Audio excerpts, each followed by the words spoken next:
We're in. Mic check. 1, 2.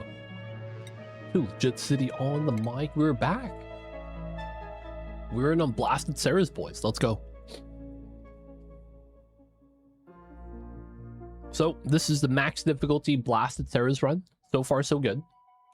We finally got to the bottom of the map. I say that, but that's not really true, right? There's a second bottom half of the planet. Right now, though, somehow the cold water is not freezing. It will. What else do we have to do for the max difficulty run? So we do want to do the geothermal heat pump. So we got to get to the bottom. Outside of that, we want to stabilize, which I think we're doing pretty well at the moment. We got to get some more electrolyzer power here, though.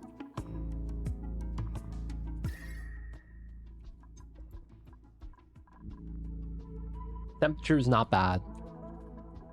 This area is growing 57%. It looks like the walls here, even though they're insulated, is warming up the room. We are going to be setting up the second Drecko ranch soon. And I think today we're going to be looking to make steel. Probably going to want to try to create some space first, though. What's going on, Hunter? Welcome in.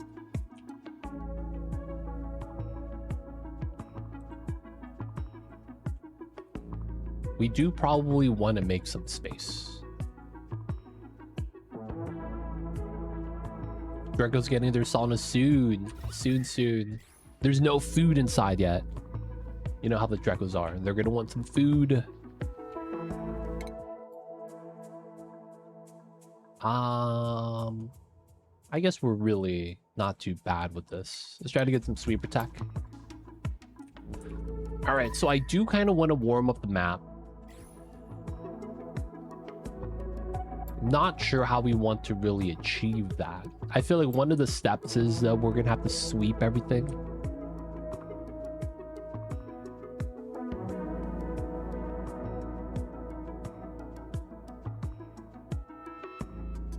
Yeah, we gotta be careful with this. So I do want to get started with metal refinery stuff today. We have enough ethanol, I think, that we could start doing metal refinery. And we could always get some more. The thing is that this ethanol typically you want to use for the squash. If you want to domesticate some. We're using the wild stuff right now so that we could just feed one and get some fiber off of him. That's fake, right? Yeah. But yeah, we could get these two. There's a pool up there. Small pool right here. Couple pools right here. Yeah, I'm thinking, man, the refinery might be it. Another thing is we could also expand the flocks farm. With the logic being that we want the wood. Now here's the other thing that's kind of stupid. We currently have food storage because of the cold environment. You know what I'm saying? Like the pike apples are pretty fresh because of the fact that it's just deep freeze. If we warm up the map, we're gonna lose the deep freeze. So I'm thinking to myself, should I like try to actually, you know, should I actually make food storage first? Oh, we finally found a teleporter. Nice. All right, it's up there.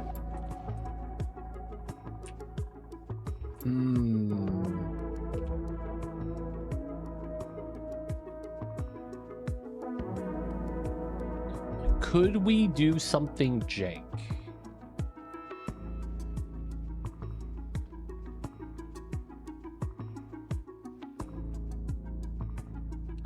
We basically want to figure out what's the best approach to this.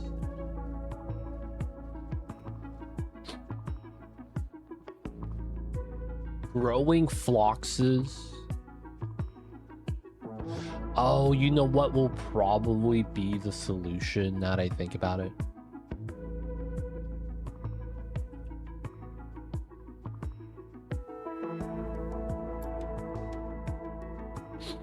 It honestly makes a lot of sense.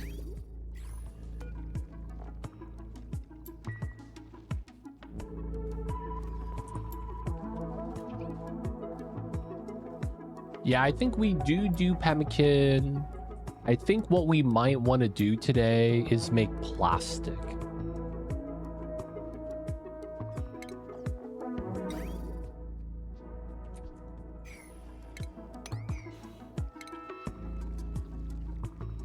That might be what we might want to do today.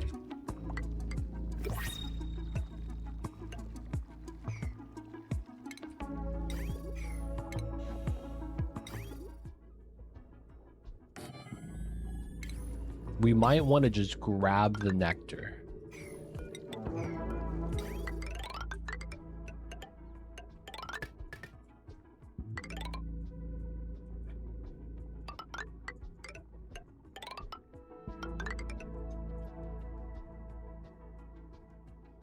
Realistically, this makes a lot of sense. Because I'm thinking about this now. Shouldn't we have a bunch of magma down here? Which would mean that our power is just waiting for us to tap. Right?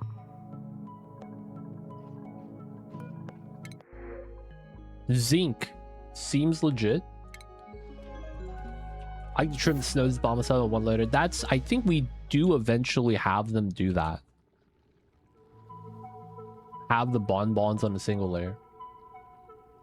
For now, though, we just need to tap a little bit and try to get the nectar started. What's going on, Conrad? Welcome in.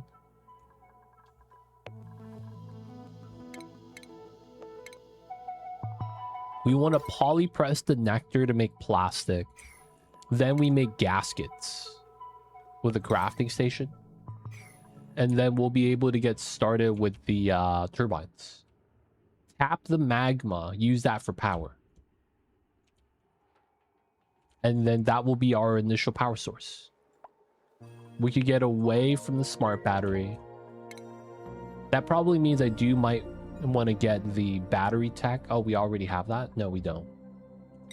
Get the battery tech so that we can make a battery tower again. Classic stuff. Chilling you? We doing all right, man.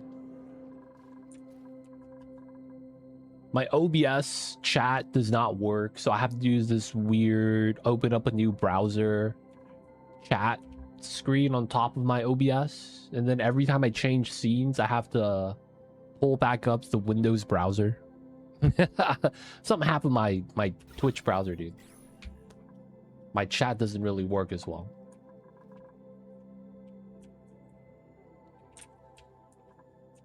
All right, I think that's going to be the play. So we're going to try to get some nectar, make some plastic, try to get turbines today. We do have a little bit of suits with this setup. We're going to try to keep this probably as well. Keep the Mammoth fed. And then we probably do want to transition from the pike apples. You know what I'm thinking might make a lot of sense now? We should start making ranches for the phloxes. But set them up in their own little cold space.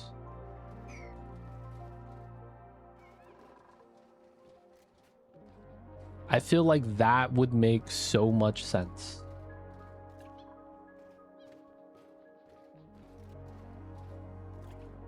Since it's cold now, we could just keep it cold, right? Very easily. And all we would want to do is create a space for them to kind of just stay in a cold area.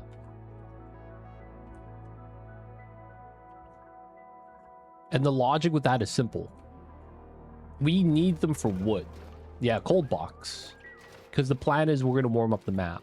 So one of the easiest ways to warm up the map is to move all the cold stuff in a separate room. That makes so much sense. That makes so much sense for some reason. Just move all the cold stuff into a room.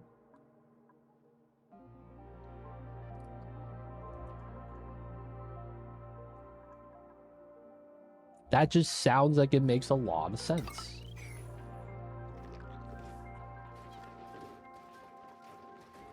All right, I think that will be our play.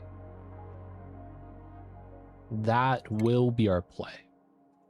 All right, so for now, there's a couple things I do want to do.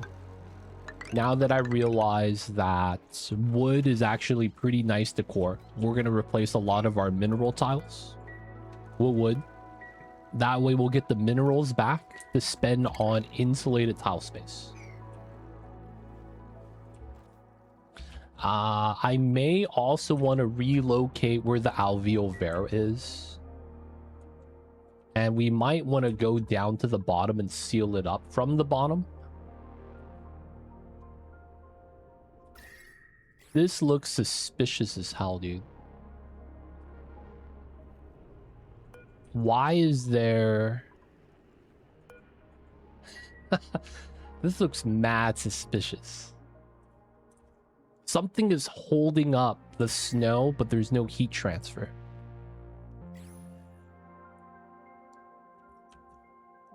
They don't think it be like it is, man, but it do.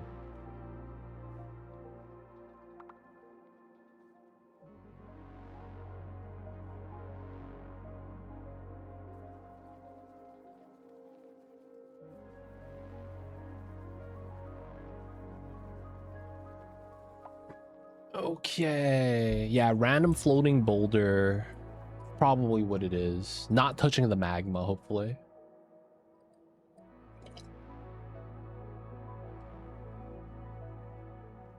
So plastic, I don't know if we're gonna get steel. We're gonna want to use the... We are probably gonna want to create a cold box for the floxes.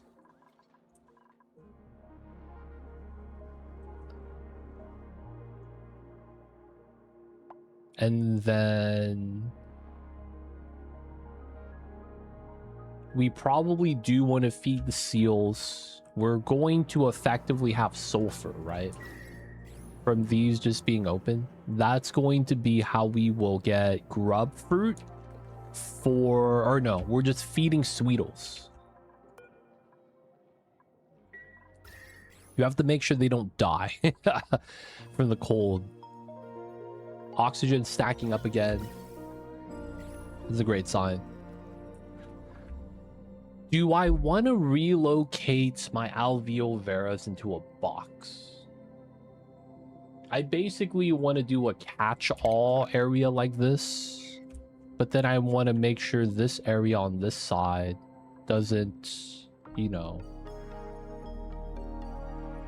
lose the stuff.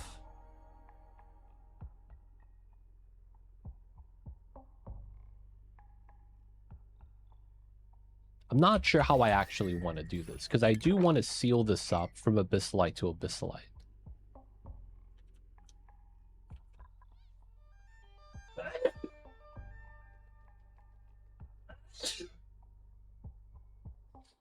And the 2 sulfur goals, geysers, it is. You can feed a lot with 2 sulfurs. We could easily feed full colony. This is not real, right? Timo, what's wrong? Starving. He's getting food. He's getting food. All right, so we're going to be working on getting some nectar. That's going to be the play for now. I may want to get another dupe soon because we have the calories.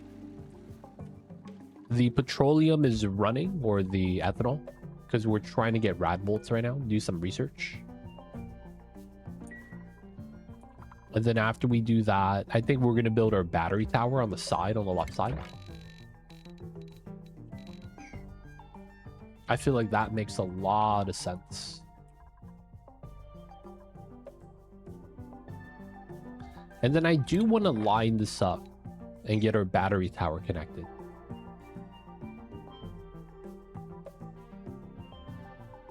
I think we will do it from this way. Feels bad, man.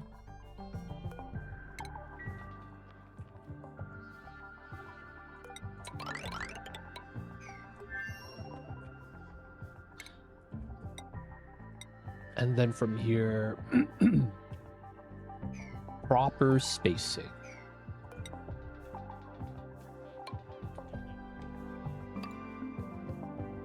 Out of wood. Damn. Damn, actually. Because I built with all the wood right here, huh? That's fine.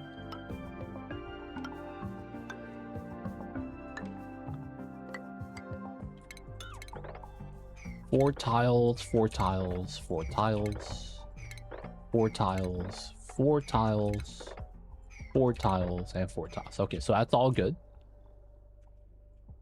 What other consumers do they have in APP? I don't remember. I probably do just want to do a less than full section at the bottom.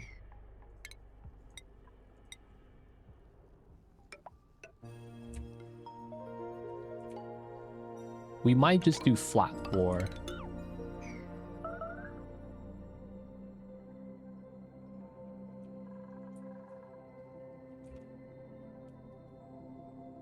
I don't mind flat floor, to be honest.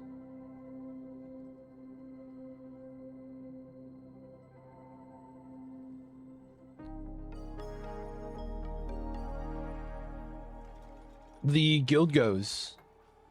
Oh, gum palms.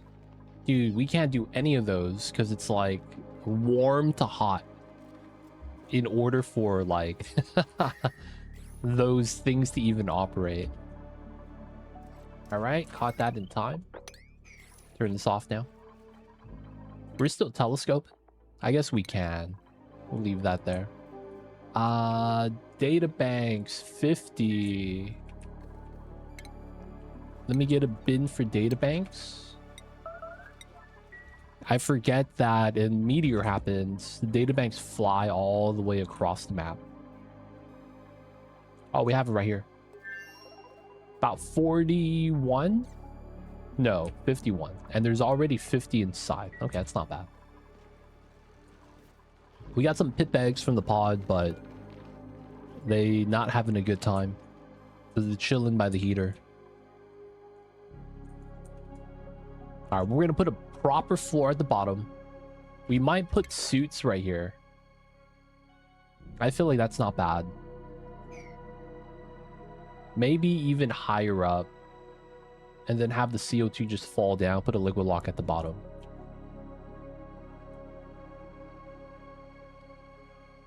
Since I do kind of want the battery tower here, because this looks like a lot of vertical space.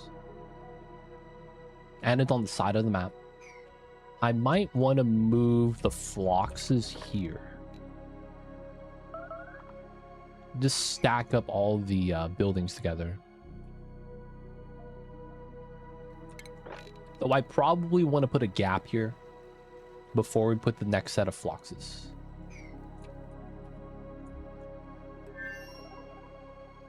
All right, that's going to be the plan for now. Going to be getting the nectar as much as we can. And then once we do get the nectar, I probably just want to build it here, to be honest.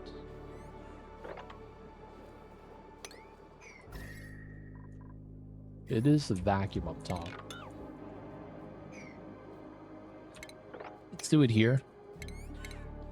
We're just going to pick polypress, put it on the floor. We should probably build that on mesh tiles. Get the polypress, release the gas, and then just make plastic right there. Ethanol.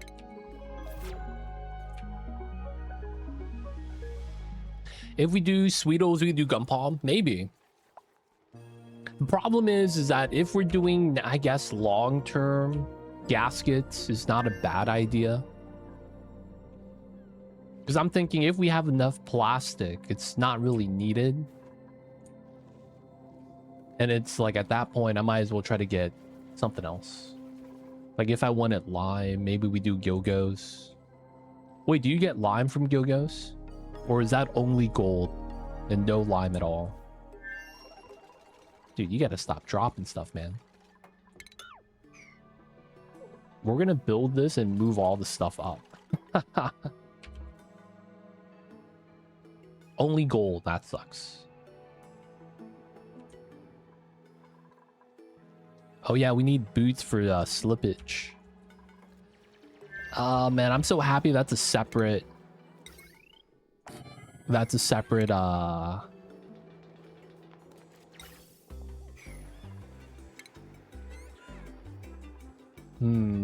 These are probably never really gonna work out. I'm so glad those are separate.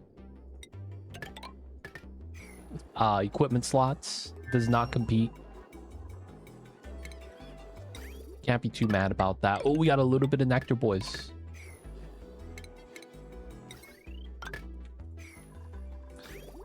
Drained them dry, boys. Like a vampire.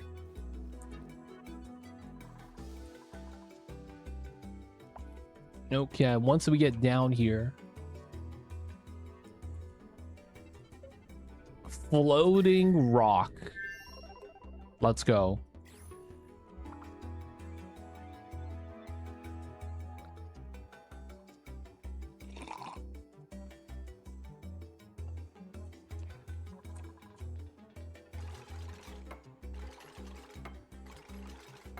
All right, we want to build this and then move all the stuff here on top of the ledge so we don't lose the items.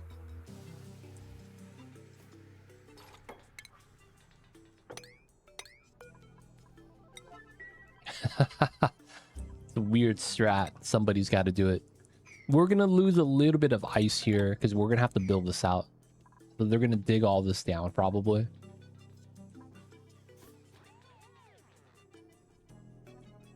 Yeah, we'll leave the rest floating on the boulder. A little bit of snow, ice, 7 tons. When that drops into the magma, it's going to be a lot of water. I guess it's not going to be a lot. But it's going to be maybe enough to get the steam power going. Leaking O2 just a little. We're okay to do that now since we have a second electrolyzer. Stocking up the oxygens. This is filled. This is about to be filled. Breathability is pretty decent.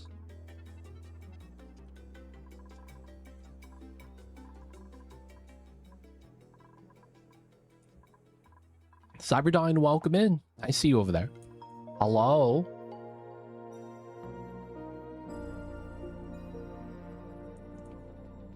It is Tuesday, my dudes. Could build a Rodriguez, maybe. I might want to use this part of the map as just electrolyzers open like this. And not actually do a build. Because it's like, this is technically warming up the map, however slow it is. I don't mind that at all because of that.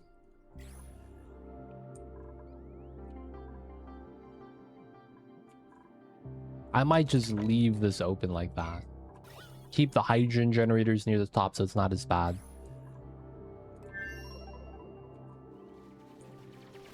All right. This works. We'll steal this up. So we stop dropping items. Let's go. D-Mare immediately makes it. Dude, I'm impressed he's able to breathe down here.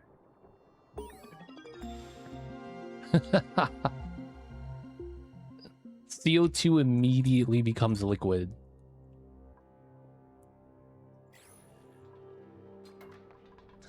That's technically some scary stuff, man.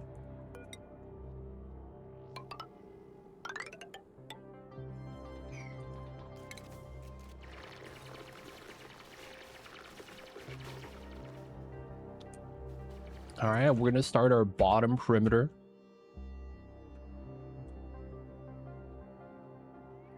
We're gonna have to get some suits to go to the bottom half of the map, which we have.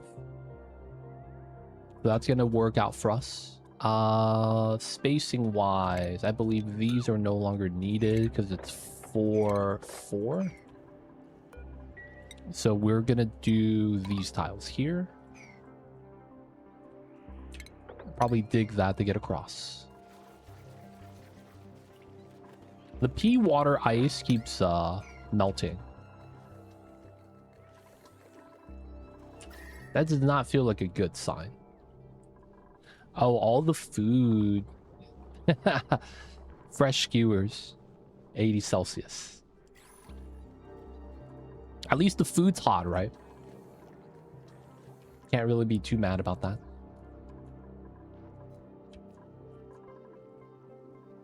Out of sandstone.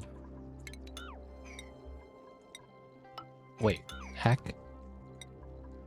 There we go.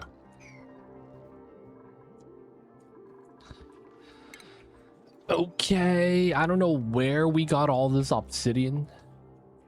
Oh, I know. It was from digging through the, yeah, there was a big obsidian boulder right here that we dug through. There's another one here. Do I want to... I'm thinking about replacing my ladders right now, so I get a little bit of wood back.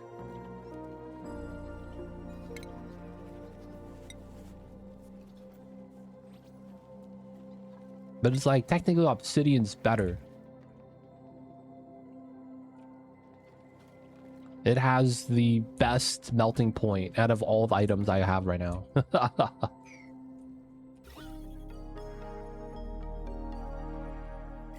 It is a lot of free obsidian. Got another boulder there. Boulder up top. There's another boulder here. Another boulder here. I guess this counts. Alright, we'll reclaim one of these.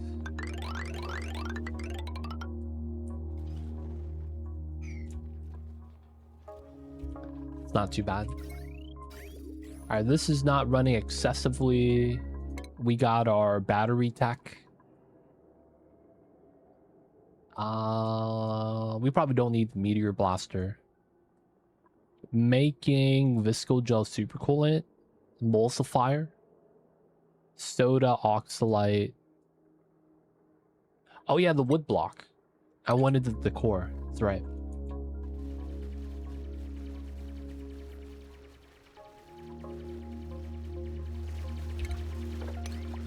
All right, a little bit of crushed ice here, but we're just gonna have to dig through and run across.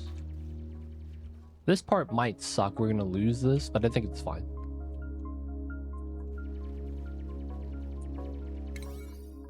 Let's prefer to build this out and get a seal.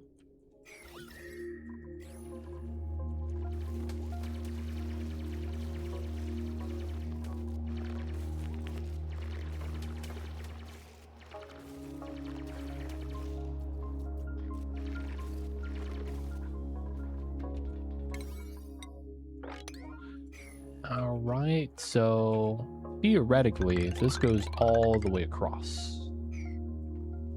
At least for now. We'll eventually probably put a liquid lock somewhere, or we go down to the magma.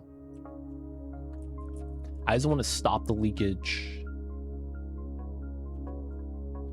Reclaim a little bit of wood.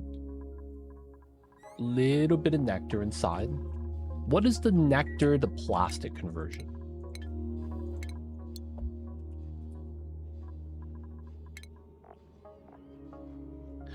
500 for 300. Damn, that sucks. And how much is a crafting station for a gasket?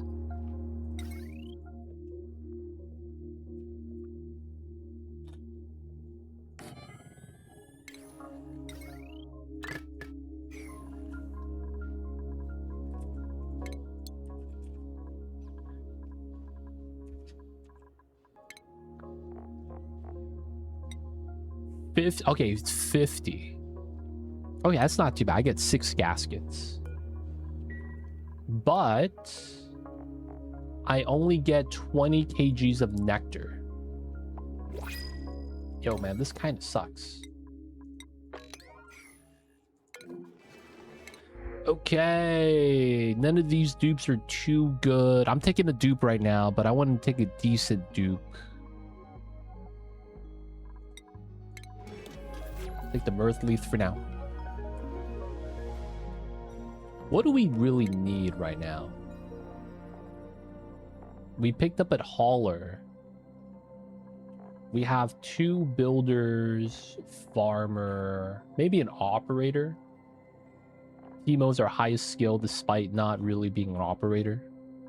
Anyone that's been doing it.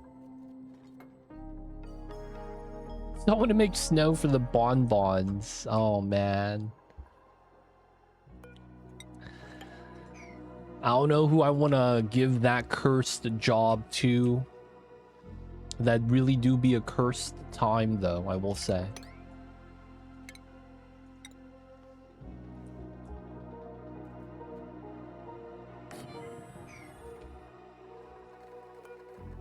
Let's make a little bit more iron. Maybe 99 of this.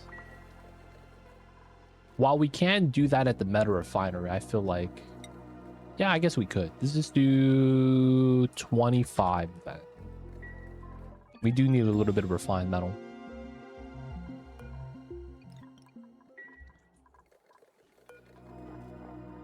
Making the canisters of oxygen. Making sure we're breathing.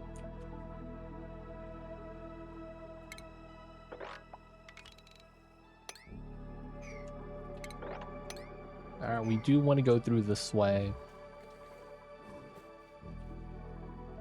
We need to finish getting... Yep, another one in. Let's go. Still only at 50 kgs. 70 now. Oh, man. I don't want to deal with the melted mercury. I feel like we will, though. I feel like us making a little bit of plastic here is going to melt a lot of the mercury. It's going to fall down. It's going to spill into the water right here. This Bamit's going to drown. We're going to lose all our reed fiber as a result. It's going to be a bad time, man.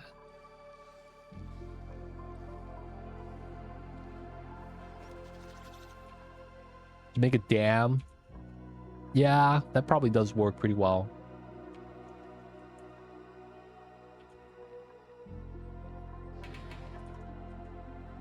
Alright, so we're looking for dupe number 9. Technically has a bunk bed. We might want to make the new bed soon. I actually feel like while we have a lot of oxygen, I kind of want to consume the CO2.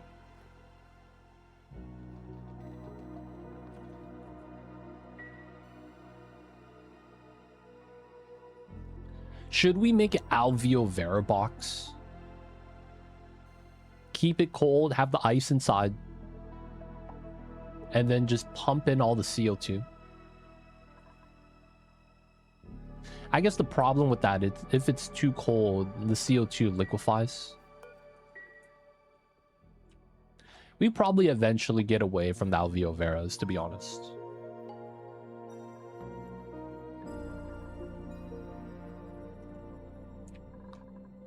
We should just melt the ice for water and do the electrolyzer.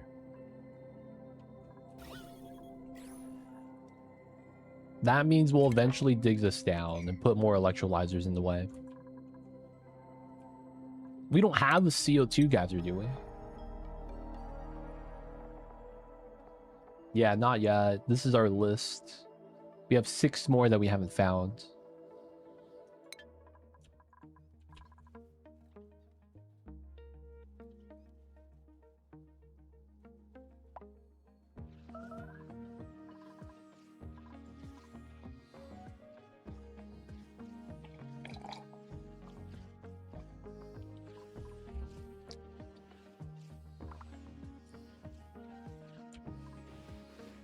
Oxalites being stored here.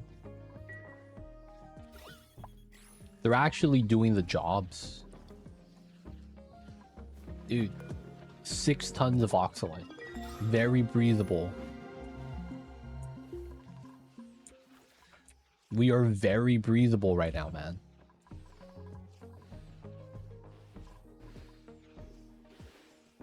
Oh. Got bopped.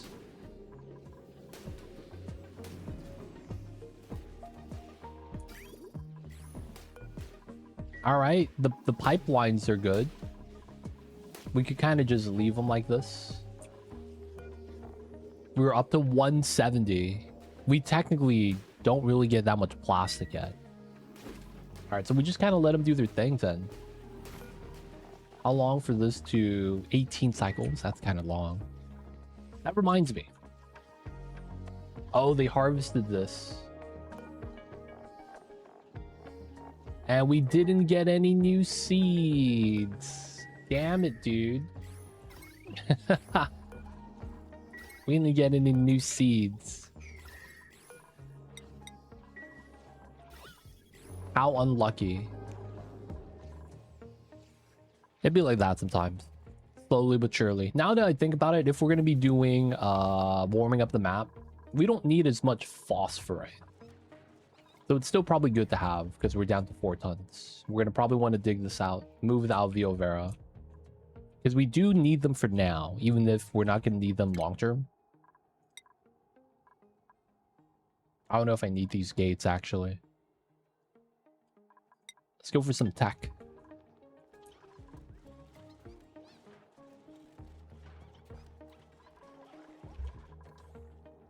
They made it so that Alveo Vera doesn't consume ice when it's not CO2, so it's not so bad anymore. That's actually pretty good. That used to be a thing that I remember because we tried to do the auto AFK run. You have to over-provide the dirt for the mealwood because the mealwood will consume while it's waiting to auto harvest.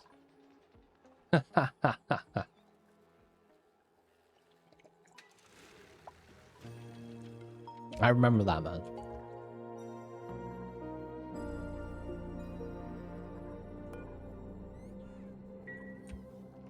I can't run the rad bolt while the heater's running, so I gotta make sure it's one or the other. Yeah, man. These walls right here is really what's causing it.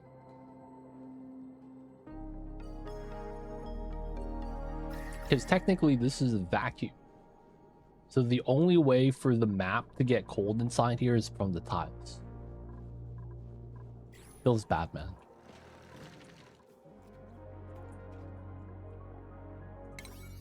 Alright, they're working on it slowly. This got built. Nice.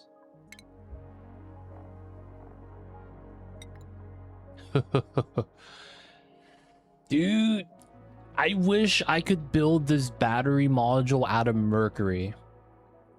That would have been such a great use. Because then it's like it's not going to melt. You know what I'm saying?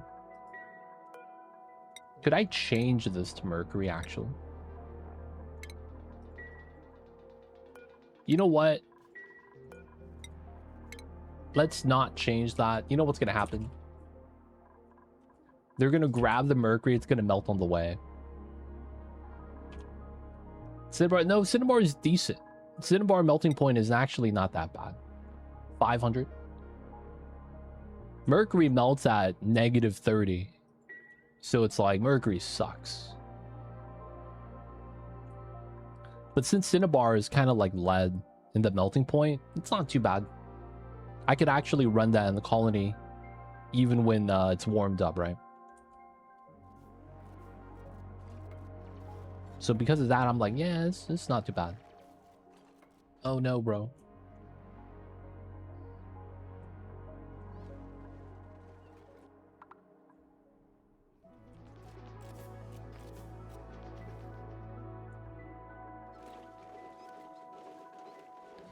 All right, so far we chillin'.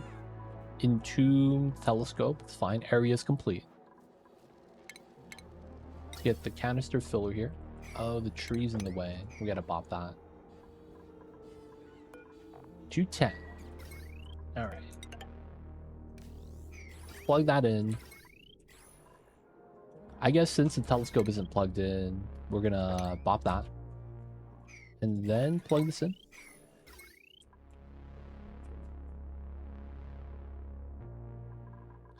Oh, we got the vacuum. Nice. All right, so this is good. Yeah. Move a little bit of hydrogen inside. Need a decent amount.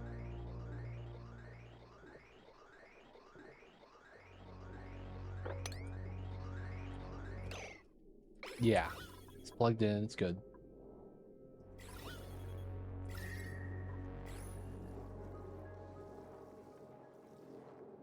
Okay.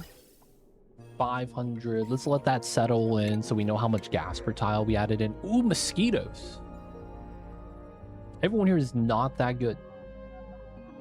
And I can't intercept this. That's unfortunate.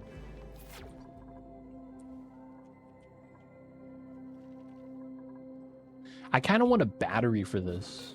This store charges. Is that asking for too much?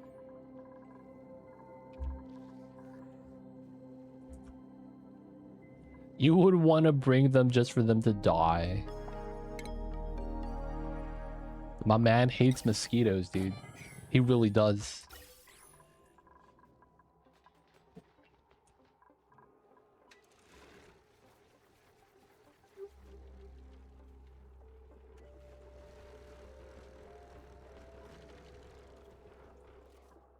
All right, we chilling so far, boys.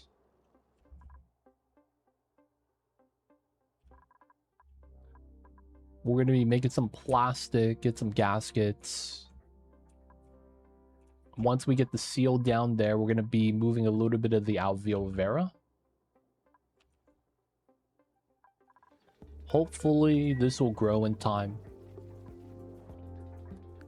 You know what I'm thinking? Couldn't I fertilize the bomb lily right now?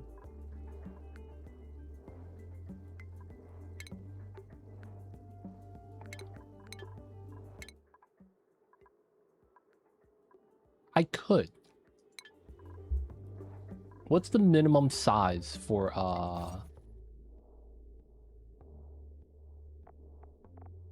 greenhouse? 96. Dude, I think I do. All right, let's bop the grooming station. Yeah, I want seeds. So we want this to grow so we could harvest. I don't have the data banks because I don't have the plastic yet. So I can't just build a rocket.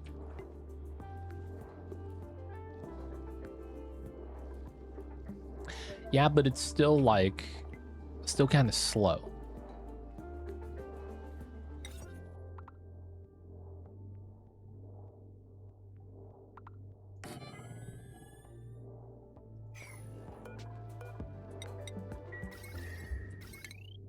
Unplug the heater so they're not going into the heater. Do I have to deconstruct this? I might just do that, make a small room.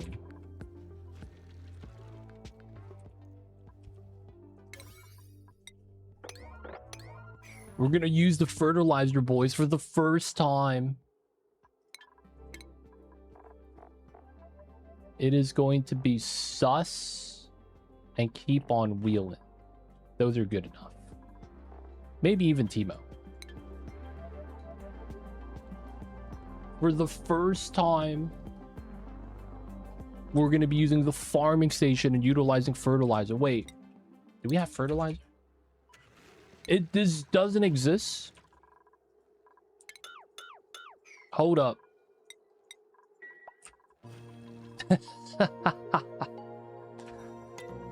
We don't have fertilizer, dude. Shit. We have to make some. Oh, we have to use phosphorus for that. Yeah, maybe not, man. We thought about it.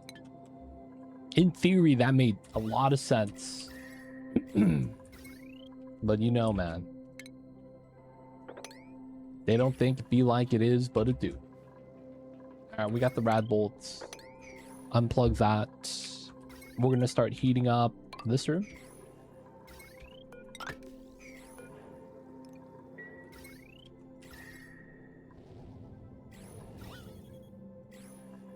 This will be eventually meal 1.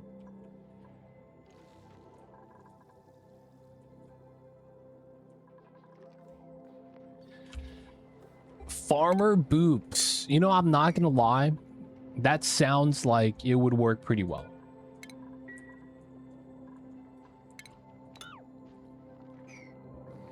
Farmer Boops.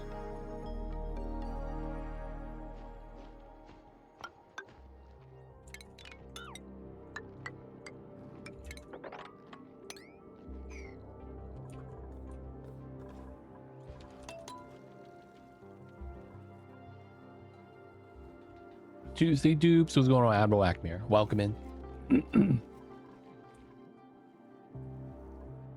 Having the ability to kind of just stack the farming skill for seed chance just sounds really nice. Gonna keep them charged. I might do it after we get the turbines. Yeah, once you get the turbines, it might be just really easy.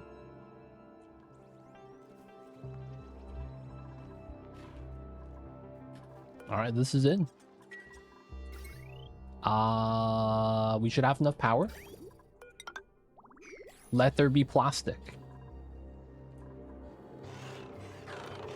Let there be plastic. CO2 gonna get dumped. And then the minus 60 degrees should immediately freeze the water. Am I making snow from this?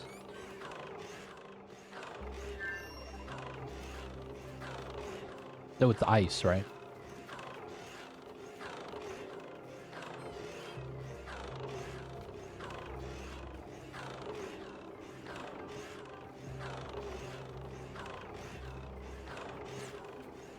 It is ice, okay. Dude, they should give you a way to make snow, dude. They should make it so that, like, salt water becomes snow or something. Something about the salt keeps the water from combining into ice and instead makes snow. Or nectar. They got to do one of those, man. I don't know how they would do it, but I feel like having that would be kind of nice. Yeah, dude. Who wants to have a dupe locked in a room with the ice machine and said, this is your life now. You are going to make snow. Like, man, that sucks. That's a bad time, man. Alright, it's gonna take some time to warm up. We will do the idea and have sus and keep on wheeling inside for the farming. Snow cone biz, dude, man. There's no snow cone food in the game, so there's no point. They don't even have snow cones in the game, man. Just saying. If they had snow cones in the game, that's a different story. You get nectar mixed with grub fruit and you get a syrup. And you put that on top of the snow. And I feel like that could be an easy 100 calorie snack that just has a high morale boost. A la soda fountain. I don't have soda fountain tech. The hokey pokey, turn yourself around. That's what it's all about. Right? That'd be cool. It'd be like a soda fountain buff. And it'd be purely because it's like, you know, it's recreation. Can food be recreational? I only drink a can of Coke, not because I want the sugar or the calories, but because it tastes good. Food is already recreational. There it is. I really do be like that sometimes.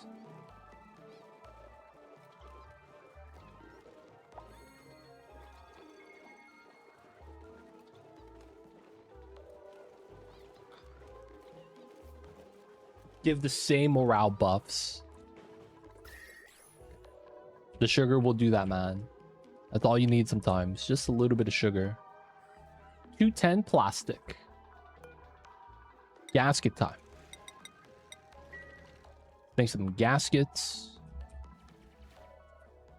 We're gonna get our seal up.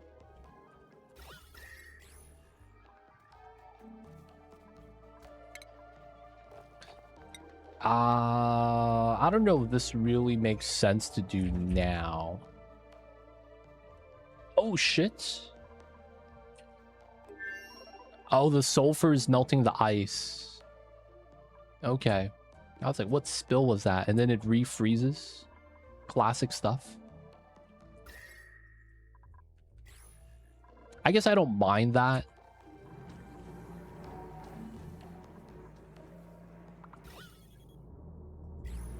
Melt in a little bit of ice. We could just leave that like that.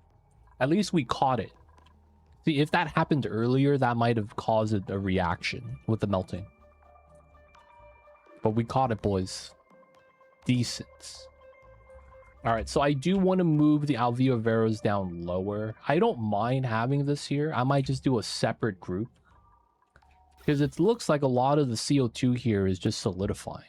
If not, just staying as a liquid. Which I think is fine. Dupe number 9. Pure operator. That's actually what I was looking for. The shabby decor, unpracticed artists, operating Luddite, but they're frost proof. That's kind of nice. Ada is buff, immune to food poisoning, technically farmer, but can't dig. Can't dig kind of sucks. If you're in a bad situation where snow falls on top of you and you're stuck, you're screwed. Alright, man, we're taking Quinn. Welcome to the city. Hope you enjoy your stay. You're going to be tidying story if you're not doing the other stuff. Alright, he's got a bed. I might want to get a second schedule.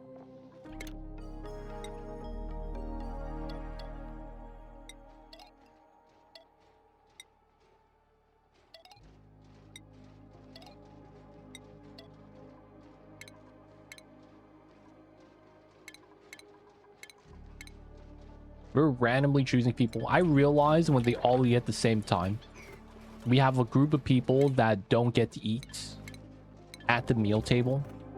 And I think they walk into the spawn area to eat, or right here by the water. Because there's only a table for 6 dupes. I realize that. We gotta like make a proper meal hall area. They're missing out, dude. They don't get to eat dinner with the homies. Oh yeah, and then we need to move out the Oxalite from here.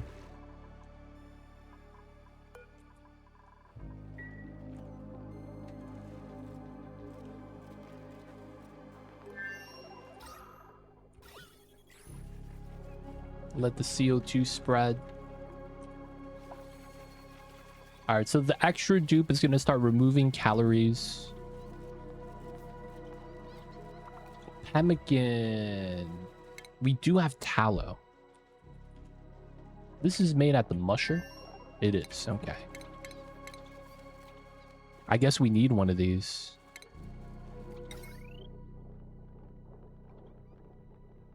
Mush green microbe musher.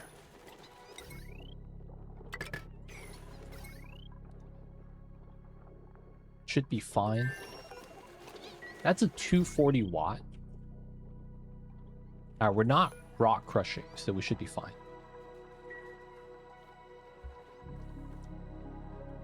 Oh, we did do this so that we got a little bit. And then I want the ethanol here.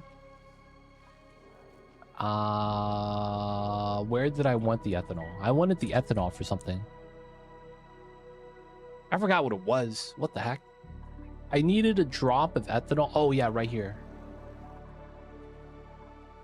So we picked a drop of ethanol. Relocate.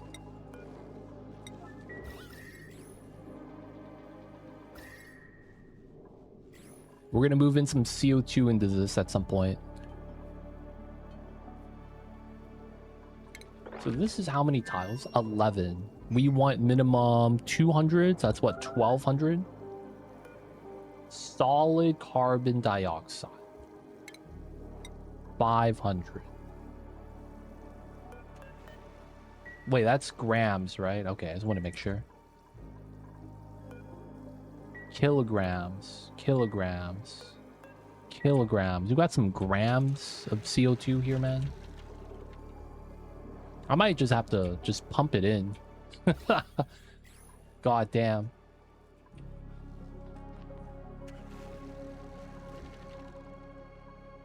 $14 kg. Oh yeah, we have it here. 4,000. Oh, that's pretty decent. There we go. Empty this. Oh yeah. They're using the heater. Feels bad, man. 200 grams per tile. I probably do want a little bit more hydrogen here.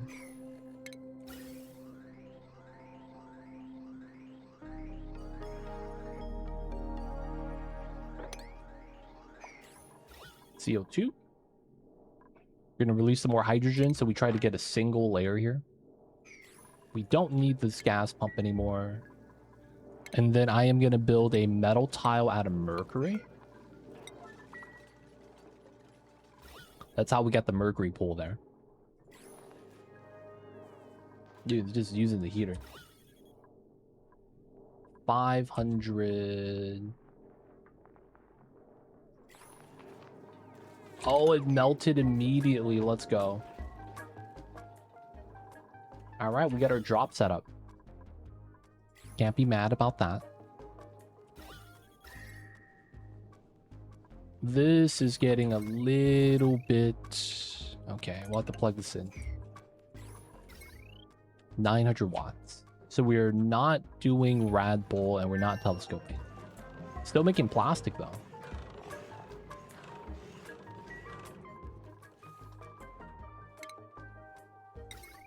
We could make one turbine. I mean, we could make one once we go down there. Sealed up, let's go. We could actually start digging out the rest of the map.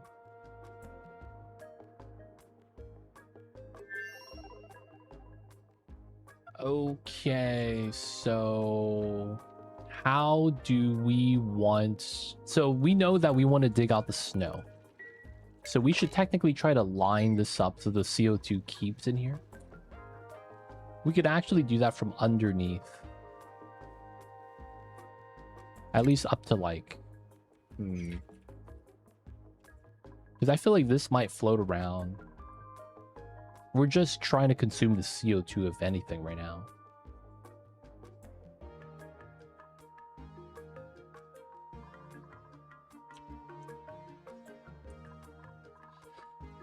Let's see here. Pemmican forever. We do have tallow discovered. We just have to open up some of the seal areas. Open up these. There's going to be tallow inside waiting for us.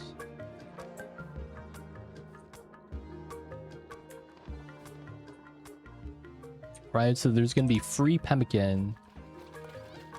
Once we get that, we'll be doing some that. Oh no, the shine bugs are going to roam free. We will allow it. We will allow it. All right, forever. Let's bump this to a 7. We are no longer going to eat barbecue. For the logic, that is... we don't want the dupes eating the pemmican. So our calories will go up and down at the same time. Because we're not allowing them to eat that. That way they'll eat all the skewers. Yeah.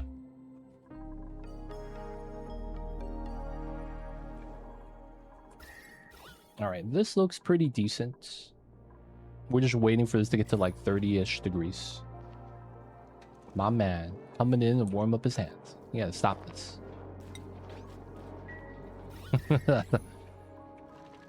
This heater's right here, dude. What are we doing? I also want to stop using this power because I feel like I'm generating way too much CO2. We have nothing else though, man, realistically. All right, suit forge.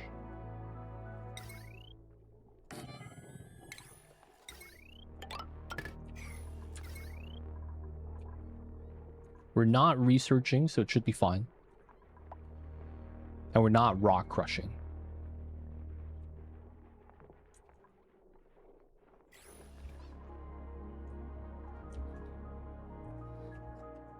A lot of CO2. The Alveo Vero consumes the ice, but we have 500 tons, so we are very okay for now. Oxygen is included.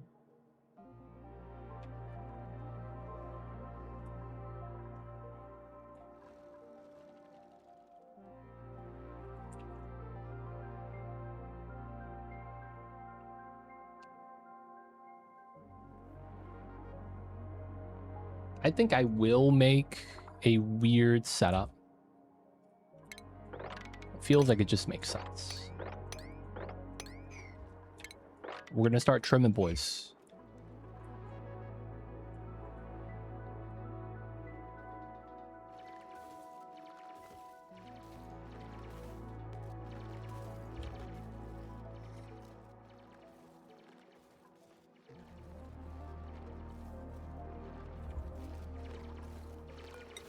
Igneous rock, pretty plentiful. Let's continue the floors.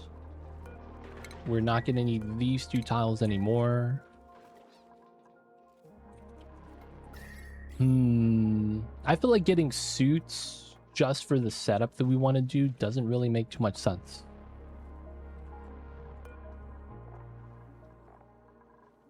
Wait, where do you make boots at? Boots. It doesn't say where you make this. What the heck? Hey man, that's not cool. Doesn't show up here. It might be because we haven't discovered rubber. Where do you make the boots? Textile loom. It is. Okay, and it's only rubber, no alternative. That totally doesn't suck. Oh, it's a bonbon seed. We did get dupe number 9. I don't know if we want to get dupe number 10 right now. We have a Masterworks guy. Second hauler.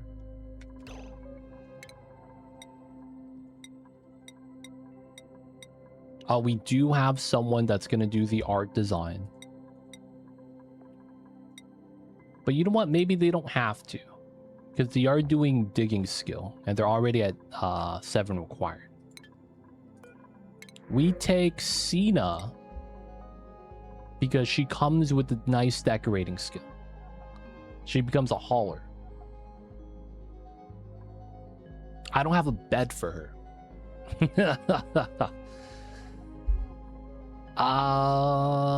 That means she's gonna have cold bedroom debuff. She's gonna be mad. It's fine. We allow her to decorate, store, supply, tidy. Second hauler of the day.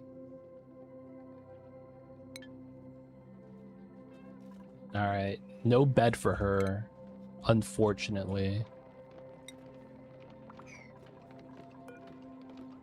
You know, this might be kind of jank. Nah, we're just gonna do another stacked bunk bed.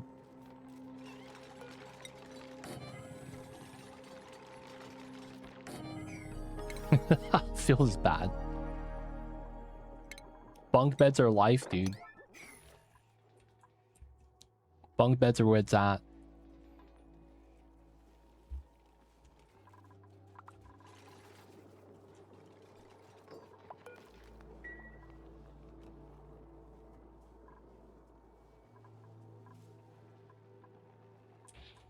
You know how they changed it so that the alveo vera does not consume the ice when it's ready to be harvested or not in CO2? I kind of wish they would still consume CO2 even when they're not harvested. That would be kind of sweet. We just don't harvest and it just continually consumes the CO2. Like the wild ones, right? That'd be really nice. At that point, they just become a passive sink.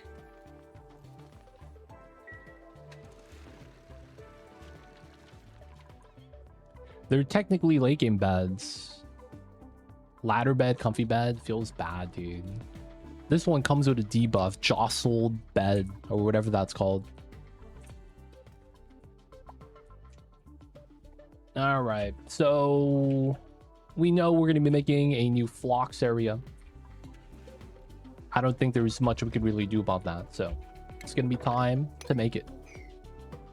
We're going to start digging, moving some stuff.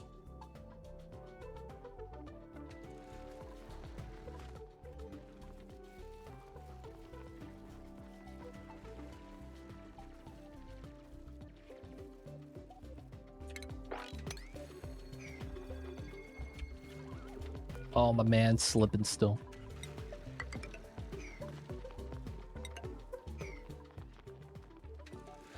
Barely a debuff. Barely recognize, I guess. Yeah, I mean, it's not a big deal.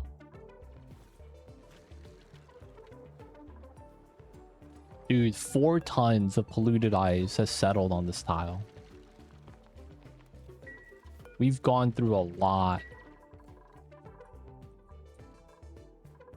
And still negative. Okay. -8.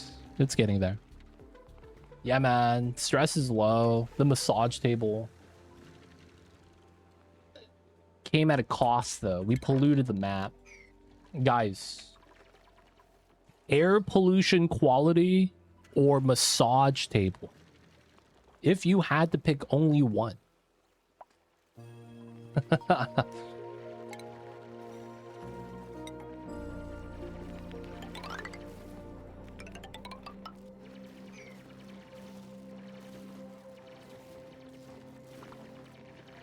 I guess this should be insulated.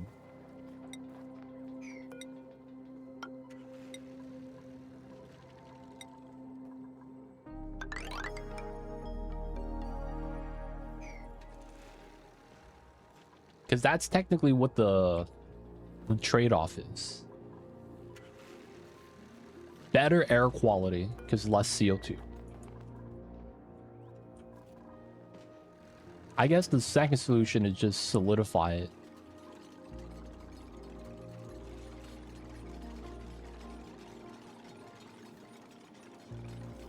All right, we're going to be making a cold area for the floxes. Once we're able to, we're going to want to dig that out. 3% stress. They keep slipping. And then hopefully we don't bop this alveo vera area by too much. I guess you can do that, true.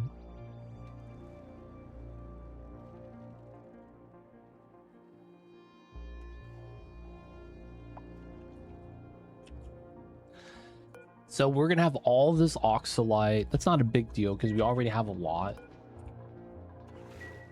It's really going to be grabbing the phosphorite that we'll need soon. We're at 2,000 right now. 99.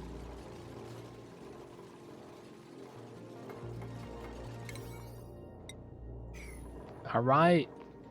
RNG. Our highest level farmers, sus. Yes. Part 2. Whoa, come on. What was that? Never lucky. Bomb lily seed. 50%. Gotta breathe, boss. Dude, see, you lost your concentration. If you finished the job on the first time, you probably would have got the seed. All right, 3 out of 8. Need a little bit more. That being said, mealwood. I might want to buy one of those.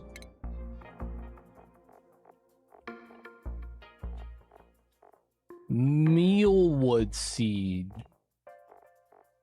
Where is you, doobie?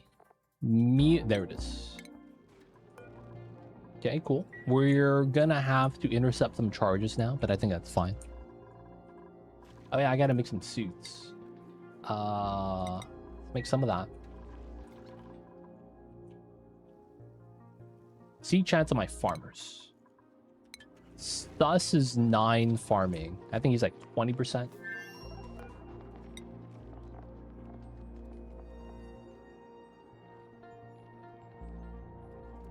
%30 plus. Decent. He had a 50% roll on a 30% chance. I guess that's not bad.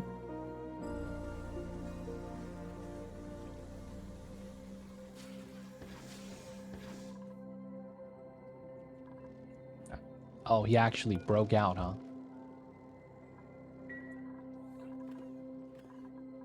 Wow, they made the suits pretty fast. Almost immediately. Let's do a little bit more rock crushing then. Looks like we're out of refined metal anyways. Pemmican is going up, which is kind of nice. Let's put the unperishable foods in a bin. Sureberries. Nutrient bars.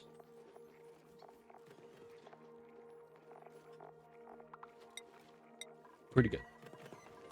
We're gonna move that so that these are gonna be free, and then we can just clean up the floors a little bit better. I'm so spoiled. That's only 2 boosters. You get that day 2 if you speed run it. All right, this is warm enough now. Let's turn this off. I guess we don't need to run the wheel right now. We'll just let that kind of just chill.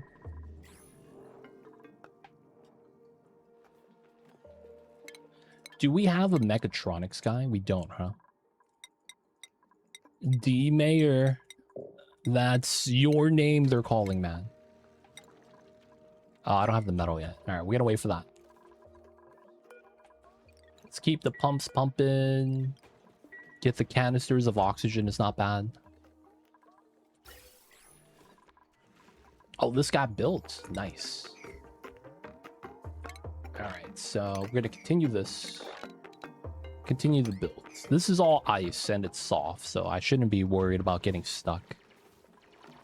Grind down a little bit of the phosphide right here. Just because we're going to want it anyways.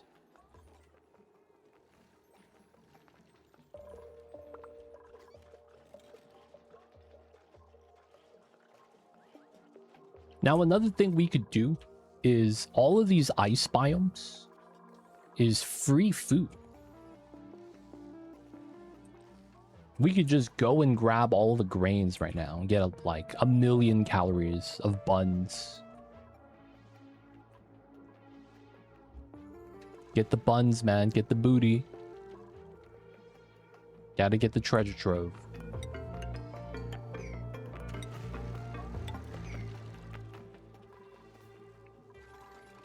All right, so I believe the ranch design we will use is going to be this one. The 5 blocks ranch. So we are not going to need the extra long base. Problem is, I am gonna want...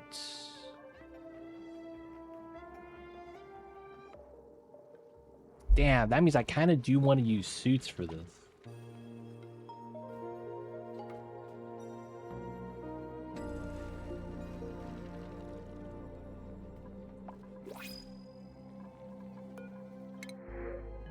fries, intercept. I might want, yeah, because this is technically not long enough to get a liquid lock here. And then the tile space. Actually, how long is this? 76, 80. Let's say it's 80. So...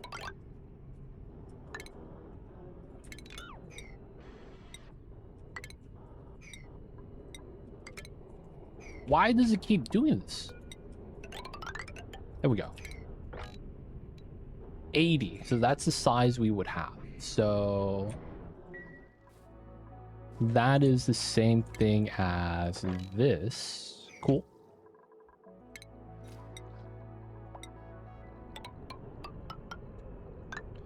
Right? We do that size.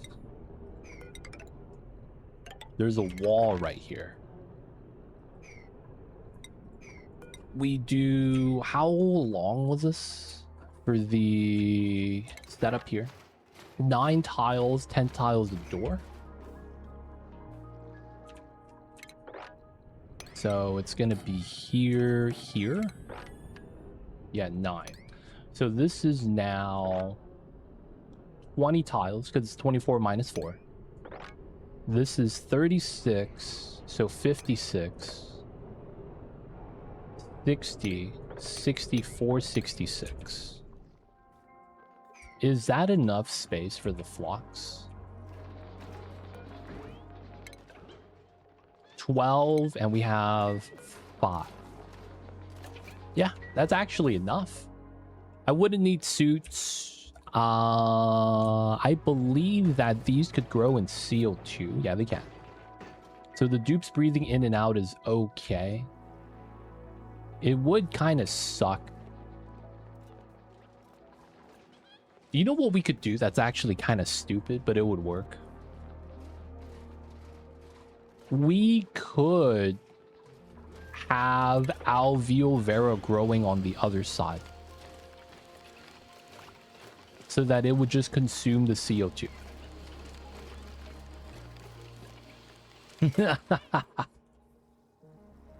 That technically works. Right? That would literally work pretty well.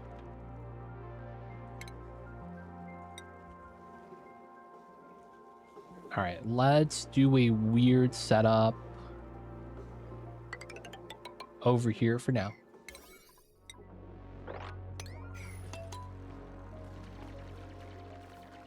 We're gonna try, because the CO2 is solidifying on the right side. We're gonna put a wall here so the CO2 is kind of like this. That's being generated from the petroleum gen and the heaters. And then this oxygen doesn't mix in. We'll eventually relocate all that stuff later. Okay, we're gonna want to dig this. Okay, so we do want to... oh yeah, did we still have the blueprint here? We do. Okay, so that actually holds and reserves some resources. I just have to do that. We're gonna try to move the Phlox Ranch to the side over here. I do want to use insulated tiles. Looks like we're gonna have to use granite. Where do I get that from? Is it the ice biomes? Igneous from the Mammoth. I am otherwise not sure where we're getting granite from. Yeah, it does look like it's from the ice biome. I guess also from the salt biome too. Dude, mineral deficiency sucks. Mineral deficiency is not a good time.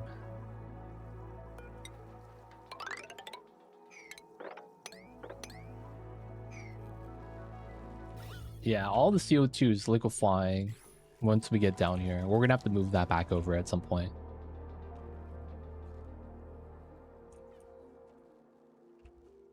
I think what we'll eventually do... yeah, we might have to.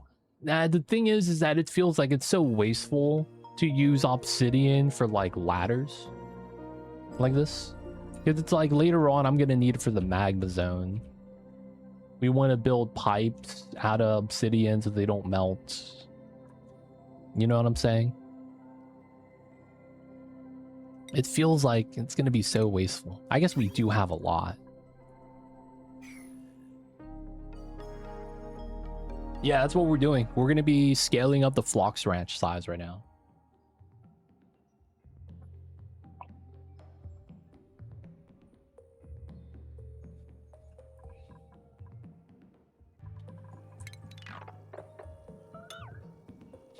I just realized that doesn't work. I forgot that the can the Phloxes eat from a planter box? Because I was like, yeah, I'm gonna have a floor of insulated tiles. I'm like, wait, that doesn't work because I need to plant stuff. I think the update they can. Okay, I guess we'll test it out. Because I was like, wait, can they actually eat this? I wasn't actually too sure. Seal's doing grubs. See, the seals got the Go-Go Extendo straw horn. And then the grubs are just big. The Phloxes look like they struggle, dude. They look like a lapdog with a big poofy tail.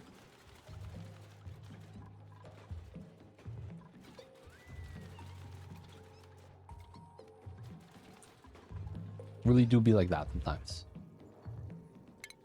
So we're gonna want shearing station, grooming station.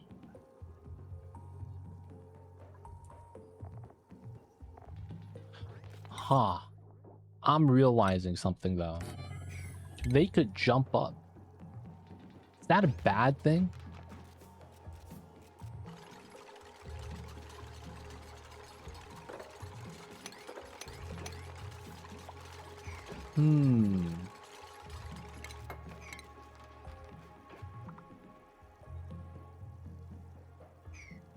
We are going to do a liquid lock. I don't know if I want to do a full one, though. I might want to do a drop lock. That's actually what I'm considering. I'm thinking, though, they're going to idle here. Warm up. And then bring that heat inside. You know what? That's probably fine. It's probably fine. It's probably fine. Yeah, so it's gonna be here. We're gonna put Phlox food as this color. Wait, is that correct? It's only 3 pike apples.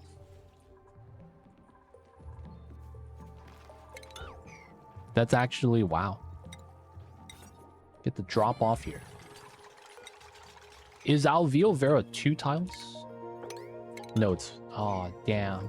I can't plant anything here. Alright, that means you have to replace that with airflow.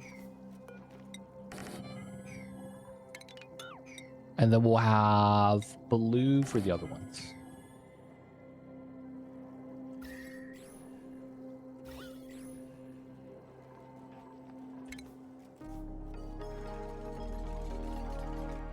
This is 20, so we're gonna open up the space, and then we technically do want to dig this. We'll have them start doing that. The liquid log's not really importance yet. Let's get started on the lower layer, because we're gonna have more than one Phlox Ranch. Oh, there's an opening here. Okay, that's not too bad, I guess. More Bammets chilling. Let's get that in. This is... Oh, okay. It's starting to get warm. And then the plants here at 30%. So far, so good. So we want to scale up phloxes so we get more wood. Probably keep the wood ladders. That's probably what we do want to do. We're getting nectar, getting a little bit of plastic. I should probably keep an eye out on my values. Oh, we're at another 300. That's another turbine. Let's go. It's 2 turbines. We're stocking up the plastic, man. Just having that plugged in, ready to go.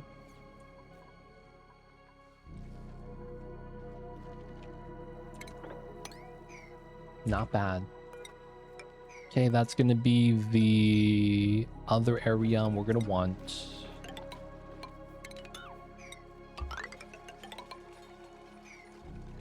Okay, we should be able to climb down, climb up here. And then from here, the ladder up, down shouldn't be too bad.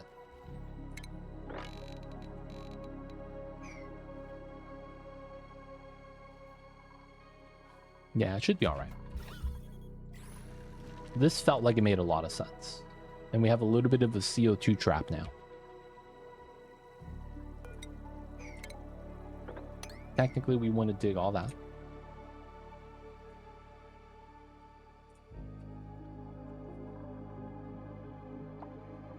Okay.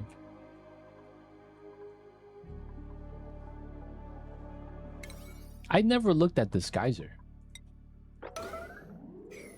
Leaky oil. Oh, shit. The permanent heat source.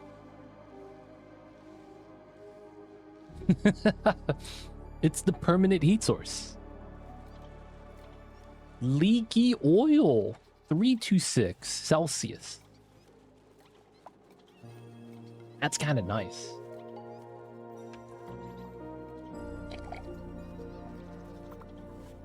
It's also oil. That's another thing that's kind of nice about that. Alright, what do we get here? Bloom. Bull blooms. The weirdest designed plant in the game is a plant that needs to be built in a hot environment that provides light. It's kind of weird. I see no fundamental design that utilizes that.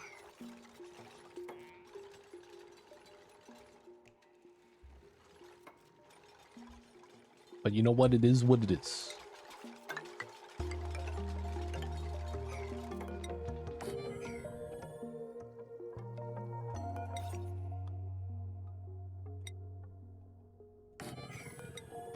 I don't have any shearing station skins.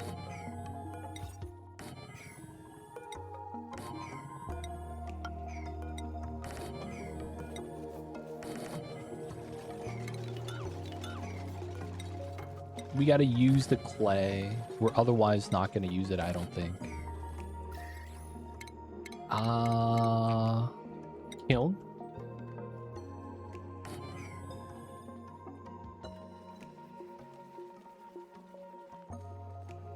Yeah, but the requirement that's weird is the temperature. 40 to 80. That temperature sucks.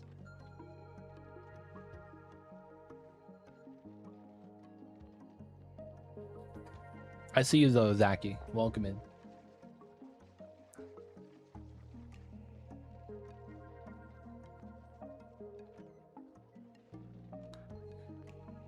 And it's only 2 tile range.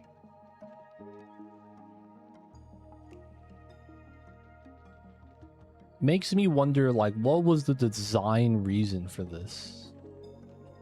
It's a decor plant, 25-4, provides light, so you can't put this in the bedroom. So it's like, what do you use this for? There's no plant that requires the light. They don't think it be like it is, but it do.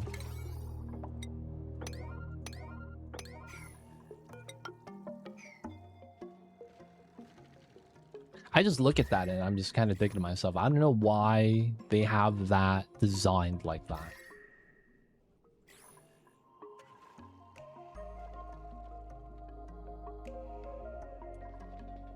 Just a niche decor plant. Yeah, I guess I could see that. It's just weird that it provides light. Get a hot beach cafeteria. Put one of those in. And then they eat faster. Maybe you have a toilet set up in the hot area. And you want to provide light so they could, you know.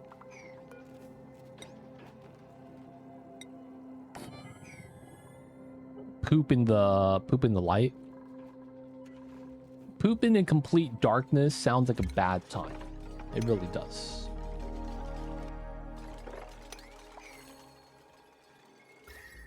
I can't imagine having to poop in complete darkness. Damn, this is minus 70?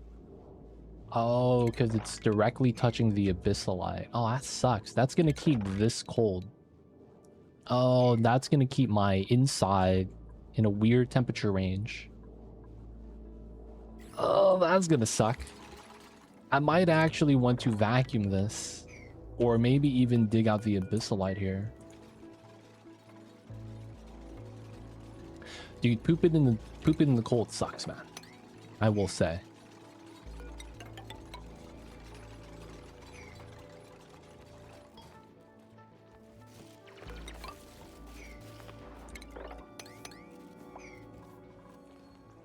Pooping in the cold is not the good times.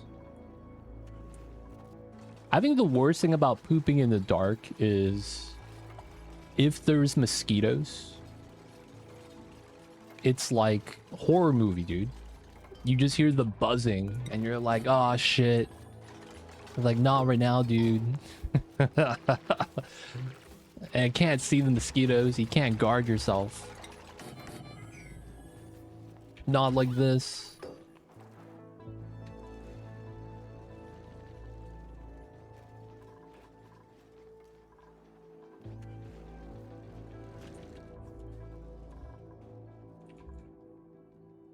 Are mosquitoes attracted to the light? Curious question.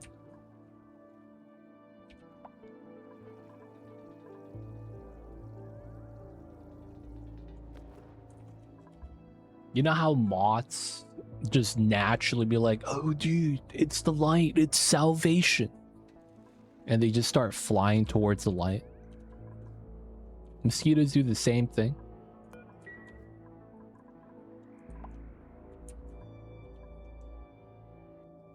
I'm not gonna lie, man. I wouldn't mind being outside if it weren't for mosquitoes. Mosquitoes are the worst, man.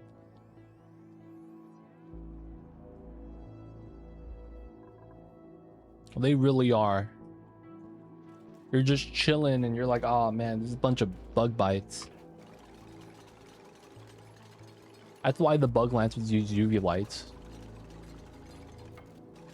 They are a fan of the UV. Could be wrong though, too lazy to Google, that's fair.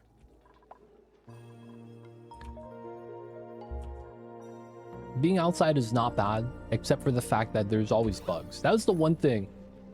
Like, I remember when we was in college, and you know, we was kids up to no good. We would hang out outside all the time. Like, if we had a homie who had a nice backyard, in a sense that there was space, we would always just post up in the backyard, chilling. And it was great. We would have, it's funny. We had what's called local meta, where everyone that had a car that would come in to hang out, all of us would always keep one of those foldable camping chairs. You guys know what I'm talking about? We would always have 1 to 2 in the trunk. So we would pull up to the homie's crib, park, and then just pull out the foldable chair and we would just be hanging out.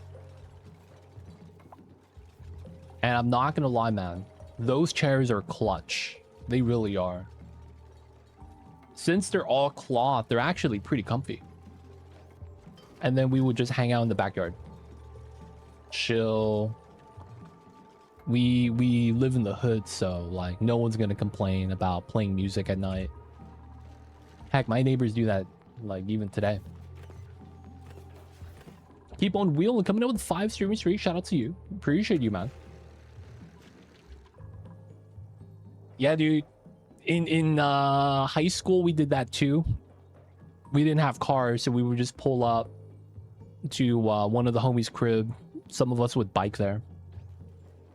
And we would be playing cards. Are you taking more walks now lately? Yeah, I gotta walk to the store sometimes.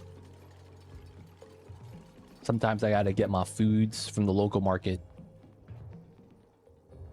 But yeah. You play dominoes? Dude, I've never learned how to play that. I've seen that though. According to Google, mosquitoes are not attracted to light, but to heat, sweat, and CO2. Hit them with the dry ice, huh? Hey man, if that works, you gotta run the strategies for that. Dude, I remember just playing cards, chilling, and just hanging out in the backyard. It was nice, man. Except when the mosquitoes were there. That's a bad time. Funny enough, dude, the winter time was the best time to hang out outside because it was cold enough that you wouldn't have bugs. And then it's like we'd be just chilling. Back in the old days, yeah, man. That was just, you know, pre-college. Wasn't that long ago.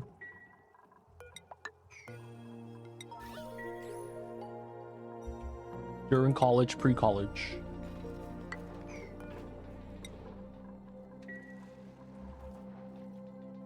Back when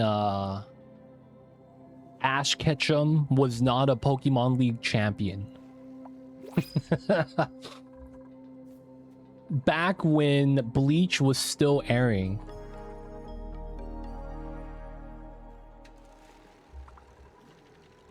Back when Sega still had Dreamcast. Okay, that might be a stretch.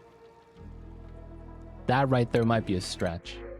Oh, we got pearls? I'm in. I'll take that.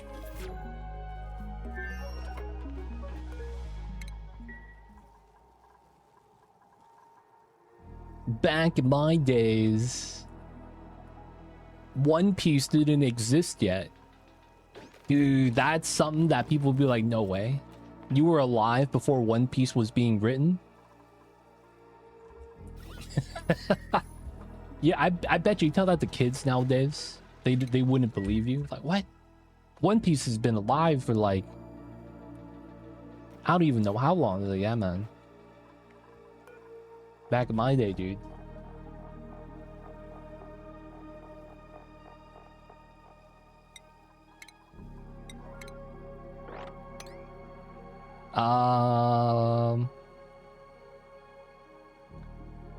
Do we want to do all of these pike apples? Let's do 4 with 1 Alveo Vera. What's going on, Laberno Bay? I'm saying that wrong. Those 4 square liquid locks hurt my eyes. Oh, you don't like these? Hey, it's fine, man. I'm doing it for the vacuum in the middle.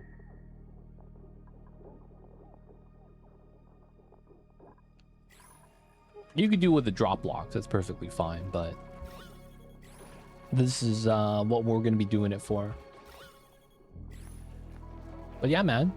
If you don't like the drop blocks, the T-shaped ones, that's, you know, man, it's preference. Nothing wrong with that. Play the game you would want it to be played.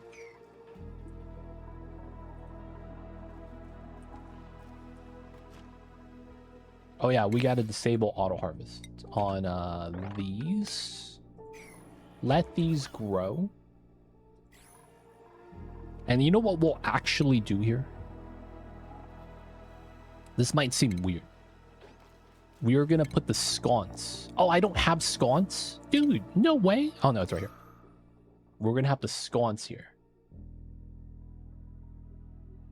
Oh,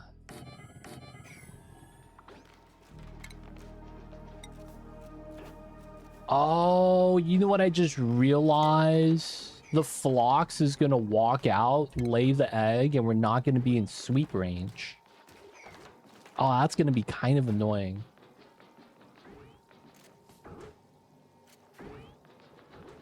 God damn it.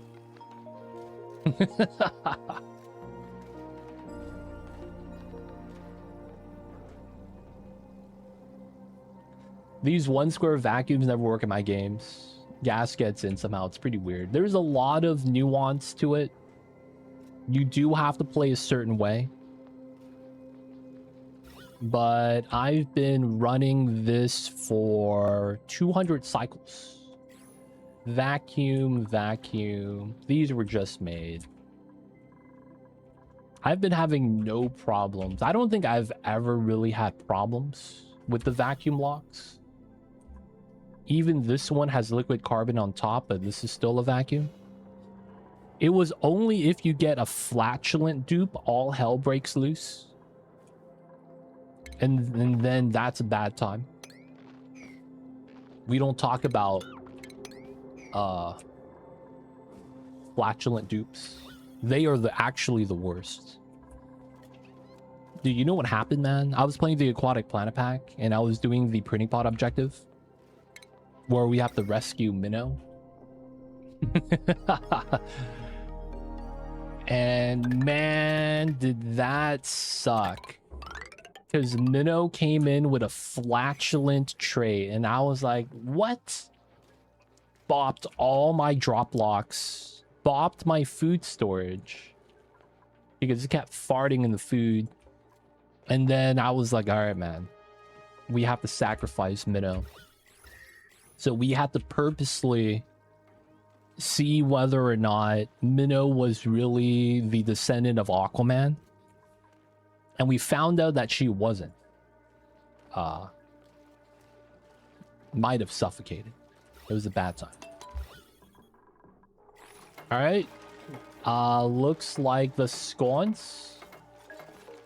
We were able to fill it up without breaking the drop lock. Dude, that's another instance where that's not that good.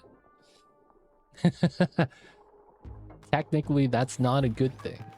The fact that we're carrying oxalate inside. Dude, if we do a full flatulent playthrough, we would have to do like some very specific things.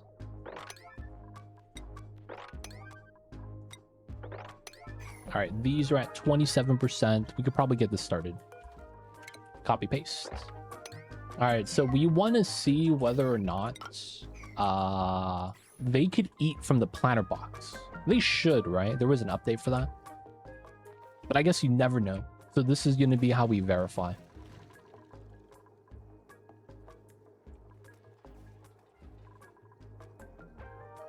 Welcome into Laberno Bay. Laberno Bray. I can't pronounce that, man. Can you help me with that? Or do you want me to call you Bernie? LeBurn? That's French, right? Or is it just like LeBron? And, you know, you just be black. Just pronounce it how it goes. That'll be all right. Laberno. Saying le in the beginning feels weird. So I'm gonna call you Bernie. It's French. Let's go. June 24th. Kept over. Hey, man, you never know with those updates, man. Sometimes the updates get reverted. Are the ranchers not moving my phloxes? Oh, there's a shatter phlox inside. Good chance, huh? Good chance that's what's happening.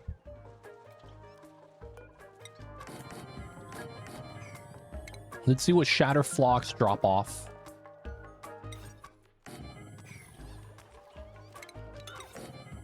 God damn it, dude. Just in case. We do 2 in these. Just because we might want to get another room. We'll just build 1 for now. There is a max drop-off on the slider. So getting a separate room for that is not bad. Shatter. Move the shatter. We could see the little purple ones.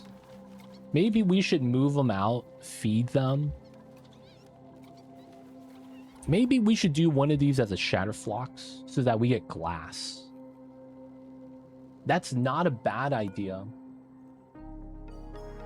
Do they eat the same amount?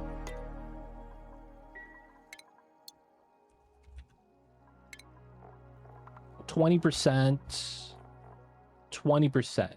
They give you dirt still. Everything about them the same. Yeah, maybe we allow them to do this. Oh, they eat abyssalite? Yo, these guys are studs. Hold up. Wait a minute. Hold up. Wait a minute. We're gonna feed them the abyssalite, dude. We actually have a sink for abyssalite. That's kind of insane. Now when we grow pin pokies. Is it pin pokies? Abyssalite.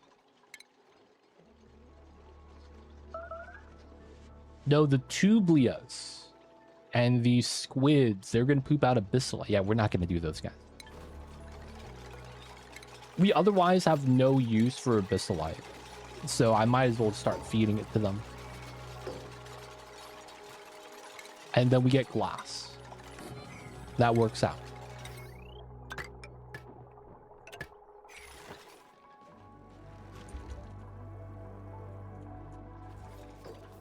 And now we just gotta arm this. Abyssalite, Shatterflock, 7. We got 2. Damn, we caught 2 in a row. How many? Dude, it's like only the Shatterflocks are getting caught. Horns grow. Just 8. Doesn't have to be abyssalite. They just have to be eating, I guess. They're eating. Let's go. Eating and pooping. We need the dirt for the mealwood eventually. 17, 20. We're going to overheat this area because it's going to take time to stabilize anyways. Oh, we're going to get another growth soon. Hopefully we get some good seeds. All right, Oxalite is pretty good here, keeping this oxygenated, not breaking the vacuum lock. These are at priority. And these are set up correctly for Floxes at 5. Do a room check, 67. Just for the kids, we're making a 6-7 size Flox ranch. For the youth...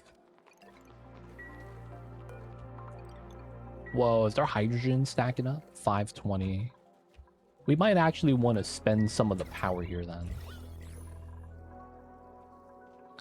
Can we start getting this? Alright, my dupes might be starting to become a little bit lazy. Alright, let's make the 3rd ranch then. We kind of need to just keep doing this, right?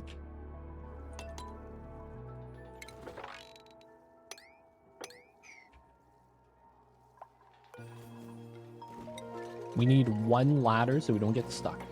Alright, we're good.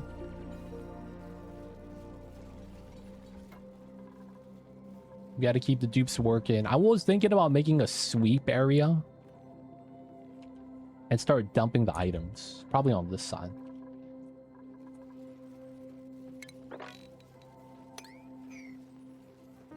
But let's continue doing the ranching.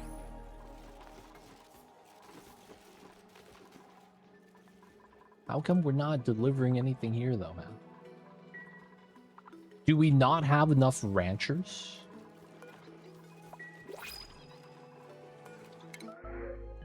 seal? Take the seal. Little seal babies are nice. Walk-in freezers sounds nice. Yeah, until you get a flatulent, dude. Would you guys want a walk-in freezer in real life?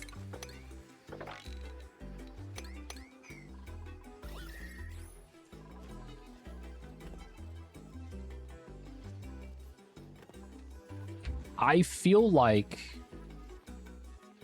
when it's super hot outside, so you can just go inside. If you have a walk-in freezer, would you want pets? That's like the big thing, I feel like. Pets start to become a concern.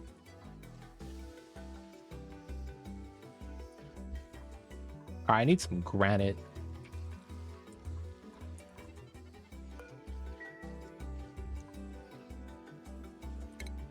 Sedimentary rock.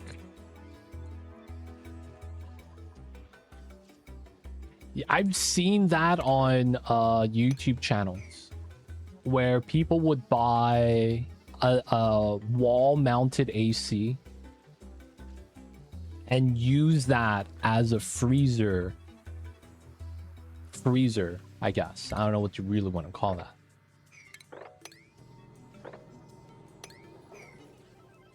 And I was like, does that really work? I feel like that wouldn't really work though, because it feels like the AC, especially the wall-mounted ones, have some sort of like heat leak. No? Am I crazy with that? I feel like it would.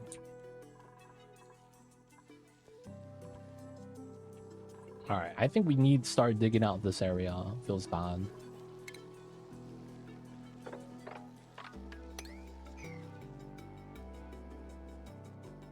If you lose track of anything bigger than that, I believe would be called negligence.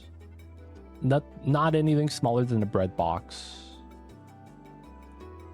Using AC as a freezer, some kind of Oni said it. Dude, have you ever played RimWorld? I want to say that's where the idea came from, dude.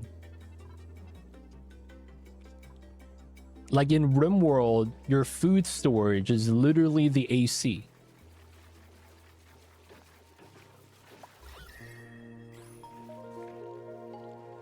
I feel like part of that might be where that comes from, man.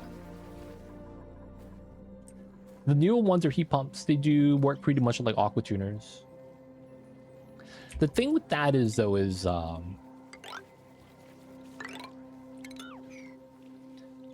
the ACs technically like it's not an open wall, but it's not perfectly sealed. You know what I'm saying? So like, I figure that if the AC isn't running, don't you have kind of like a heat leak via the AC where it's mounted at? Like, no matter how good you seal it up, like the AC itself is going to allow some of the heat to leak out now. Thermal ventilator, some kind of AC. You guys know what the heaters are, the old school heaters that are like spiraled up like this? They're like metal coils. And it's like a circle like this. Right? But then it's like another circle like this. You know what I'm saying? And it's like repeating. Do they have that, but it's not hot but cold? That would probably be a better freezer setup. Yeah, they don't exist anymore. I'm not gonna lie, man. I had one of those when I was young. I remember it always being in my grandma's room. And it worked for the longest time. And then we got rid of it because someone spilled a beverage on it. Oh yeah, it's doing the thing.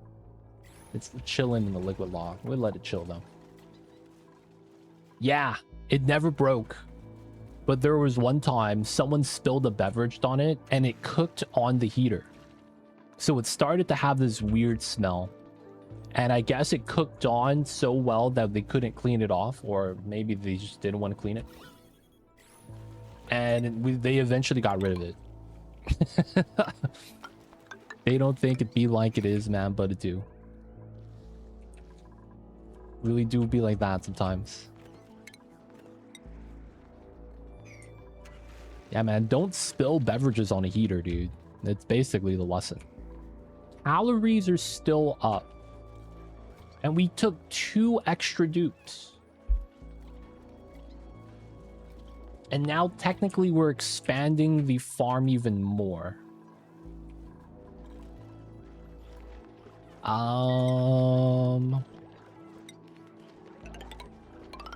We're gonna start bopping this farm probably.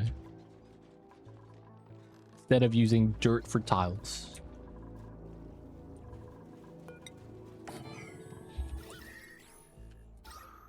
Alright, breathability is kind of bad here. Since we have oxygen off of this side now, I might want to do oxygen here.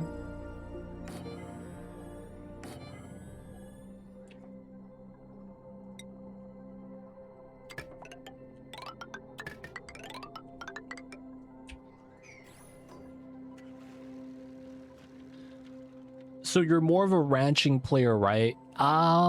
Yeah.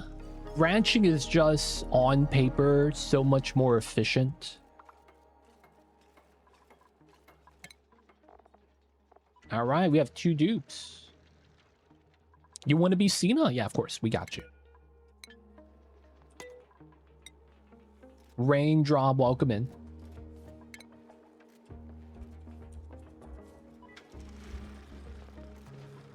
Alright, so we're gonna default give you the Sailor Moon Scout outfit. I don't think we have gloves to match the hair, though. Maybe we'll do orange to match the hairpiece. And then, oh, look at that, we give you the cake socks. Nice. No, we go full schoolgirl and give you the high socks that goes up to your thighs. Classic setup. Let's go. Welcome in, Raindrop.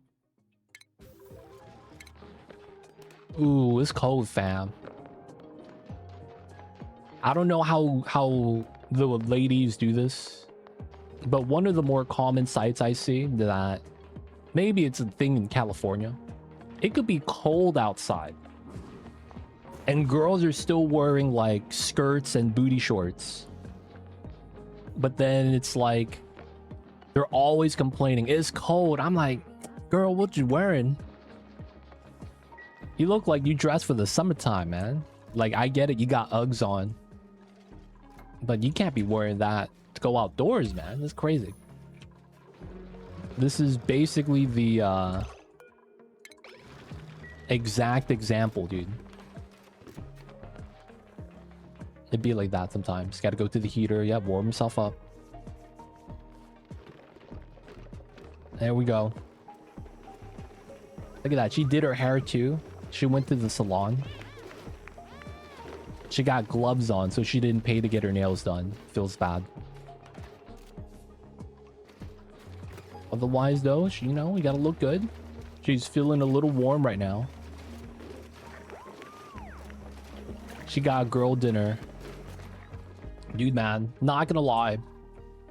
I saw the funniest Reddit post yesterday. And it was relating to that thing I just talked about, where the girls wear, like, no proper layers in the cold. And it's like they do it for fashion. The Reddit post said, I believe women have the ability to transfer heat to themselves, to the future, to their future selves.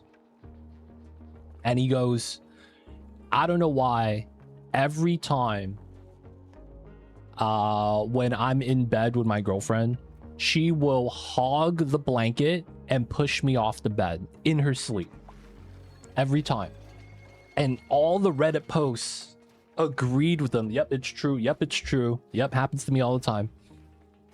And then he goes, I have a conspiracy theory that the women could absorb all the heat and then use it when they're outdoors, so that when they're wearing the booty shorts, even though it's snowing outside, they're not cold. People are like, this makes so much sense. Like, it's got to be true. It's like, man, I believe it. Yep, that's all the Reddit comments are saying, man. I believe it. They take the hot showers at night. Somehow they're always cold, regardless of how many sweaters they're wearing. They'll be wearing like leggings, sweatpants, and then socks, and then they're wearing my hoodie, my jacket, wearing a beanie, and then they still have a blanket over themselves. And then somehow she'll reach out with her hands, touch me. I'm like, damn, your hands are cold. What the hell? Like, how's that possible? We got so many layers. They don't think it be like it is, man, but it do. Really do be like that sometimes. Like, if it happens once, it's kind of like, okay, you know, maybe it's them. But when it starts becoming like a common thing across the board, it's like, there's something going wrong, man. Something going on here. Something fishy is going on. It starts becoming a little bit suspicious. All right, this might be warm enough. Let's pop the gas.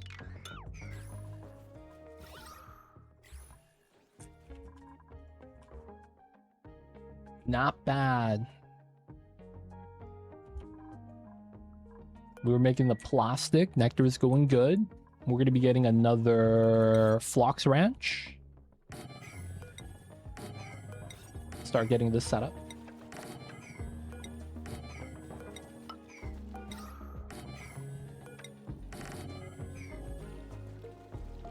The alveol vera in here is really just to consume the CO2 from the dupes breathing out. So it shouldn't be too bad.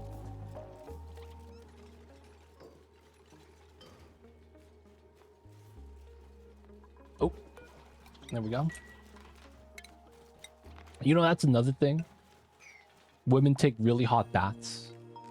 That if you ever live with your partner and she takes hot baths, you find out real quick that you can't just turn on the shower. You turn that on, oh damn, it's hot, man. What's going on here? And then she's like, no, this is about right. I was like, I don't know, man. I feel like I'm gonna get 2 second-degree burns with this. They don't think it be like it is, man, but it do. Getting closer to late game, man. I don't know if we're getting closer to the late game.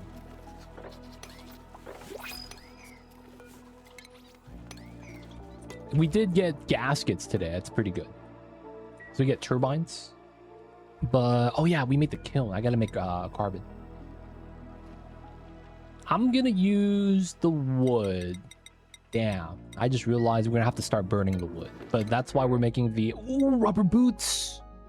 The little booties! Alright, man. We gotta give these to the dupes. This is really good because there's ice everywhere. We are slipping. So we actually need this to stop slipping. We're gonna give this to Raindrop because it looks like she keeps falling on her face. So she gets the booties. That's why she's stressed, right? Yeah, the booties because we can't grow rubber on the planet, right? We gotta do what we gotta do. Most things seem secured out. Yeah, everything's pretty good. The ranching has stabilized. The only thing that kind of sucks is phosphorite. Phosphorite, you only get like a certain amount in the beginning. We need to rely on that for the pike apples for food. As a result, we're going to be trying to... Oh, we got another one. Bomb Lily Seed 1 unit. Let's go. To feed the Dreckos. So in order to feed the Dreckos, we got to grow Bomb Lily. We got to put heaters in an insulated box. And then we are trying to make sure that we could get enough. So we got the first bomb lily from the Prince Scepter delivery service, dupe dash, and then you know, got our first bomb lily. So we have to wait, harvest it a couple times and get some seeds. And then once we get enough, we're gonna move in a Drecko. We're gonna dupe dash in a Drecko as well.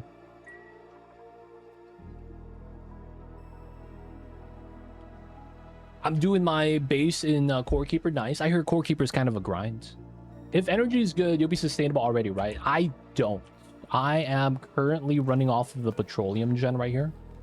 And we are basically pitcher pumping ethanol. Thing is that we're not making ethanol. This is going to run out at some point. So we kind of need to keep tacking up, getting a little bit... Oh, you're stuck. Here we go. Because this map, you can see the bottom half is magma. We're going to try to use that for power. But I want to get some more suits first. I should probably make some more suits. And we're getting our reed fiber by feeding this mammoth. We made a CO2 pit and it's naturally deep freeze. And we're taking all the wild plume squash that we get from the area. And we're just putting it here. These is his kids. And we should just kind of let him hang out. This has worked, dude. We have a lot of reed fiber, actually. I'm kind of surprised how good of a solution this is just to get reed fiber passively. Because we're not growing any of the plants. We're trying to avoid digging up the plume squash, though. And then that also means that if we find plume squash elsewhere, we probably do want to move it. Oh, this is going to melt from the sulfur, huh? I might want to do this then. Oh, can I even reach? I think I can. Yeah, we should be fine. Put the ladder here. And then we'll grab the plume squash. Say hello to this mammoth. Yeah, some of the squashes have rotted though. Oh yeah, and then right here. We do these two. Grab the patties. Grab the squash. Oh, there's radiation here. Kind of scary. What's going on, Cthulhu? I see you over there. Damn! 41C106? You guys are getting cooked over there. You doing all right, man? Staying hydrated? Shout out to everyone in Texas. Man, it is hot.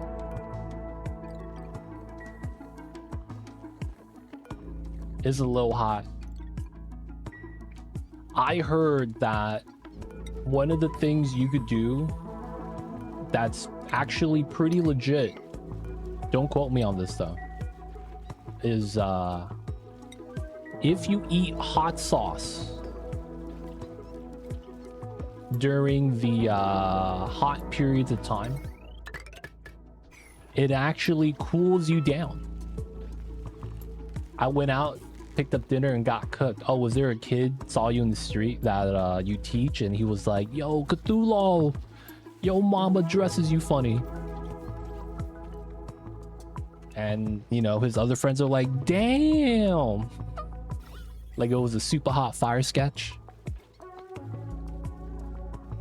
Cooked from the temperature. Okay, I thought you ran into one of the kids. What's going on, Sudak? The big complaint after falling asleep. What happened, man? You gonna blame me for the Wi-Fi? No way. You gonna blame me for the Wi-Fi? Hey man, that's not my fault.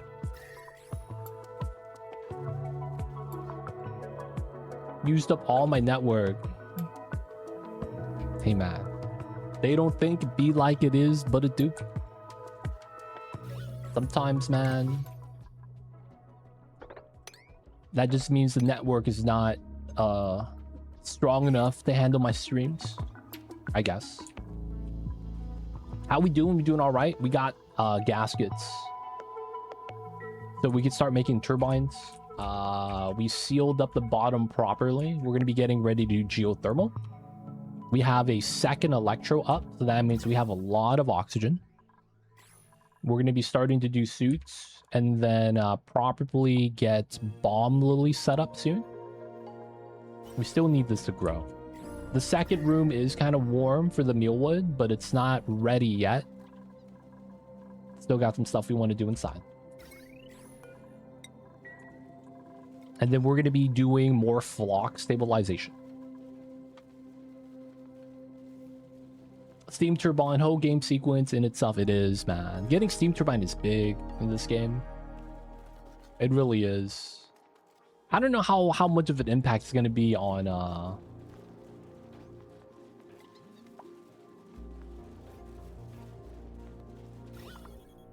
right, didn't break the lock. I don't know how much of impact it's going to be on the cold planet. Why small ranches? This is 5 floxes, and the math works out that exactly 3 plants is 5 floxes. Right? So if you have 5 of these, it's 100% per cycle. And then they're 12 tiles each. That means at max you can get 8. So I thought to myself, we could just trim down the size. Give them enough tiles at 67. And then we just give them 3 plants and it works out. Like, technically, we don't really need max size of the 96. Like, it'd be cool, though. But from an efficiency standpoint, this is no waste, right? Basically, the floxes are working well here. It does mean I probably keep this, though. Have to move out the eggs manually. Soon I come in 5 streams for you. Shout out to you.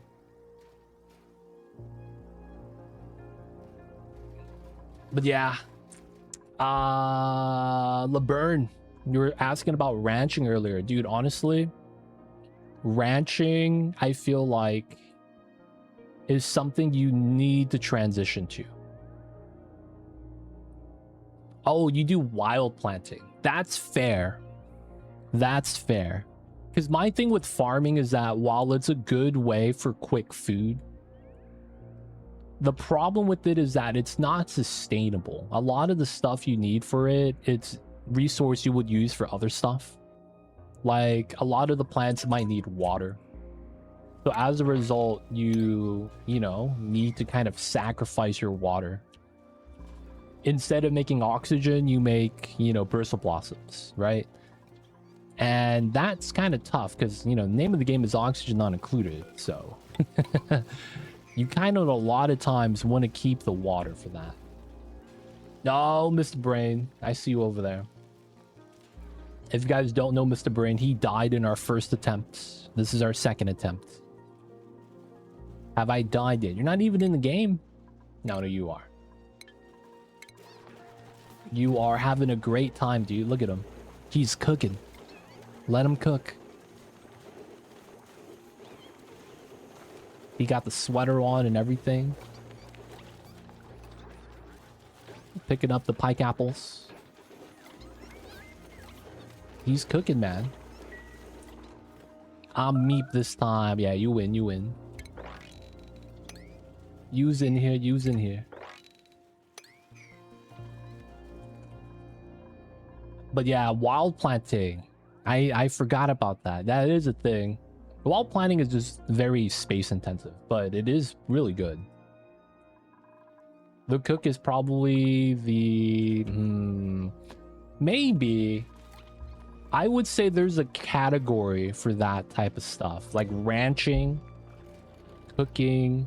Like there's a lot of jobs I think you need to have someone dedicated to do. Cooking is one of them. Research is another one just because it's so much faster with someone with research skill. Ranching is also dedicated. I mean, there's skill required for both of these, right? And then operating is weird. You never want to not allow someone to run on the hamster wheel, right? Because that's technically operating. But when you have someone that's not skilled doing metal refinery smelting, I'm like, dude, this takes a while. They struggling with this. That stuff is kind of like, I still gotta allow them though, right? We have entombed, yeah. We got our satellite up top, entombed. But area complete. Everything is telescoped, so we're not really gonna worry too much. We have our pipe set up for the nectar. So we could just kind of leave this alone, to be honest. Not really too worried about that. Right now, we're trying to get some more wood. That's gonna be the big thing at the moment. We're gonna be hoping to get some more wood so we get some more material. I mean, we're gonna be making refined carbon right now too, so that way we get steel. Just a little bit, just to get a little bit of gaskets. And then later on, we could use the plastic for data banks. It's a win-win. I like to hook the fridge to the stove so you can cook on demand. Yeah, that works. Fridge has smart battery capabilities. It's not bad, it's not bad.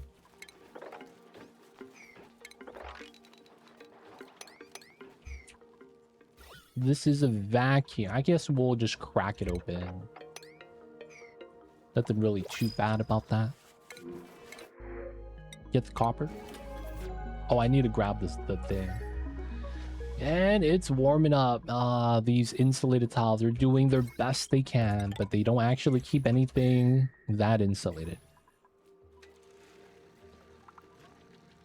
I want to flex. I closed entire stack on another leg machine. I'm gonna be real.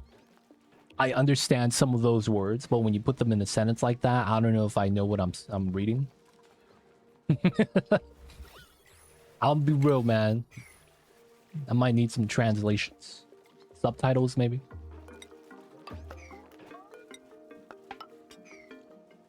I didn't get it either.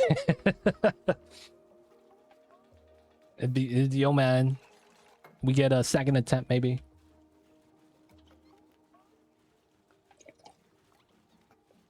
Oh, it's...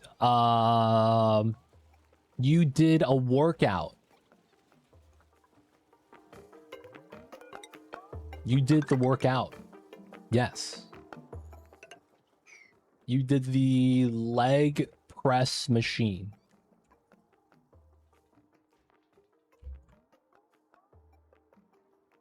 So which leg machine is this? I'm not sure which muscle that's working out. But I'm gonna have to believe and assume that that's a feat. And another thing is that he doesn't skip leg day. Let's go. Not skipping leg day, props. Because that's the one thing everyone skips for some reason.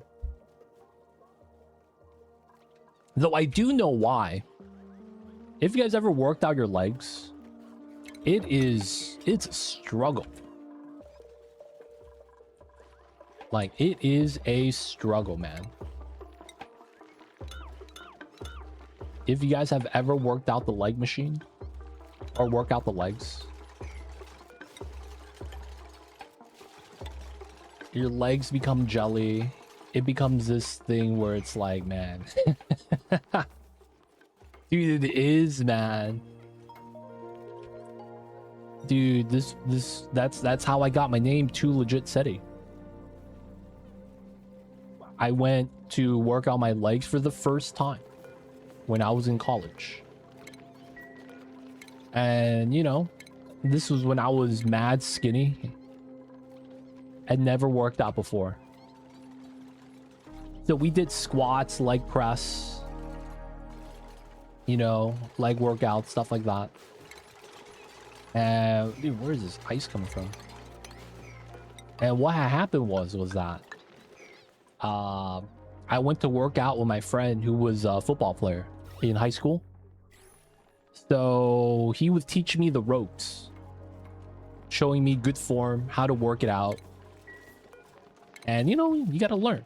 So we did the workouts, we did the leg machine. Dude, my legs Like, I understand the phrase now when they say your legs are jelly. It literally feels like your muscles become jello that doesn't react to what you want them to do. So what happened was that we was leaving. Luckily for us, the homie drove. So, you know, us doing leg day was not too, you know, you go work out, you go run to the gym. Additional workout, save a little bit of money, right? That's the logic. The homie drove, so we're like, oh, thank God. So what happened was that when we was leaving, I had another friend who was going to the gym to play some basketball. So, you know, he's the homie. He's like, hey, yo. And this was before I was dubbed too legit. So he says, hey, yo, man, what's good? Passes me the ball. I play basketball too. But I wasn't expecting it. So it's one of those think fast moments. Then what happened was that I fumbled the ball. And then I didn't want to lose the ball and have it roll off. And then I have to go get it. So I start moving, but my legs weren't responding to what I wanted them to do. Because, you know, I just did leg day. And I started shuffling my feet, and my friends started laughing at me. They're like, oh, man, he's doing the hammer dance from the MC Hammer. I was like, oh, shit. They look that bad. And it's like, apparently, I was just not able to, like, do full steps. And I was just, you know, literally looked like I was doing the hammer dance. And then from that day forward, man, I was known as too legit. It's like, you see my man over here, he's too legit. I was like, what? He's like, he do the hammer dance for fun. I was like, ah, shit. And then, you know, I just took the name, man. That day I was born. They don't think it be like it is, but it do sometimes. But yeah, man, that was my experience with leg day. It was, air quotes, fun times.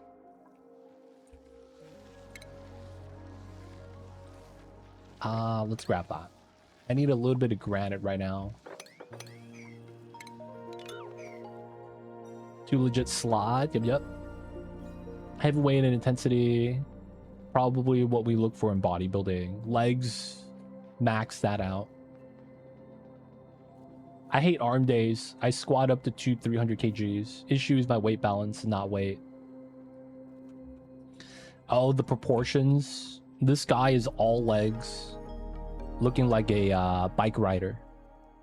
Have you seen that video of the Olympic bike rider with the quads the size of like 3-gallon jugs? And it was basically like a showcase to show how much power is needed. And what happened was that they basically have them on a bike that's hooked up to a generator. Each bike rotation generates a little bit of power. And they're like, this is how much power it takes for a toaster to toast a piece of bread. So they make him basically just keep riding on the bike. And I think they added in more friction, so it generates more power per rotation. So it was like, you know, not smooth. And like, dude, he's like, yeah, we have this man over here. He's an Olympic bike rider. I was like, I don't know what that means, but you know, it's what's that word they use? Yeah, man, the dude's quads were huge, man. It was. I saw that. I was like, okay, it looked like he work out, man. He really do. What's that word they use? I don't know what that means, but it sounds... What's that phrase? I don't know what that means, but it sounds not enticing. Damn, what's the quote?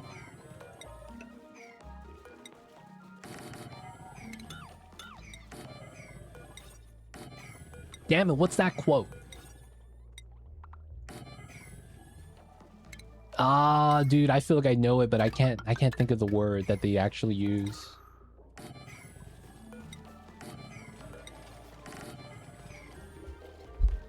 I don't know what that means, but it sounds...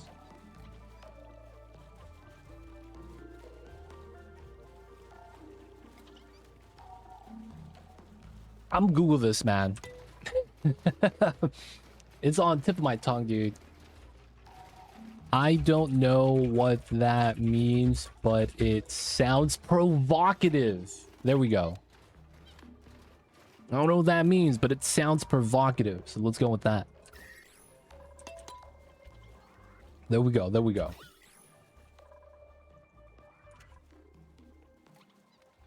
I forget the quote sometimes. Dude, if you guys don't know what I'm talking about, this is a YouTube video.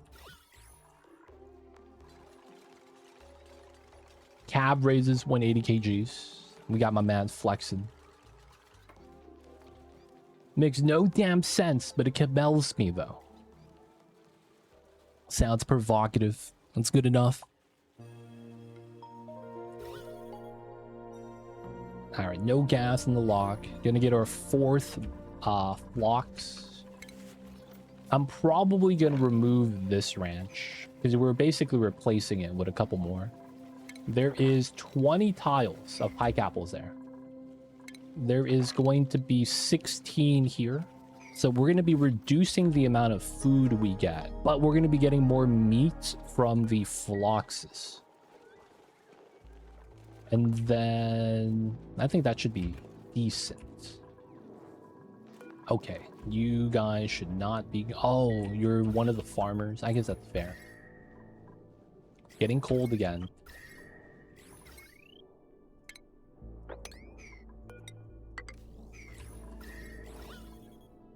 What are the growth rates? 60. If on machine free weight 70, because I weigh myself 100. I see you. I don't know weight in kgs. You know, I'm American. I don't understand weight in kgs, man. It feels bad. Dude, we don't use it, man. We don't use it over here. Can you tell me what temperature it is in Kelvin? That's a scientific standard, man. What do you mean? 52 kg is about 110 cheeseburgers. 70 80 would be at 160. Oh, wow. Y'all use cheeseburgers for weight? You know, we use bananas for distance. They say a mile is about 3,000 bananas. I don't know how much that is in kilometers, though.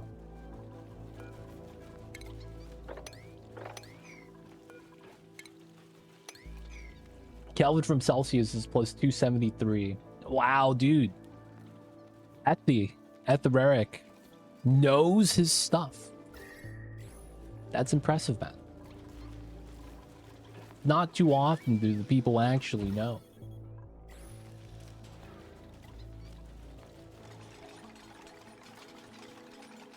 My man Etheric went to college. Let's go, boys. Alright, we're waiting for more floxes here. Still got to do our drop lock.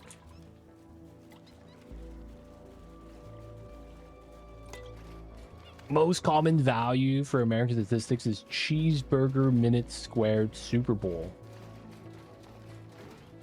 It sounds like the education system is failing you guys over there. Celsius and Kelvin grow at the same rate. It's much harder from Fahrenheit, though. Yeah, Fahrenheit, there's like a weird equation you got to do. There is a weird equation you got to do. Something like 3/5 plus flat value.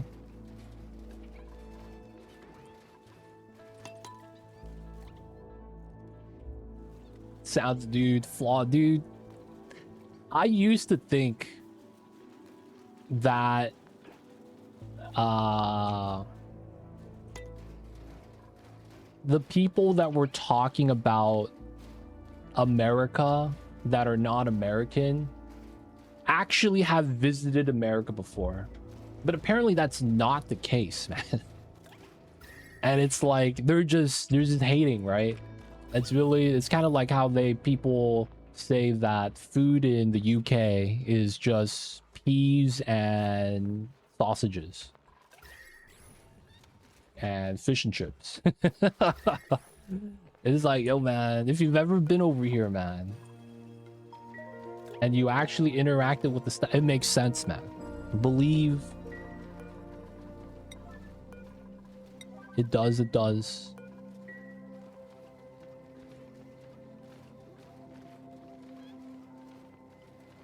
Inch and foot feels like it's feudal. I'm not sure why there is inch and foot. There's probably some reasoning behind it, but I actually don't know if there's any, like, Fahrenheit. There is some logic to why it's Fahrenheit, because it's based off of the human body. Celsius is based off of water, right? So there's some logic behind that. I don't know why there's foot and inch, to the point where there's no real basis for centimeters and meters too. You know how Fahrenheit system was made? Yeah, it's based off of the relative to the body temperature. When it's 100 Fahrenheit, it's because that's the same temperature of inside your body, and that's just like, it's hot. And then that makes it so that when it's above 100 and you have a fever, you know it's really bad. Whereas in Celsius, you can't really tell that unless you know the values by heart. Even then, the Celsius values is like 1 Celsius is like 4 to 6 Fahrenheit, depending on, you know, where it's at. It makes it so that it's harder to, you know, get the exact temperature. Though I will say that the lower the scale doesn't mean it's better, though. But the basis of which it's based off of makes a lot of sense. It's just, I don't know why there's inch, meter, foot, centimeter, like how that really changes.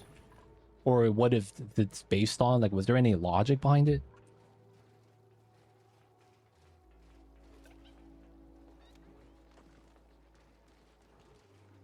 Bro started system by checking temperature outside window in winter. Took sick wife temperature and set it as 100 Fahrenheit.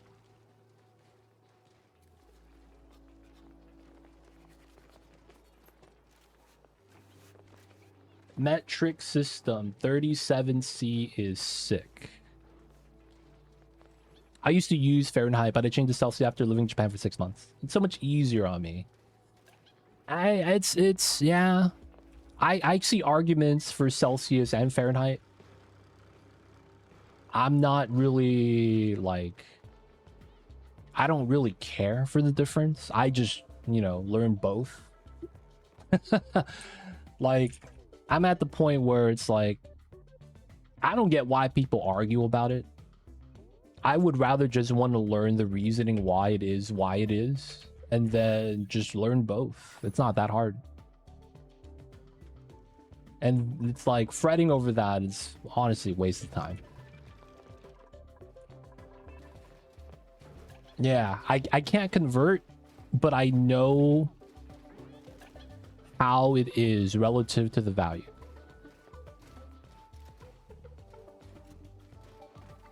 Everyone knows human body temperature 37C. Nah, dude. I don't know about that, man. It's what you're taught in school. That's the problem. If you're not being taught Celsius in school, that is not common knowledge. That's the thing. Yeah, right? So it's like, in Fahrenheit, we actually never have to teach that. That's the thing. we don't get taught what the body temperature is or anything like that. It's just because it's 100 scale, it's just intuitive. Now, of course, if you start getting into more biological sciences, that's going to be properly taught. But unless you get into that, it's more stuff that you would just know without even having to be taught.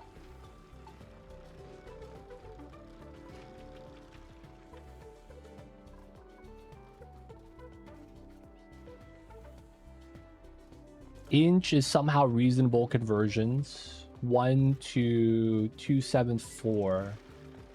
1 foot is 30.5. I actually don't even know that. I just know that a meter is 3.3 feet. And that centimeter is based off of meter.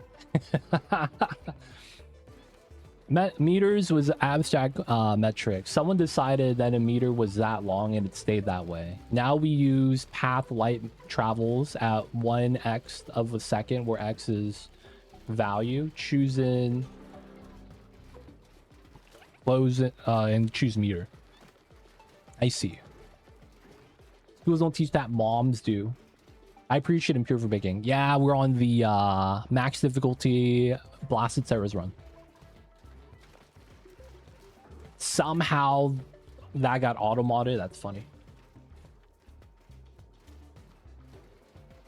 Schools don't teach that, moms do. Yeah, we don't even need to be taught that. Like, it's a lot more intuitive. Then that's the reasoning why Fahrenheit is kind of still being used over here.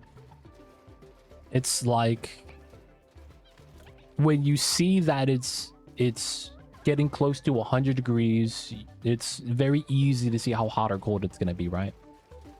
If it's like 100 scale, if it's 80 degrees, it's 80% of your body temp. 50 degrees is 50%.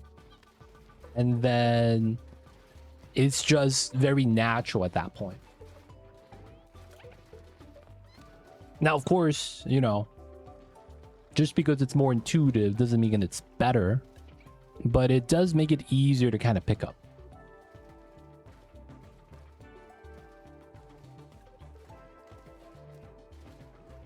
Andy, how are you? Welcome in. Can be said arbitrary. Yeah, that's the thing. It's like, I don't know if there's a basis for foot and meter and inch and centimeter. Kilogram cake is not happening. Pound cake. That was the point. I mean, hey man, it is what it is. Mom's gonna take 100F as your temp. I guess. Honestly, I think if you ask a lot of people what the internal body temperature is, I don't think they would know in America. It's kind of messed up, but I do think that.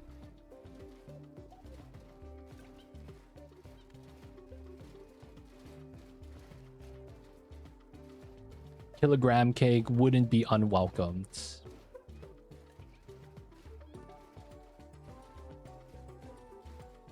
Now, of course, that's just the weather thing. It makes you wonder, when is everyone gonna drive on the same side of the road? That's the one thing that I don't know will ever actually get done.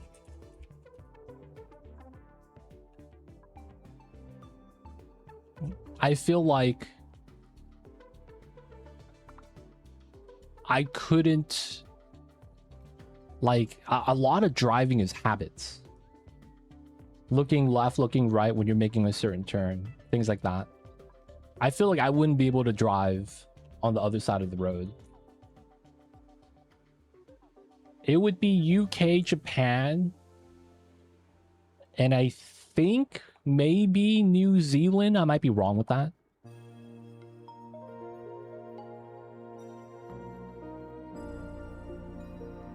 But UK, Japan, and I think New Zealand.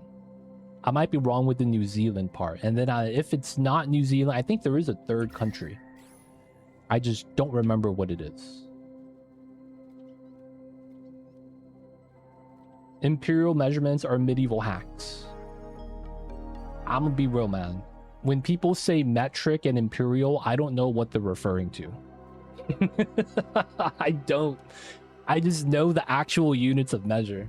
I don't know the category / class.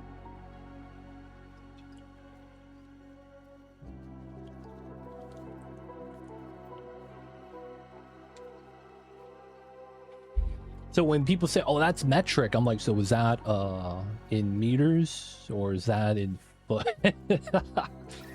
It'd be like that, man. I don't actually know.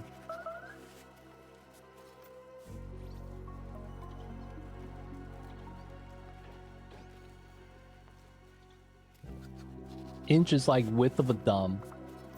Really? I never knew that. Width of a thumb is an inch. Wow, is that real? I gotta measure this.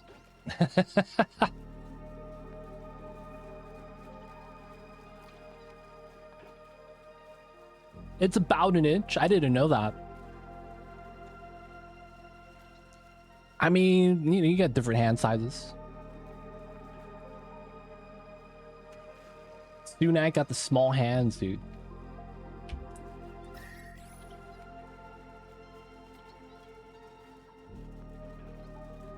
I thought it was length of thumb. Nah, dude. Thumbs are not 1 inch long. The width makes more sense. There was an anime that actually did exactly that. This is called One Peter. Why is it called Peter? Because King Peter declared that it be named after his unit of measurements. It was something like that. And it was like, okay, man, I guess this is what we're using. And then it just kind of kept rolling. Board easy. That's a good point, man. It's probably some king was like, I'm naming this after me. Are we out of ethanol, dude? Oh, we are. Man, okay. Let's mop this up. I'm a little bit scared to go up there because of the radiation, so we're just gonna go out this time. Still a pump there, second tile. Everything will naturally spill in. I was like, why is this not getting filled?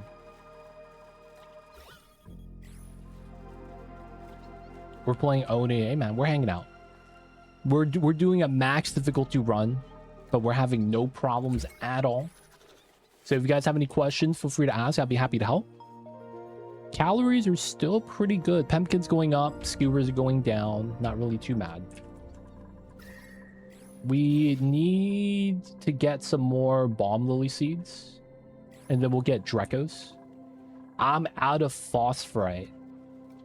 I need this to fertilize my food, so we actually have to start digging this, huh? Right now, we are trying to get stability indefinitely. So we need to be able to effectively generate some resource, for lack of better words, forever. The easiest way for that is bomb lily doesn't require anything to grow. It just needs the right temperature, so that's power. And then the Dreckos would give us phosphorite when they poop. So that's going to be how we keep the food chain alive. This allows us to get phloxes, which gives us glass and wood. We need the wood or else we can't build ladders. And then the Dreckos and the phloxes are technically food source. No, wait. I need to intercept this. There we go. Now, once we get that, we're going to be doing glossy Dreckos with mealwood down here, which will allow us to get steady plastic without having to wait for the trees to grow up top. We'll be able to stack that up, get data banks. The phloxes are because we're going to eventually want to warm up the outside. So one of the things we will want to do is keep this area cold. So I'm going to start moving in some stuff inside just to keep it cold, and it feels like it makes sense. What's going on, Kira? Welcome in. I see you over there. Hello, hello. I'm going to do something weird. I'm going to start moving seeds. We're going to take seeds from here and put them in this room. We're going to take seeds from here, put them in this room. We're going to take seeds from here, put them in this room. The seeds are cold.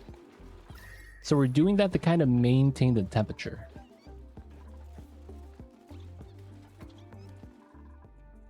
I guess we could take these seeds down here and move them in the last room.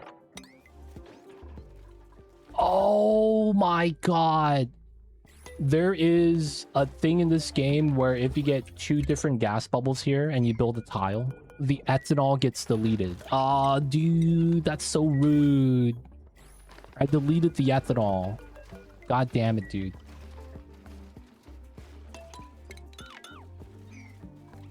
That low-key sucks. How was the Oni? Oni's going good. We got plastic today with the polypress plus nectar, so we get some turbines. We are looking to stabilize a little bit, and then if we can, and I think I will, start getting some suits up.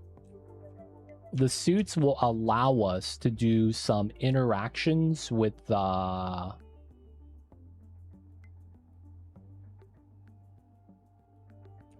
bottom half of the map. That's magma, and that's going to be our long-term power source. Yo, man. Good luck. Have a good night. Restful, rest easy. Hopefully you have a nice data plan, dude. But we'll see you next time. Appreciate you for popping in. Hope you have a good one. I always make my 2 tiles, liquid lock 2 tiles high. Drop automated pump in the middle.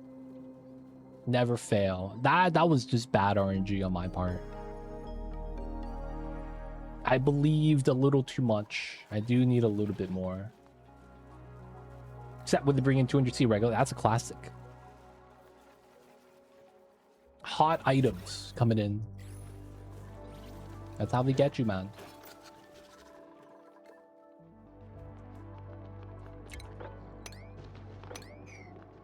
Dude's favorite hobby, dude.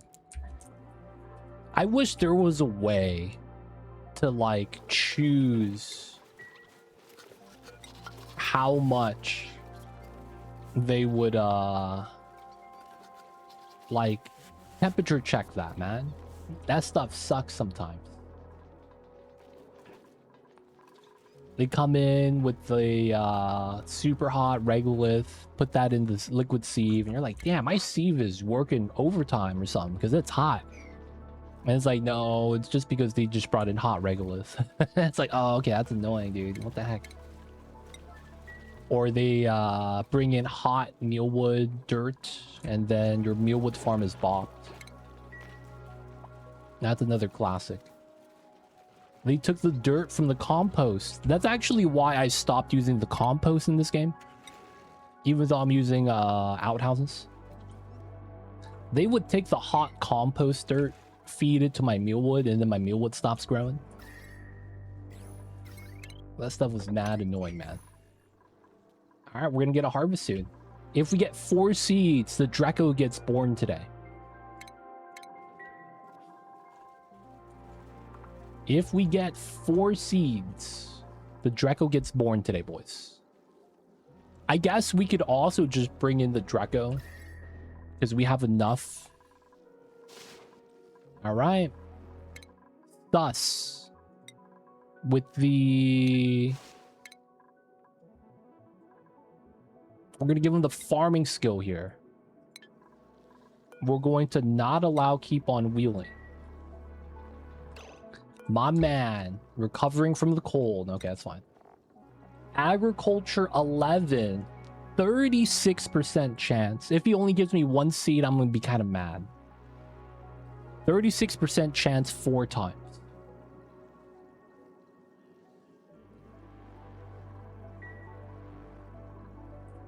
Not yet. I want to get suits first, which we will get somewhat soon. We have it already.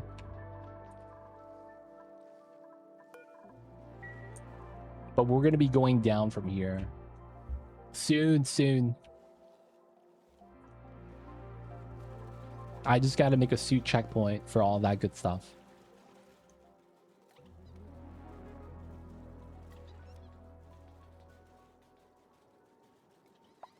No jet suits. They run on ethanol now too. Oh, that's actually kind of nice.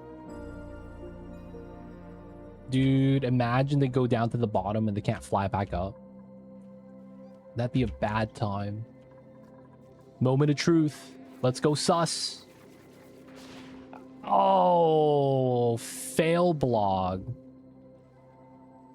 Come on, sus. 0 for 1.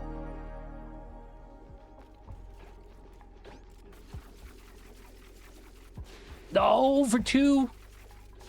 0 for 3. Oh my god. I can't believe he done this. No, dude. I can't believe he done this. 0 for 3, dude. We wait a little bit longer for phosphorite. It really do be like that sometimes. We're gonna have to continue digging this out.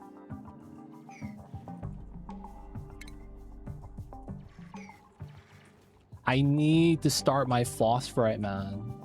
I guess we could start digging this.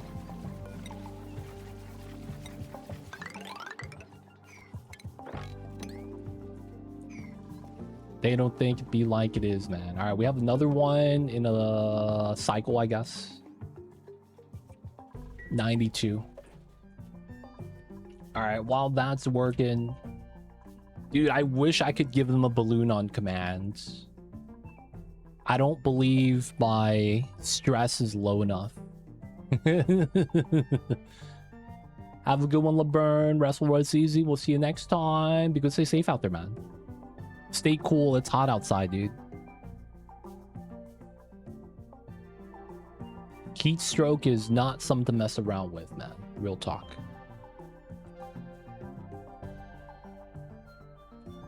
Okay, so I want to build a liquid lock here. And then we want to make suits. It doesn't really matter where we do the suits.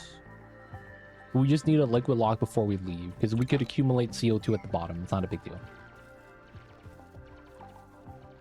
So this is a vacuum. I guess maybe we could utilize that. New medicine, Happy Pill. Triggers the overjoyed reaction of a dude.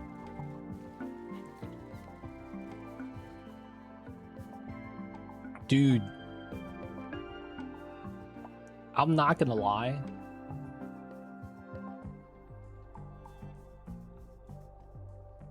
I think we could solve the stress problem immediately. At a cost. Give them an extra hour of sleep.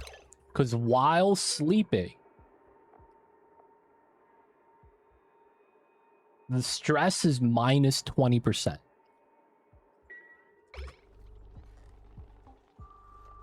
Oh, but they're holding their breath while sleeping. Okay, that kind of sucks. Yeah, that kind of sucks. Maybe we need to do something about the CO2 real fast. But technically, if we just make their sleep schedule longer, they would technically, because these keep sleeping during the sleep block. We don't have the vacillator, I don't think. Not on this map. But yeah, we make them sleep longer so they reduce more stress. At the cost of 1 hour of the day of the cycle. I don't know if that's worth. Alright, so we probably don't need a insulated tile setup for this. We're going to put ethanol and that should just work out. And then there's a ladder on the side. So typically ladder, pole, and then it's a lip tile. And then proper tile.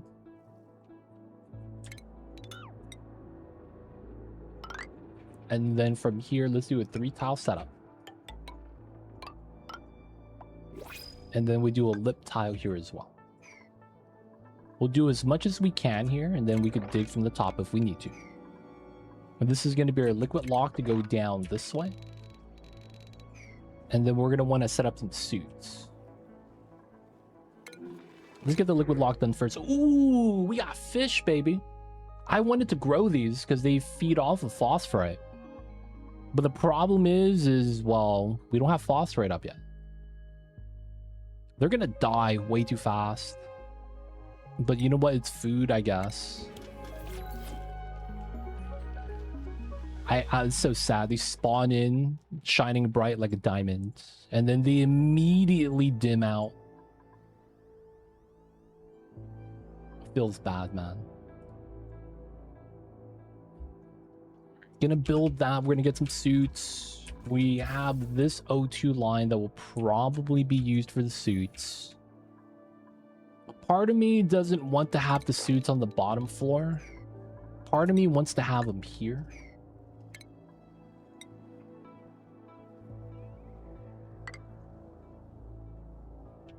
And then this is on like a weird set layer, which is not too bad. 3 tile gap in there, that kind of works. Do the 4 here. This is going to be our suit layer. We probably just put a bunch of airflow here. Or maybe even inside. And we could use this space for like alveo vera planning.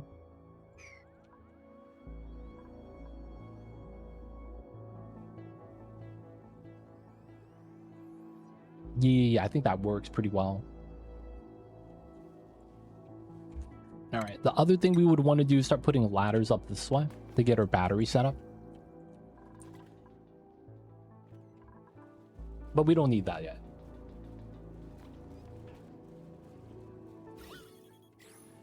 Drop lock's looking good. We gotta see. Let's go.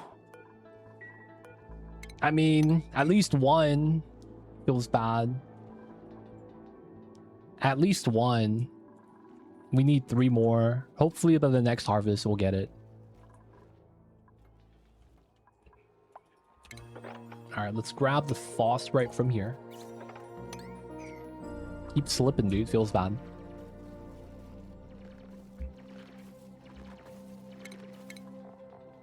Let's do... Oh, we don't have the iron. Let's make some more. 1.5. Let's do repair forever priority 9. We have enough reed fibers. The one mammoth that carried us. He's doing great. Insufficient oxygen generation? That's got to be a lie, right? Oh, they're just not turning on because the map's pressurized. That's fine. Not really a problem then. All right, there's some phosphorite there we could grab. A little bit right here as well. 2 tons. That's decent for now.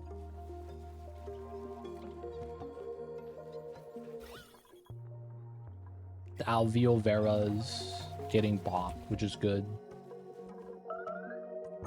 Part of this guy. Oh, look at this liquid lock. Made with liquid CO2. Totally not gonna break. Seems legit.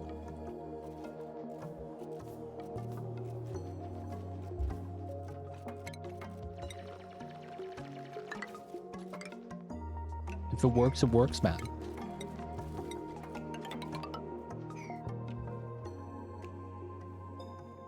Alright, so that means we will need gas pipeline, probably out this way. Let's just use cinnabar ore. Run that through the tiles.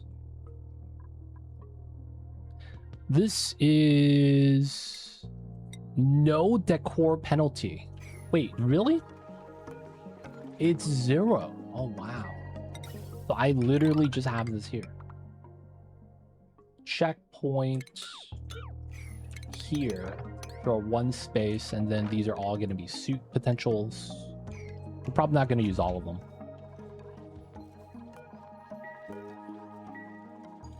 We have how many suits? At most 6 suits. That's decent. We can make some more.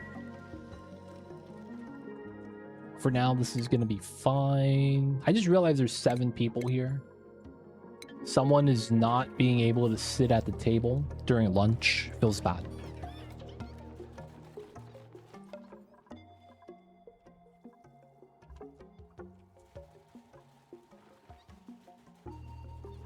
Okay, otherwise we're doing pretty good. Moving into seeds, because these are going to be cold.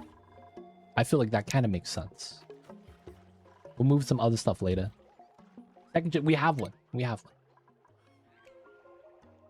It's just, you know, it's not really too balanced. I didn't really try to make it so that, like, the chefs are working on separate shifts or anything like that. That's the one thing, man. that I don't really do, that I don't know if I should start doing. Oh no.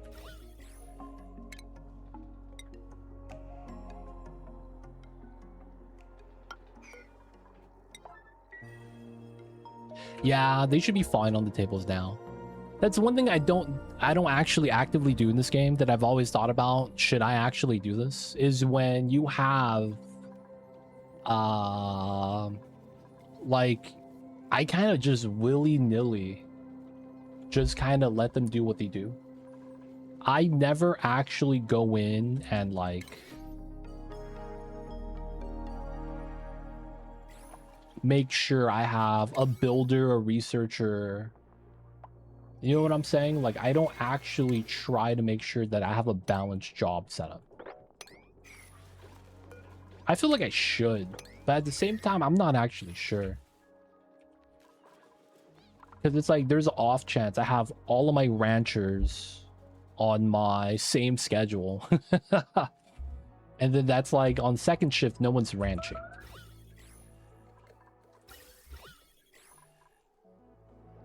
I've always super specialized my dupes. I dislike the multiple priority thing. Honestly, I feel like the game doesn't handle that well, and as a result, you should super specialize. It just makes a lot more sense.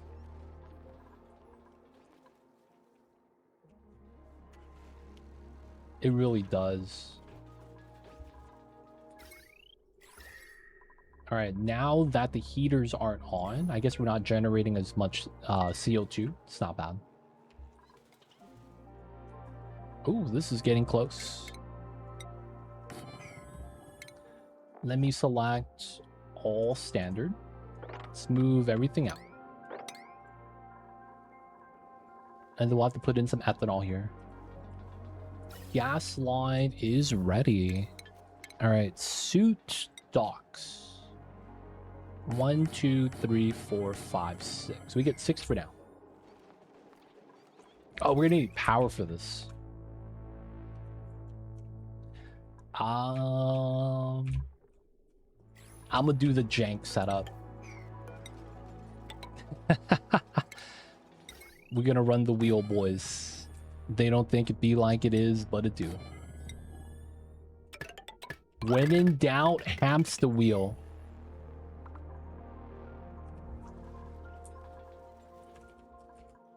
All right, calories are going up. I could probably start bopping these plants.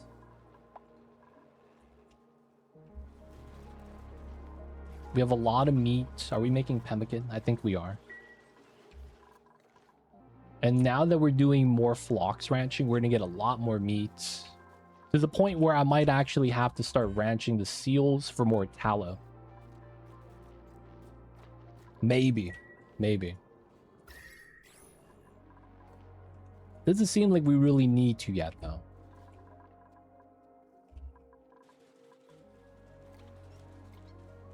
I don't want to bump this ranch out yet, but soon. We have one of each grooming station type. That's kind of nice.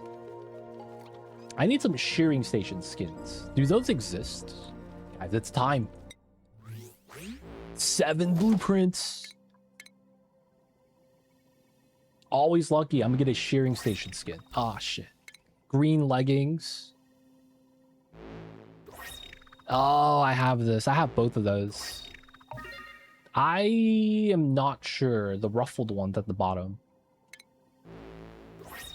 I have these. I think I have these. I have these. Oh, I have these. God damn it. Never lucky.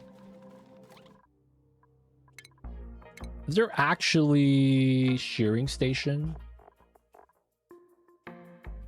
There isn't, huh?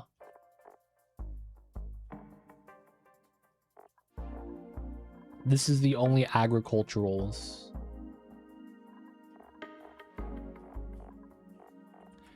Wait.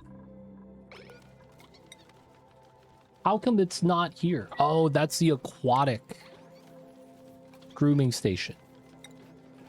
Oh, yeah. That makes sense. Can normal critters use this? Oh no, the building has to be submerged, right? Like, I wouldn't mind putting this here just for, like, you know, make it look kind of nice. Green pants, still pretty. I have those already, though. I guess it's kind of like... Alright, people of chat. I'm pretty basic. So... in my drawers, I have a bunch of black and white t-shirts.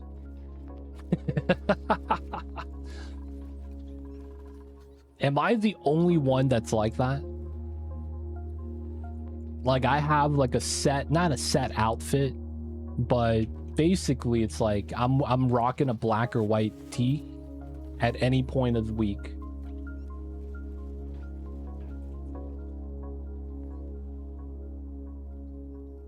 Is it... That's solid. I feel like that's solid. But is it the same pair of jeans? Do you have a rotating blue, black, maybe even gray? You know what I'm saying? Like, are we getting different colors, or is it the same black pair of skinny jeans and it's the same Back from the Future shirt, or the shirt that says like Stone Cold Steve Austin 316? You know what I'm saying? Like, you gotta have more than just one pair, I feel like. I'm not gonna lie, man. If I'm going outside and I'm like not really looking to dress, I would wear... I bought like a V-neck stack from Costco. And it's a stack of V-neck shirts that are just assorted. 6 black, 6 white. And I've been rocking that ever since then. I do make my fashion more interesting, but to answer your question, in my case, it's anime shirts, usually black base and blue jeans. That's fair. There's nothing wrong with the anime shirts. Do you have a Neon Genesis shirt where it says "Crank That Shinji" and he's just rotating the lever to open the door?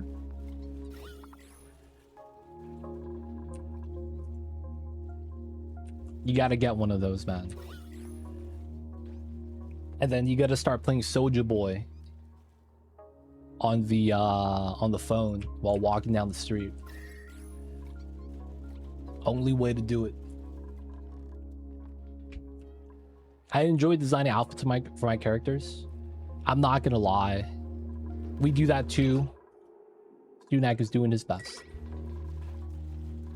But the new Sailor Girl outfits, man, have been pretty solid.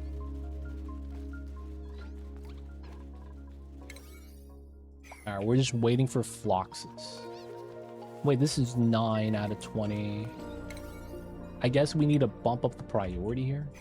Oh. I have 1 rancher. Yeah, I probably just need more ranchers. Keep on wheeling. Alright, I need to actually get a rancher from the pod then, huh? Phosphorite's kind of low right now. So we are going through a decent amount of phosphorite, it seems. Alright, we're just gonna keep going down and mining more phosphorite. Oh, we can't reach that yet. How much longer till we get another roll of dice?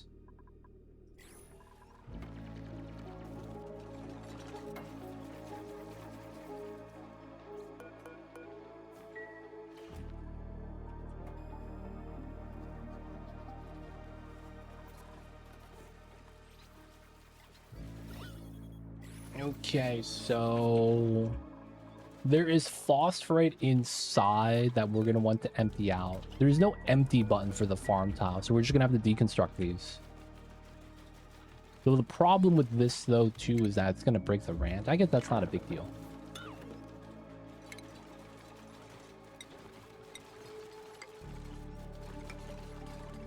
Gotta start getting in the wood tiles.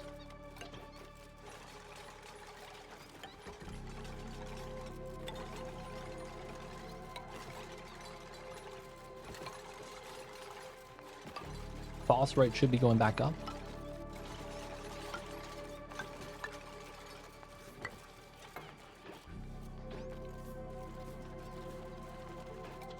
We're getting wood literally right here, so we should be fine.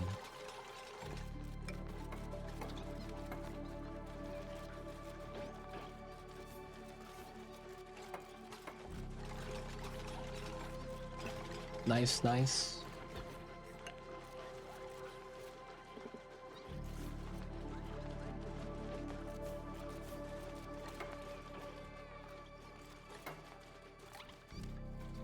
People of chat, do you guys think cat language is real? Have you guys ever looked that up? Cat language?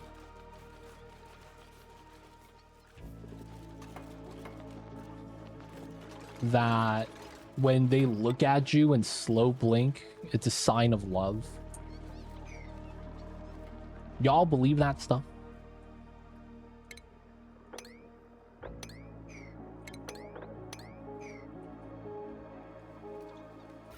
Of course it is. I feel like it's kind of crazy that we have kind of deciphered that. People of chat. Hey man, everyone owns a cat in chat, dude. That's one of the requirements to be in the chat. You gotta own a cat, I guess.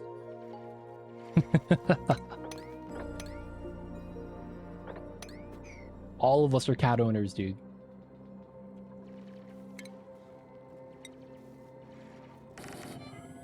Let's get some more alveolar varroas just to consume the CO2.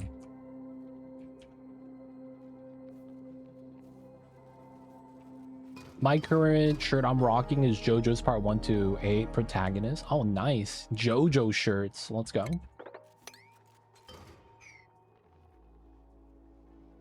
What style of music is the JoJo's opening?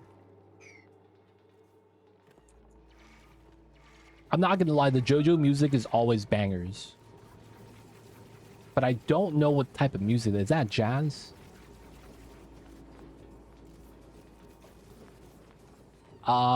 Let's do the first JoJo's. What is it? Steel Ball Run. Diamond is Unbreakable. And what's the other one? Steel Ball Run's Part 7. Ah, dude, it's is that really Part 7? Which one is the first part? Dude, that's no way that's Part 7, is it?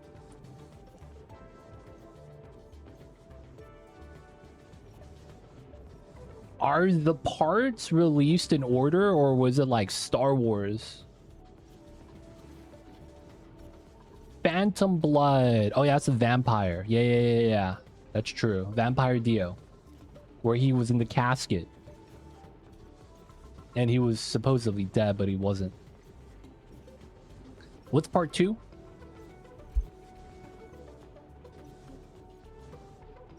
Wasn't Steel Ball Run Part 2? Battle Tendency. That's what the Aztec warriors, right?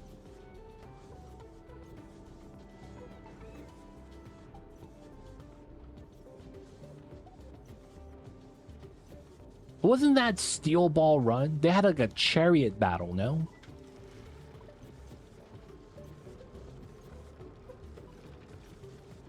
Am I just mixing up the arcs or something?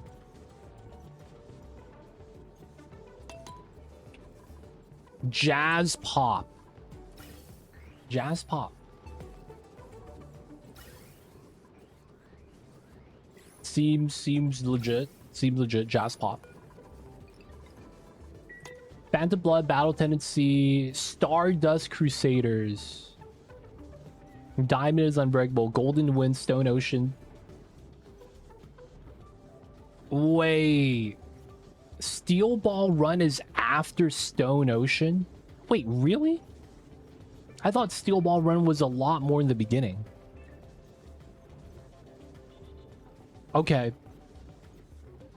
I guess I'm confusing Steel Ball Run with the fact that he was using steel yo-yos as his weapon in like battle tendency. Because I thought that was part 2.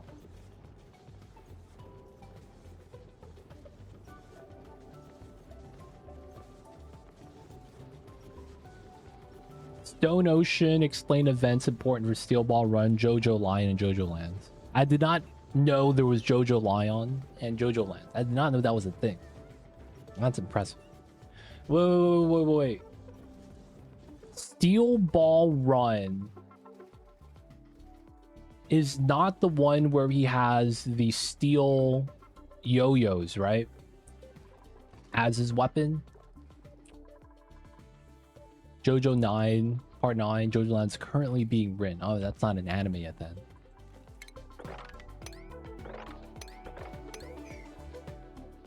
So Battle Tendency is the one where he has like the steel balls as his weapons. Man, I thought that was Steel Ball Run because of the weapon choice.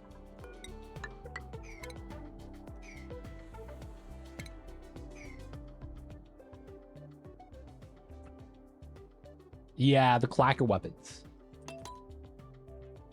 I thought that was Steel Ball Run just because of the weapons. God damn it, man.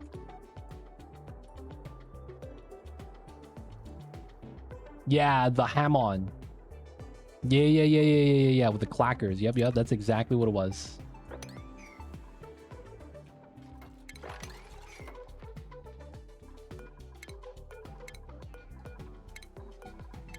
Whoa, wrong element damage? Oh, they hit us with the CO2. That's fine.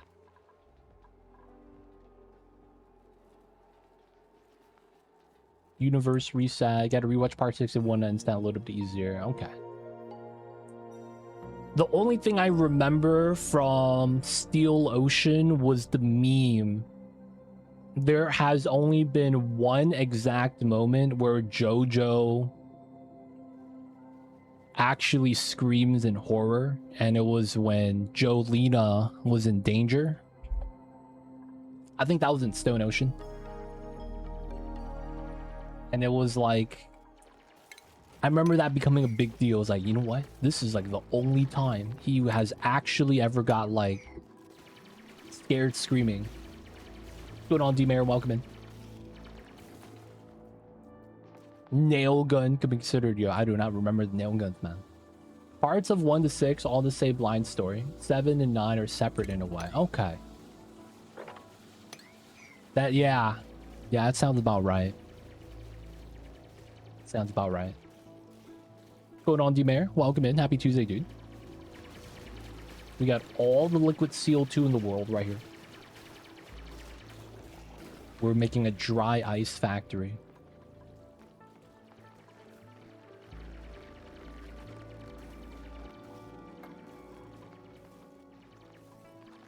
And then I guess we do want to ladder down. We got to get ethanol in here as well. But I like being a fan of JoJo's mostly ability design. JoJo's ability design, I feel like, I don't know if this makes sense,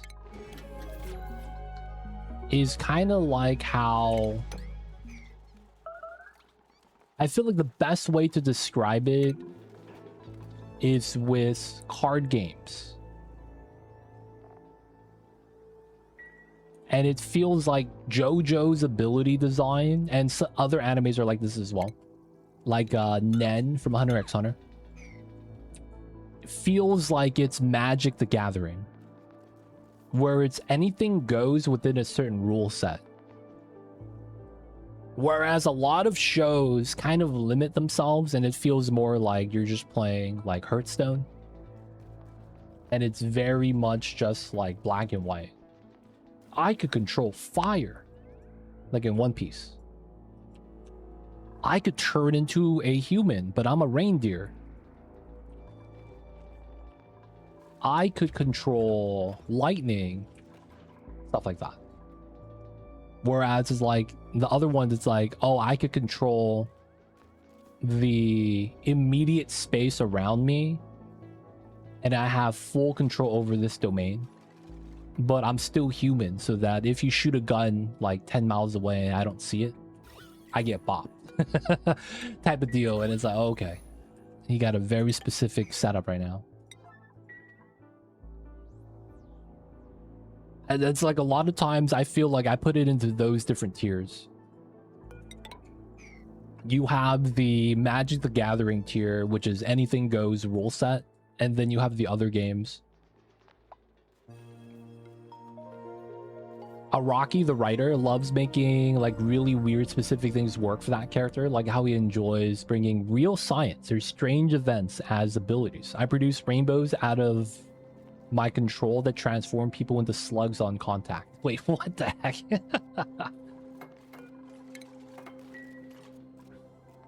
That's pretty good, man. That's pretty good. I'm not gonna lie, I do enjoy creative abilities. I feel like it's always really good, or not really good. I assume it's really good writing when they have a villain whose ability, like their superpower, is something that doesn't sound like that good. It's like I think they do this in a lot of animes. Is like the number 3 guy that's the strongest out of the villain's arsenal is like, what's your ability? I control time and space. You know, and it's like, how are you not number 1? He's like, dude, number 2 and number 1, man, we don't talk about those guys. Like, I'm scared. And it's like, I've always enjoyed that, because it's like, you gotta be like super creative to be able to use your ability that isn't necessarily, you know, by description strong. Trust me, post part 4, he was making straight nonsense, and I really enjoy that. It's really specific. I saw a clip where a guy, his ability is the zipper, and like he was like the ultimate stud or something like that. Like he's Zipper Man, and then it's like there's just so many scenes where he's just pulling a zipper out and then it extends his arm like he's Luffy. Being able to basically switch planes, but only when compressed between 2 flat objects is interesting. The specific rule sets, man. Gotta have it, gotta have it.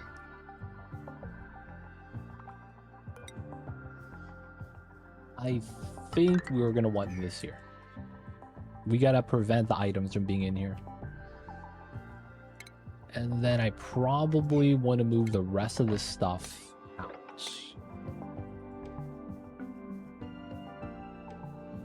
He uses a ground and a flag often. That's D4C.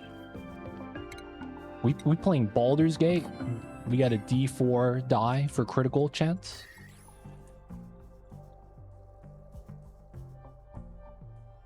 I do not understand the acronyms, unfortunately.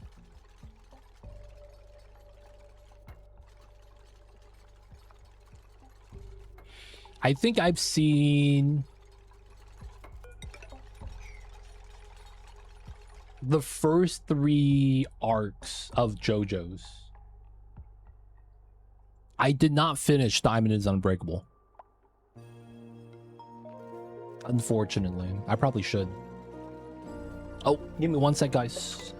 My kitty cat needs me really fast.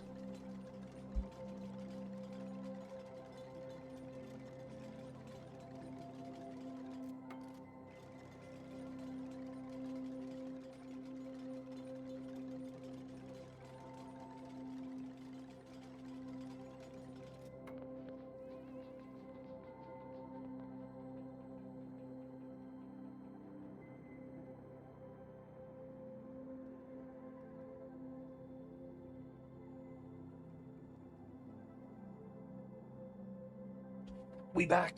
All stands are music references, and this stand is Dirty Deeds Done Dirt Cheap. Wow.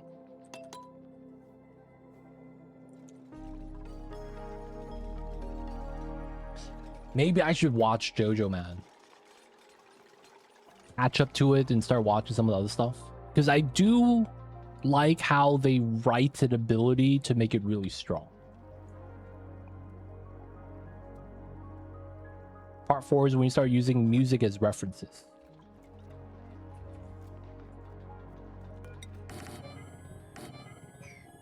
Music is nice. I am a fan of the music, especially the pop jazz.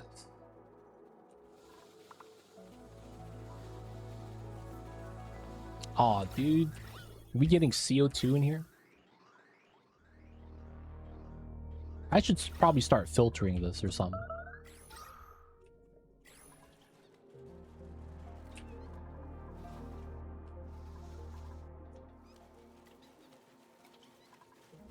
How come we're not getting Phloxes here? Oh, I need to get a rancher. That's what we need. It probably doesn't help that they're doing this here for the Shatter Phlox.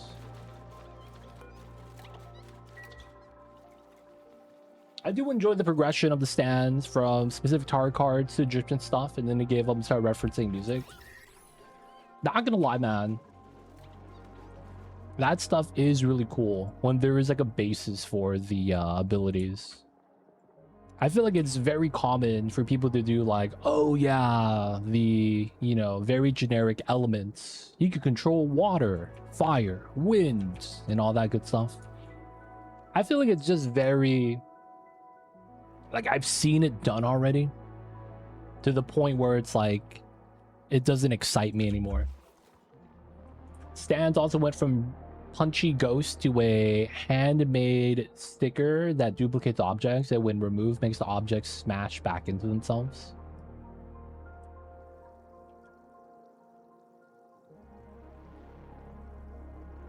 How does that work? So you put 50 stickers on a piece of glass, break the glass over a person so you get 50 pieces, and then you remove all the stickers from the glass and it recombines into a sheet of glass again. Wait, I mean, it's like, that's very specific. I guess it's really good for like smuggling stuff.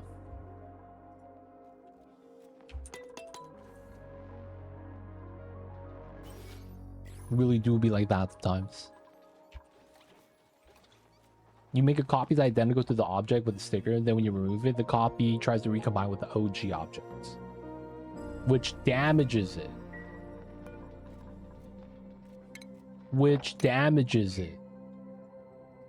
Is it like bungee gum?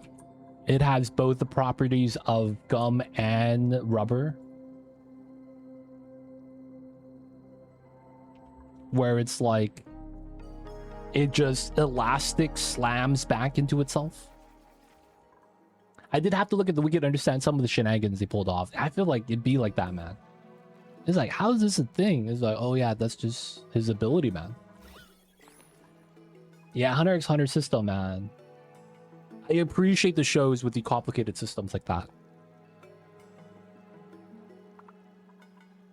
Though I guess there is probably a lot more incentive to kind of just do a normal thing, where it's more like, how do I describe this? Easier to comprehend. I feel like there is some merit to that. So that it's like the casual watcher is not overwhelmed. The underworld fight was so confusing, but it's one of my favorite stands. Like Jujutsu Kaisen. If I cross my fingers like this, everything gets deleted.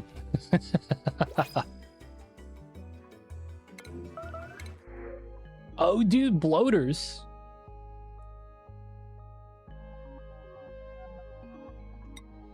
I guess we could grab these. We get more fish food. JJK felt a little try hard. I haven't finished JJK. I need to watch that. From my living watching right now, now my hand. Ouch. Yo, Sunak. Did not go to sleep. I see you over there. You're starving, dude. You're taking a dump, washing your hands. You clogged the toilet, dude. Come on now. Now you're eating? I see you over there.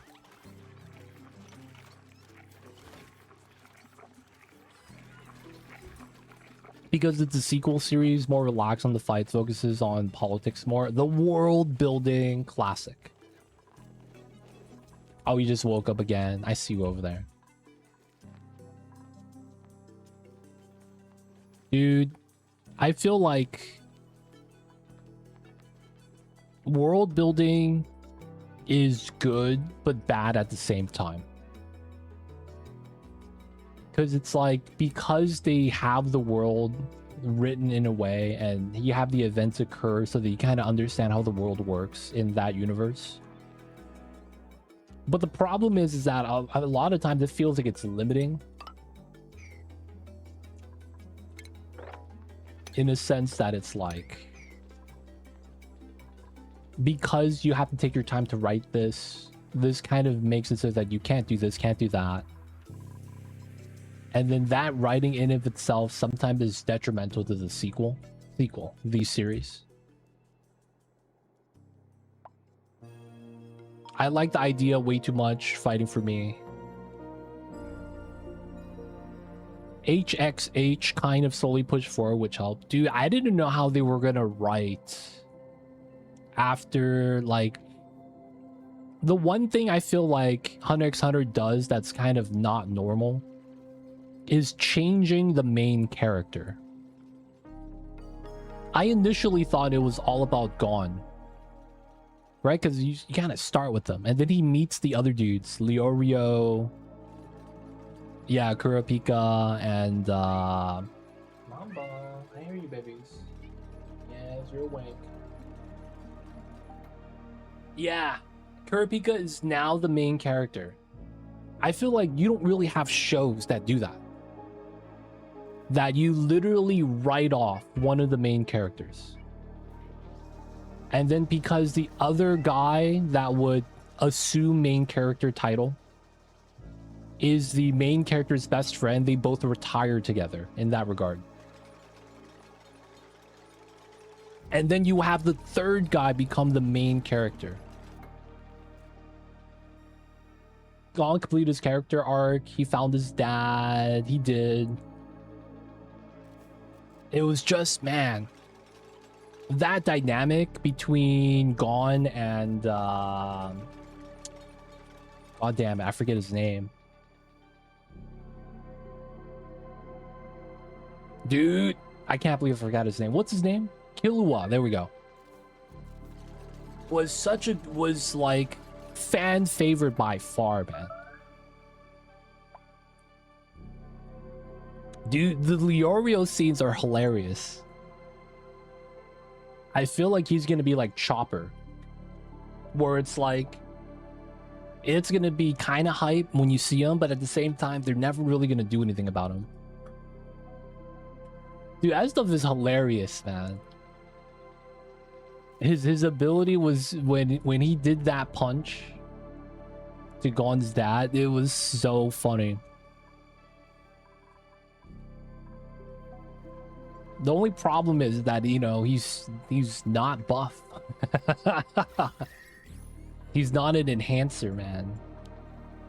So it's like, it doesn't really work. I guess it could be kind of nice though. There is a lot of like fan crafted theory that thinks that Killua is gonna have his adopted sister Nanika, is that his name, her name, his name, its name, give Gon the ability to use Nen again. I remember when so many people were like, this is gonna happen, like there's no way Gon's not gonna be main character. And then we're in the middle of the Ascension War right now. Ascension?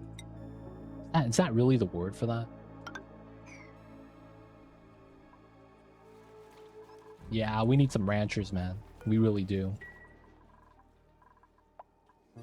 Oh no! It's not warm enough for the bomb lily. Oh no, bro. Dude, it's one of those things where it's like he has the MacGuffin. You know what I'm saying? Like, when you have a character like that, usually one of two things happen. They never have the spotlight until they're the main character. And sometimes they're written off. Not in this area. They're not a part of the story. They're doing something else. Because otherwise, they would just solve all the problems. You know what I'm saying? It's like when you're watching X-Men. It's like, why doesn't Jean Grey just, you know, psychic move, slap everyone out cold and just save the day? You know what I'm saying? And it's like, when you have a character with that ability, it's one of those things, man. And then now it's like they become main characters. Like, okay, it's getting real, boys. I guess he has a limiter in the number of troops sealing his Nen abilities because of the deal. Yeah. But it's like, he technically, because of how his ability works, I feel like he could just develop the Nen power to do other stuff too that's not chain related. Because his ability is, he gets basically like specialization in every attribute, right? So it's like, are they gonna do a thing where he doesn't use chains and he's just, you know, a beast?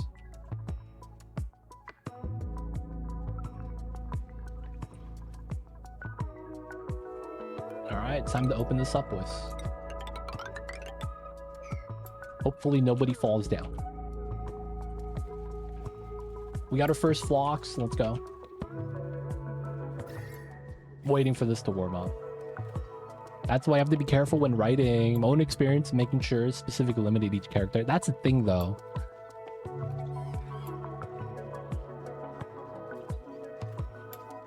I feel like you should never really limit a character. And that instead, you got to give them an excuse. Because then if you have to retroactively go back and be like, okay, that wasn't actually a real limit, it becomes harder. I hate to say this. You know how in One Piece, a revolving trope is that, oh dude, Oda foreshadowed this. I hate to say it like that, but it's one of those things where it's like, he didn't foreshadow a lot of stuff. He just loosely writ something and then just didn't resolve it. And now that he resolves it, ooh, we get a seed. Let's go. It's made to sound like he saw this coming 30 years ago type of deal, and that this was going to be part of the story. I feel like a lot of times it's like leaving small aspects like that unresolved that isn't really a big deal with the story is how a lot of like foreshadowing gets done. It becomes something they recycle. I might be wrong, but it really do seem like that sometimes. That being said, Pell should have died. I can't believe he lived. He did the Big Hero 6 rocket sacrifice and lived. Come on, man. That shouldn't be allowed.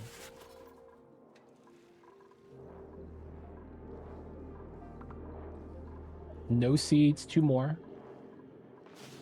Okay, another harvest.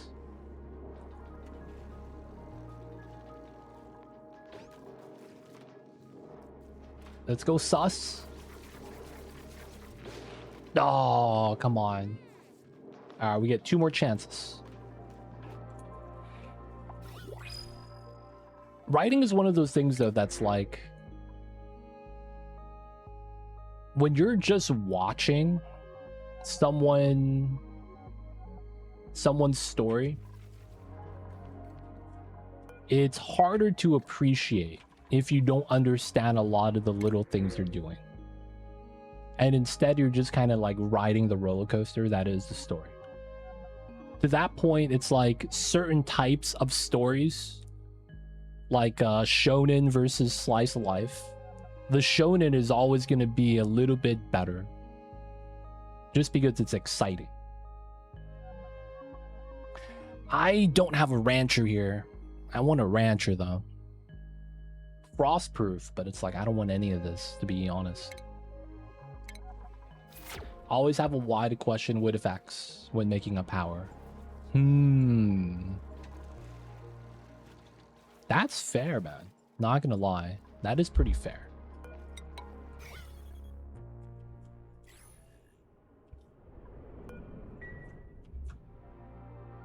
My friend is a shonen enjoyer. Very easy to please, dude, man. All you need for the shonen formula is baseline power line story. He's born into X family, and that's his bloodline. And then power boost arc, struggle arc where they lose, and then, you know, time skip, and then they come back as a badass. That's like the tried and true shonen formula, dude. I feel like almost every show goes through like that formula.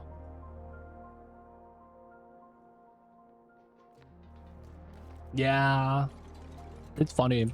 Like, I enjoy shonens, but I'm starting to not really care about the genre in a sense that, like, yeah, it's cool, I guess. I'm starting to watch a lot more of the other genres instead. A little bit more of the slice of life.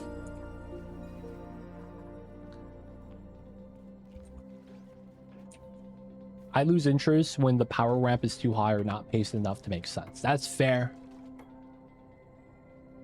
I feel like having power levels is detrimental to the series, and that it should never be like that.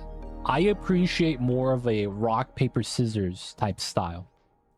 Like, they beat me, but it doesn't mean that since I beat you and they beat me, it doesn't mean that they're stronger than you. Like, I get the logic there, but it's at the same time, it's like, I don't really like that style. We got the Magma boys.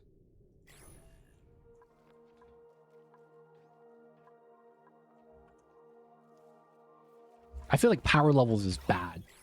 It's kind of nice to kind of get a gauge on how strong someone is, but it shouldn't be the end all be all, I don't think. I prefer things I like. Ability comes to be like how they show Naruto making the Rasengan Shuriken via several episodes. Oh, you like to see the process. What's that guy's name? That uses the insects in Naruto. I've always felt like he was way too strong. And it's like you never see anything about him, and he just shows up and he's like, okay, my beetles could drain you know, all your magic power. And as a result, you can't use ninjutsu on me because I just snapped away. You know what I'm saying? Yeah. He always seemed like he just shows up and he's just really strong for no reason. I haven't been watching much in the way of the anime or shows lately. I've been more reading, like Dungeon Carl. I see you over there. Shino's really fun, but I haven't seen any of Boruto. I feel like Shino's the guy where it's like he just shows up and you're like, man, why are you this strong, dude? He has a bigger role. Yeah, that's the thing though. It's like he's so incognito. He's kind of like the true ninja in Naruto.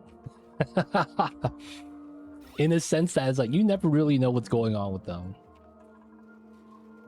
He just shows up one day, he's like, I got a new pet insect. Look at this guy.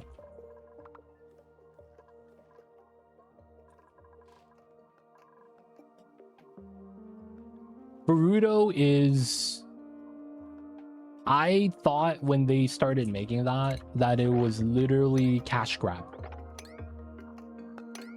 I've never seen it any other way. Like, hey man, we have this IP patent and it's for Naruto.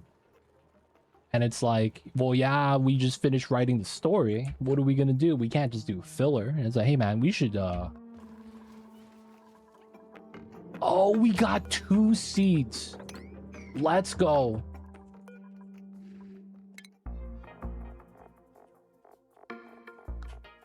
Drecko, man, take me by the hand.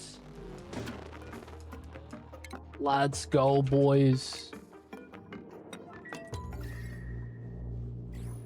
Dreckos are going to be in soon. Phosphorite's going to be stabilized. It feels like cash grab, man. Boruto really does. Which is why it's like you saying that it kind of feels like it doesn't know what it's doing. It kind of makes sense that it'd be like that. It had more filler than all of Bleach because it started the anime way too early in the manga. I mean, you can say that about One Piece too, right? Bleach was... You know what's one thing they kind of did in Bleach that I didn't really mind? I don't like the anime trope sometimes where they explain their ability to the other player.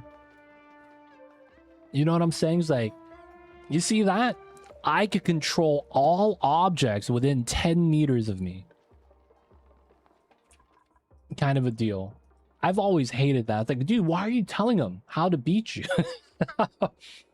And that's the one thing I kind of appreciate about Bleach.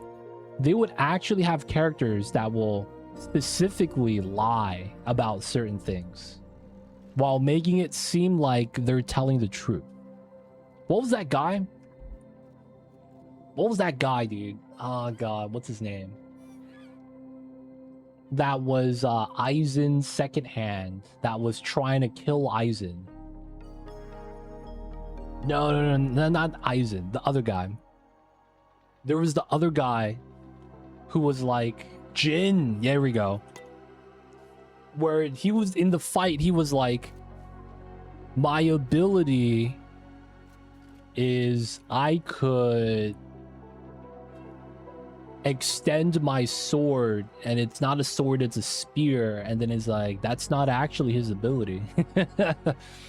And then he's like thinking to himself, you know, I'm gonna trick him with this.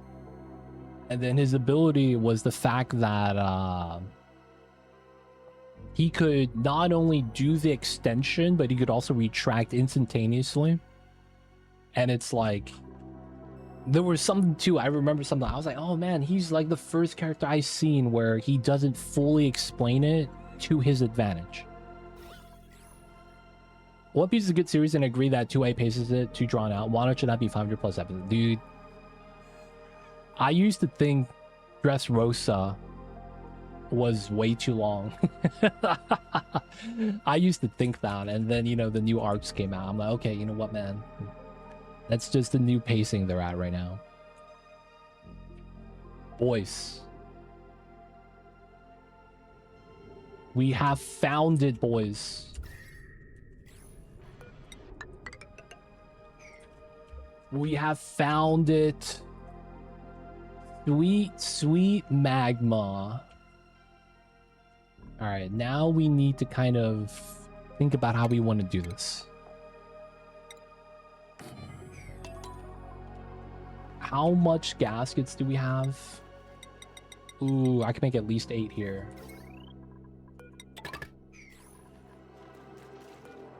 Drecko is going to be chilling. We can incubate that, actually.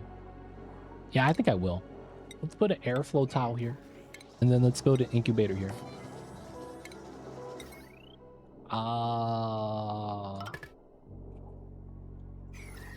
I may want to automate this.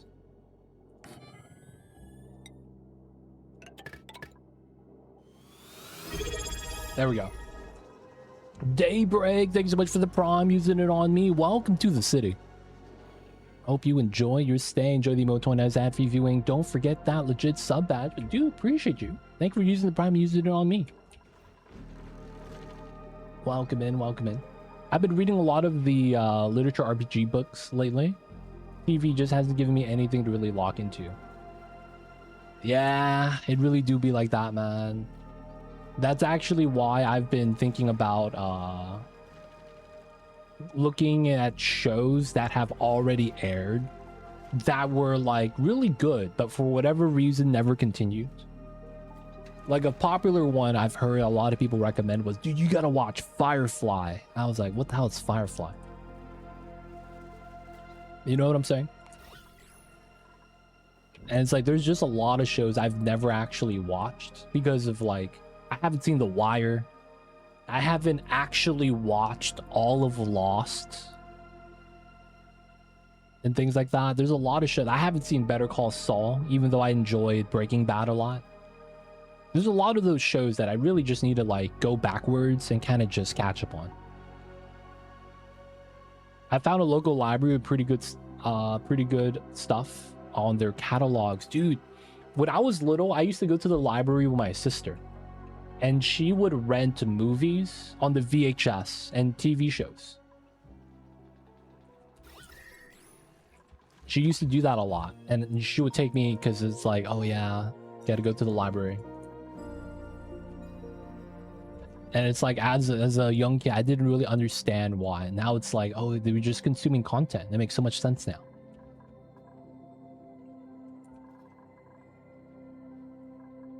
Lost was really good, then it went off a cliff.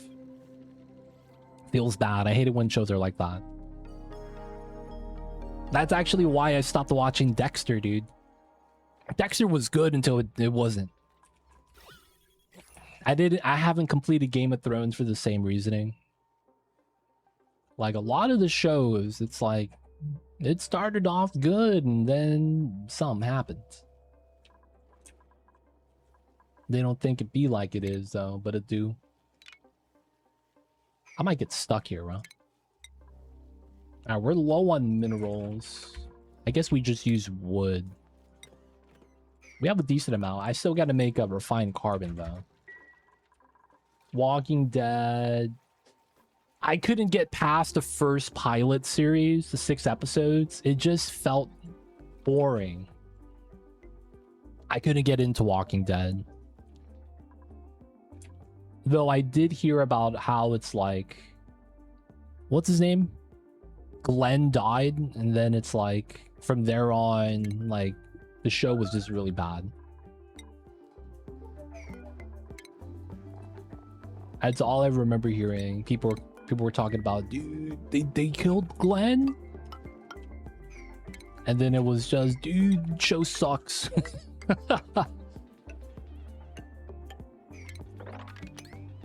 That's all I remember hearing, man. It was crap way before that. Booties! No rancher. Booties go to... Who's stressed here? Timo? Timo. Hey, shout out to the hype train. Let's go.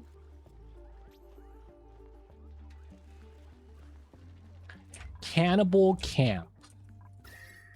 I do not even remember that part. Not gonna lie.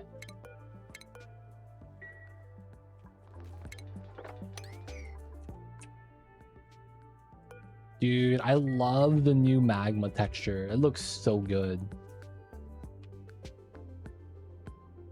Oh my god, it looks so good. It's so nice looking, man. Okay, how do we want to do this setup? If anything, I think this makes us realize we will need steel. I will probably have to make steel somewhere. That's going to cause a lot of power.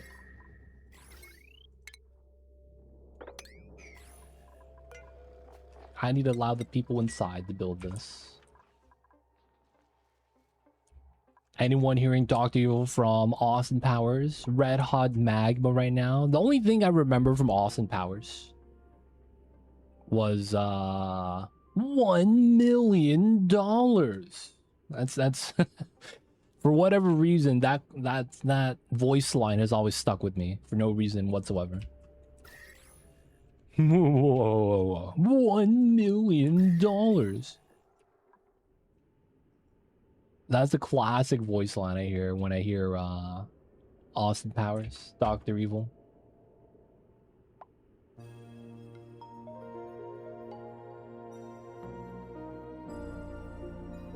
Dude, have you guys seen Baby Driver? There's that one scene where they were like wearing the like blue jumpsuits and they're like, get Michael Myers masks. And then that's the guy got the wrong mask. And they're like, dude, you're supposed to get Michael Myers. Like, this is Michael Myers. He's like, no, dude, the guy, the villain from Halloween. He's like, oh, dude, I thought you meant, you know, Austin Powers.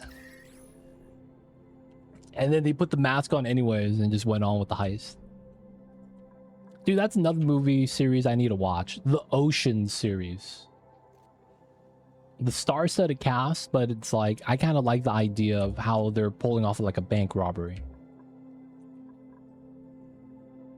It always stuck with me how reasonable. It wasn't reasonable, dude. It's just inflation, man. It wasn't reasonable. It was just inflation, man. They don't think it be like it is, but it do. Really do just be inflation sometimes.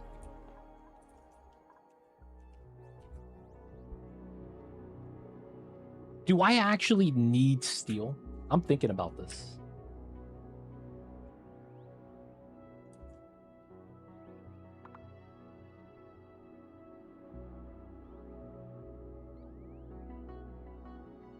Dude, the $1 from a million people. I remember when I was young and we would hear about people having, what do you call those? When you have like a, yeah, what do you call those? You do a presentation about how to get rich. And it's like, I make it sound a lot worse than it is, but it's like, there's people that will have like these, I don't know the word they use, but it's like an event. They go to a convention center and they become a speaker and they speak on certain topics. A lot of the times it's like business, maybe it's like a TED talk. And I remember as a young kid, I would be like, who goes to these things? Because you think to yourself, it's like, dude, just charge everyone $5 entry fee. And then tell them you're going to teach them how to get rich. And then it's like you invite 1 million people. 1 million people show up. You get $5 million. Very flawed logic. But it was like, the idea was there, like, why would you pay someone to teach them how you to make money, kind of a deal. And it's like, if everyone knows, is it as effective? It wouldn't be, right? It's like, oh man, lemonade, it's hot right now, you just gotta start selling lemonade. But it's like, if everyone sells lemonade, it's not gonna be as, you know, demanded. I don't know, I've always thought those things were weird.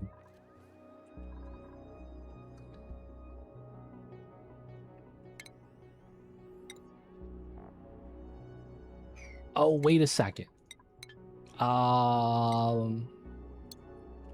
Diamonds?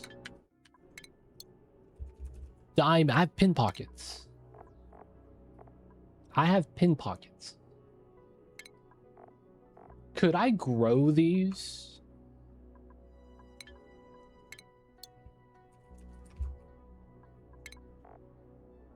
$40 to $80 in water.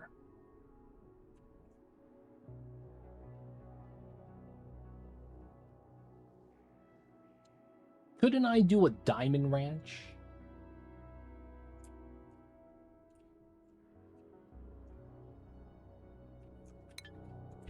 We could make a small... Oh, it's George. Hey, buddy. We could use a small area, drywall it, fill it with water, I guess. Oh, you can't grow this in water. That's so stupid. God damn it. We have salt water up here. Use this, move the salt water, grow pin pockets, get diamonds, and we don't need steel. That's probably not worth... Yeah, it's wood to diamonds. I might as well just make steel. Because, like, we would have everything else. Because I need to make a heat sink, right? Make a heat sink so that we could start getting our starter geothermal setup started.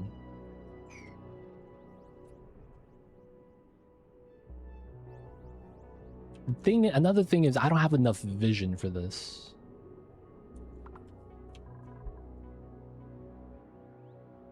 The world is your heatsink. No, man. Something that I could tap on demand. Like, I want to be able to turn it on like a faucet. You know what I'm saying? And I need steel for that. Yeah, I don't think there's anything we could really do to kind of work around that. We kind of just need the steel.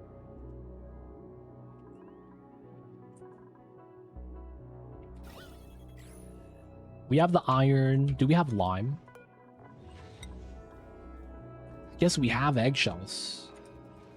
So this is gonna give us 20 steel, 2,000 steel. Is that a lot? And then the other thing is, where am I gonna be getting the liquid from? Oh, I could just pump this, dump the water back in and melt the ice. Use this as a local petroleum gen setup. This is actually not a bad idea.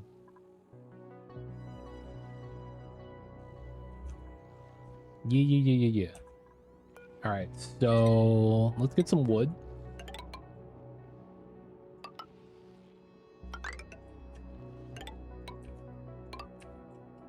We're gonna start laddering out this area. We're gonna use this cold water geyser that has ice everywhere because it's been making. We're gonna open it, let the hydrogen go up. Probably leave the bleach though. I don't want to generate chlorine. Crack open this ethanol tank. Use that for petroleum gen locally. Use that to power the refinery. Is this cold enough to liquefy? No, that's carbon. So I need to be at minus 48. So no. Okay. The other thing we could do is just release it into the empty space. It's also not a bad idea. We could also just put an alveo vero down here and have that just clean up shop, which works pretty well too. I think that will be our plan. Okay. So we're gonna get wood so we get the ladders built down the area. We're gonna probably want to dig up as much as we can so we have space for the hydrogen to leave, and then we have oxygen to breathe. Let's work on that. All the magma. We're gonna want to get steel. We still need to get some more floxes over here. Calories have gone down.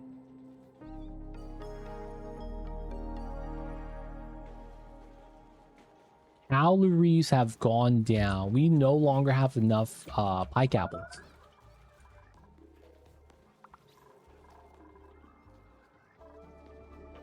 We no longer have enough pike apples. We do have a little bit. We could allow them to start eating pemmican. Okay, so maybe getting the extra dupes is not a good thing. We do have a little bit of phosphorite still. We'll dig this out. Maybe we want to keep growing a little bit more pike apples. I guess it's not that bad, right? Temporary setup. So, in terms of the calories, we have almost no pike apples anymore for the skewers. We're going to be locally here anyways. I feel like I should be growing next to the food. We'll just put it there then. How many was this? 11. Hopefully that's fine. If anything, we'll still have meat, so I'm not too worried. And then the map is very breathable in and of itself, so we have the oxygen. We just got to start building.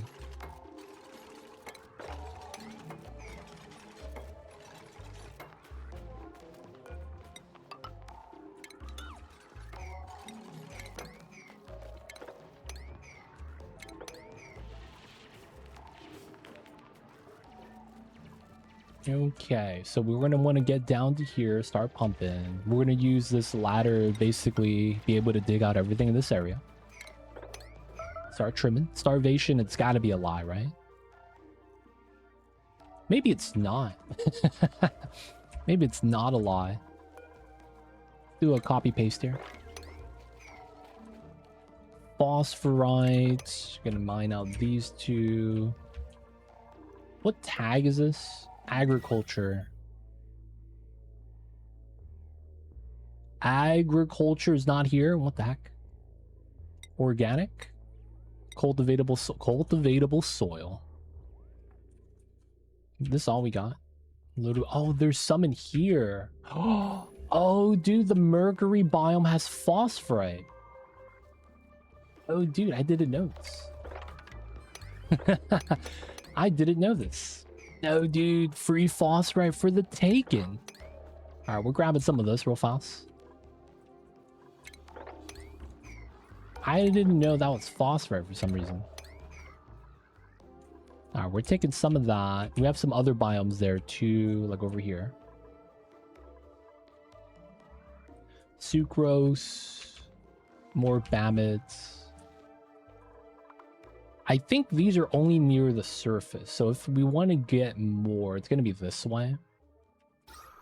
I guess we could climb up this way. It's not too bad.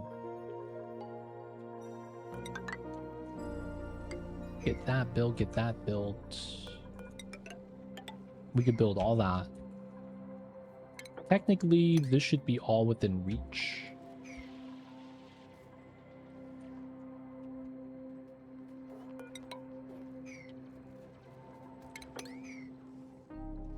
I don't want to get stuck here.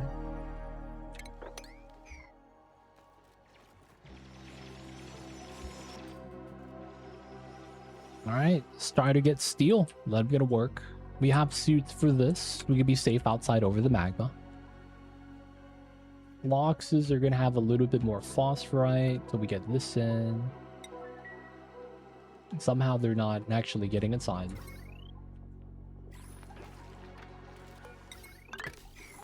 Do this. We're going to cut the automation wire so the heater doesn't turn on because we don't need it yet. Let's connect that. Oh my god. I'm out of coppers. Not only that, there isn't a wire back there. Okay, we're just gonna have to make that. Okay, grab a little bit of phosphorite. Phosphorite up here. We digging. Back up to 7 tons. Pretty healthy. Okay. I feel like the petroleum gen here is going to be a problem, right? So we're going to want to dig this down. Probably start trimming as much as we can so there's good airflow. That should be good. Dig this. Dig that. No! Oh, we have a rancher. Frost-proof rancher. We kind of have a calorie issue right now. But I think this helps. 1, 2, 3, 4, 5, 6, 7, 8, 9, 10. Okay, we need another bunk bed. Skills. This guy, Auto, is going to get ranching. He's going to ranch when he can. Then he's going to do tidy farming. build this. We got the lullaby. Let's go. Don't want to burn the power. Get the ladder bed in.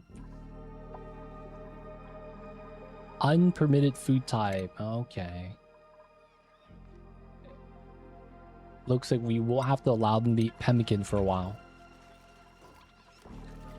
So 11. This is 2,000 calories. Technically, that's not good enough.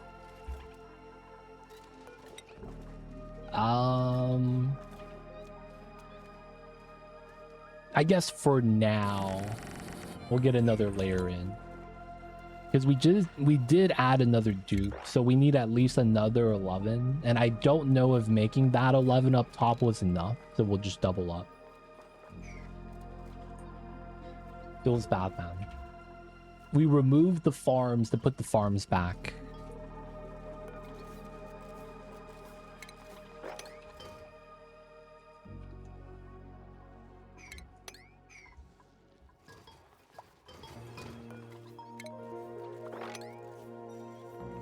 We should have the seeds.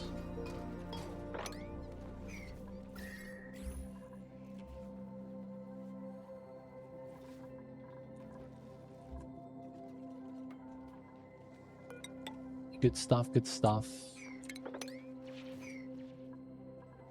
Okay, should be able to just go through all of the sand.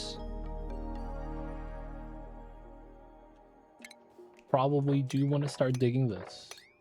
We will try to avoid digging the bleach stone. We also probably want this area dug out a little bit.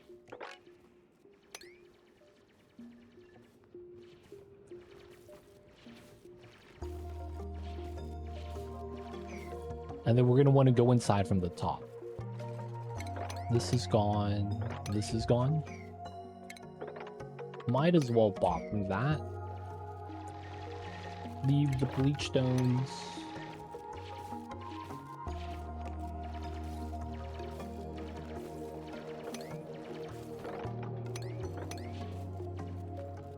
Oh, we dug bleach stone? Oh, we probably had to. I guess we'll put the bin in here. There's also this bin.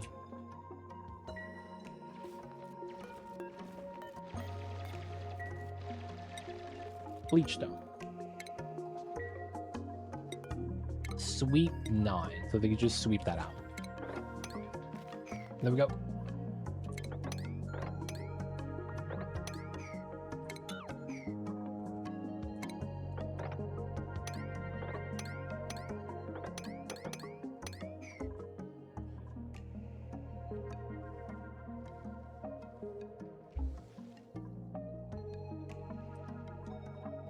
Gotta continue trimming this out. Pike apples are in. Hopefully the calories balance out soon. We may be actually okay to get a second mammoth.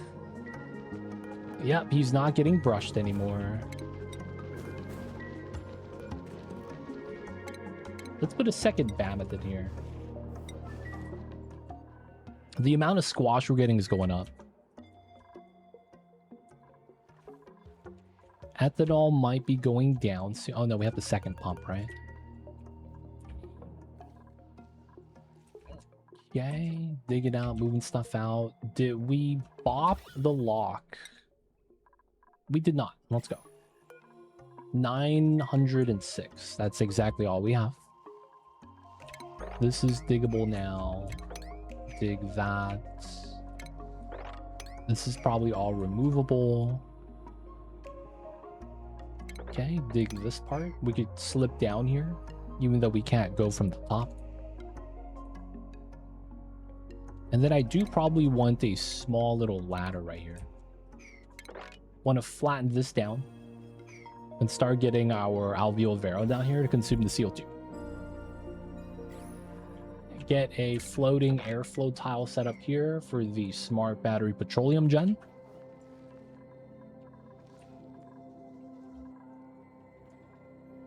It's not bad, it's not bad. It's funny, we're not even making Alveo Vera for oxygen. We're doing it consume CO2. That's funny.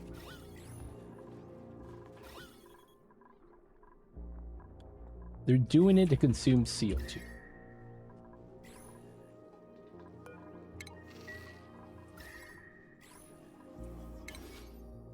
Alright, we're gonna disable harvesting on this now. Hug the Drecko. He's gonna save us.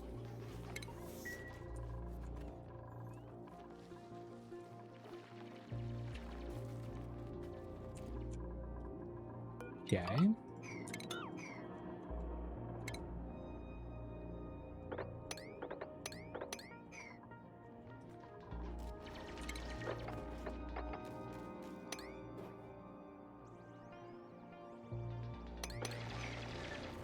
We're just hoping to not get stuck on top of the bleach dome. Given how the dupes operate, that's probably likely to happen.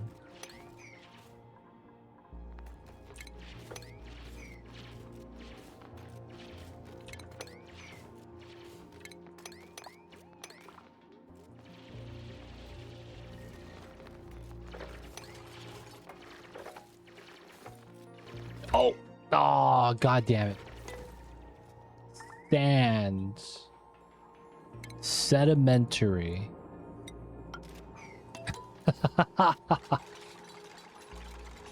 That's literally what I just said, man. God damn it.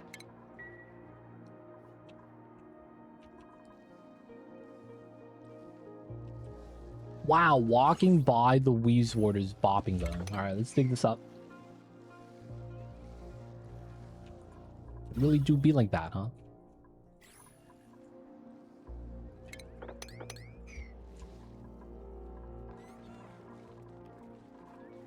Alright, waiting for the first harvest of pike apples. It's been a long time.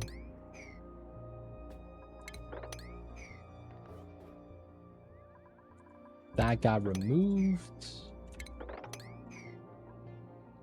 Should be able to clear all that out. Ladder there.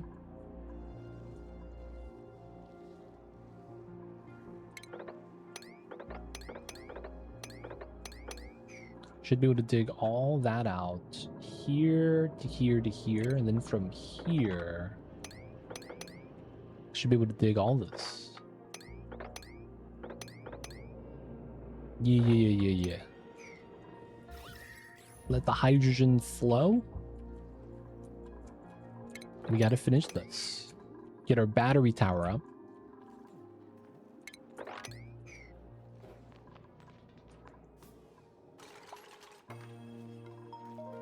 And of course, people of chat, if you guys have any questions about what we're doing, feel free to ask. I'll be happy to help. Let me know. I got you guys.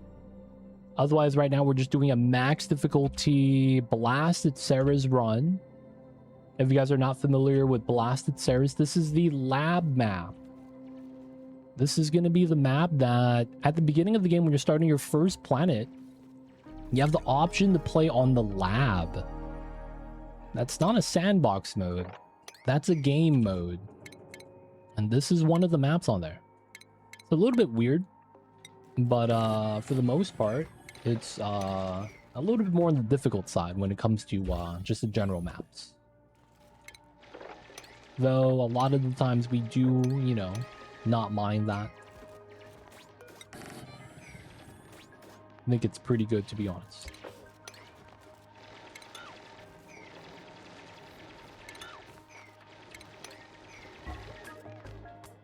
Alright, we will want to grab the ethanol there. Go out this way. Yeah. Delete the snow. We are going to want... So it's going to drop pea water.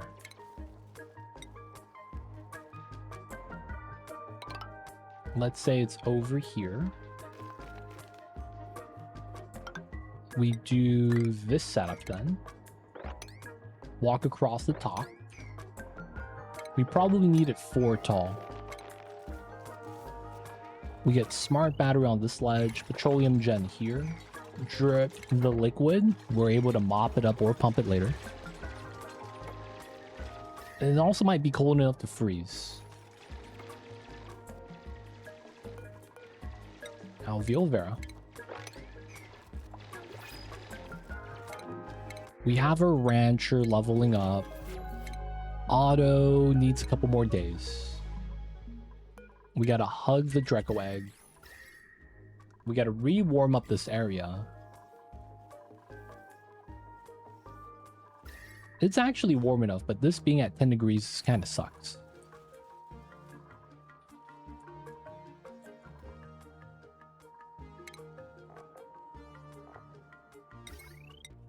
Smart battery.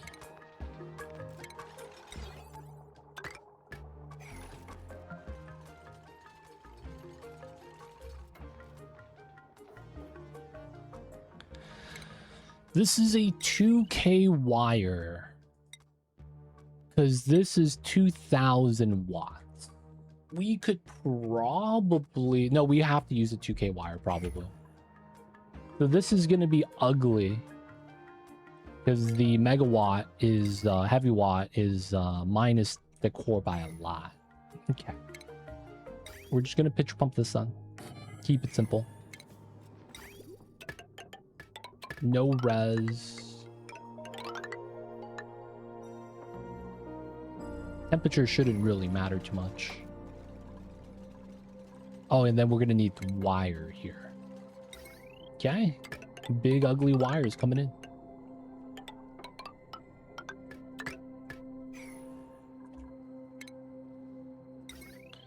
All right, it's on right side. Automation's in the middle. Okay.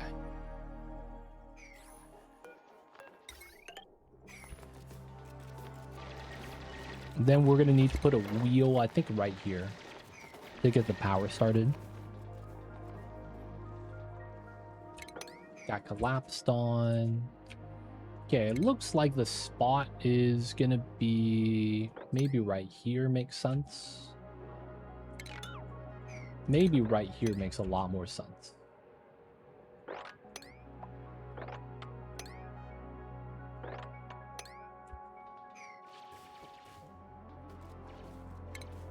And then we're going to want to ladder down. From there, I probably do want to go all the way down. Oh, did I mine? Oh, god damn it. 23, yeah, that should be all of it. Petroleum gen.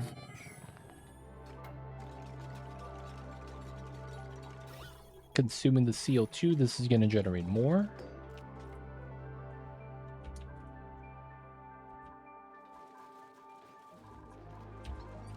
All right, first harvest. Pemmican is down. Let's unselect that. Skewers are up to 38. They're going to prefer the pemmican because it's higher morale boost. Higher food quality type, so. And it's 100% fresh, technically.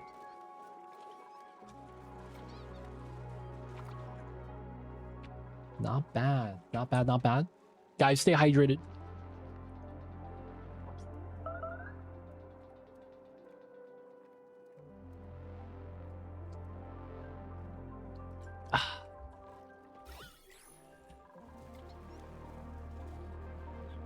Okay. Is this neurovacillator? Oh, it is.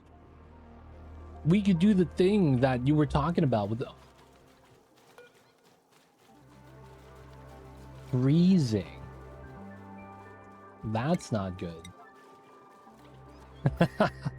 This is too cold for the flocks. Yep, that's not going to be a good time.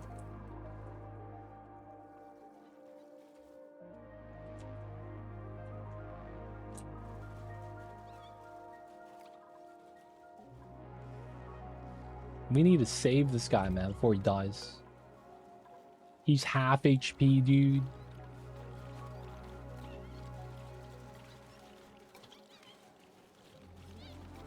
Another tick damage. Save, keep on wheeling.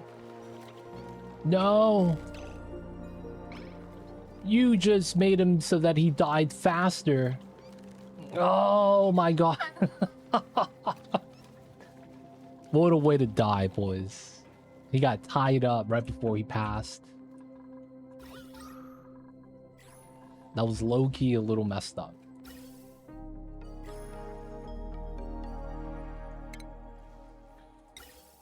Okay. Just because it might be better to have a stable gas source. We're gonna build that out for breathability.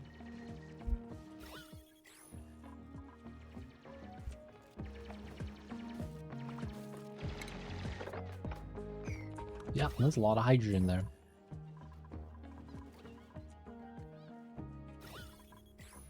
$244, $618. I don't know if we'll ever need hydrogen anywhere else, but I'm thinking about bottling it so it doesn't fill up. I guess we could also allow this just to get more H2.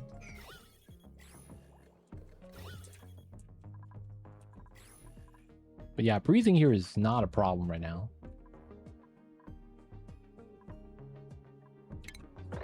I guess it kind of could be, but I think this is fine for now.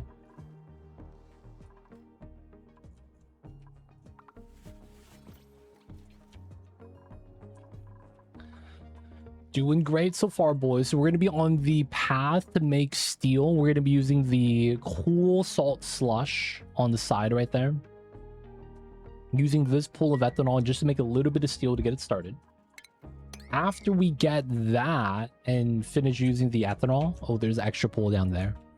Geothermal power is going to be on the menu.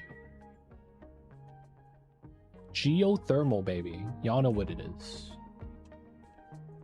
So let me build some tiles here. Out of sedimentary rock. I don't want anything to fall down into the magma, of course. Whoa! Why is this hot?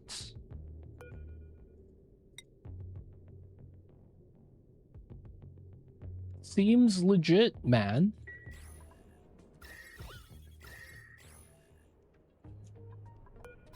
Why is this hot? Sketchy. Very sketchy. I guess it is what it is sometimes.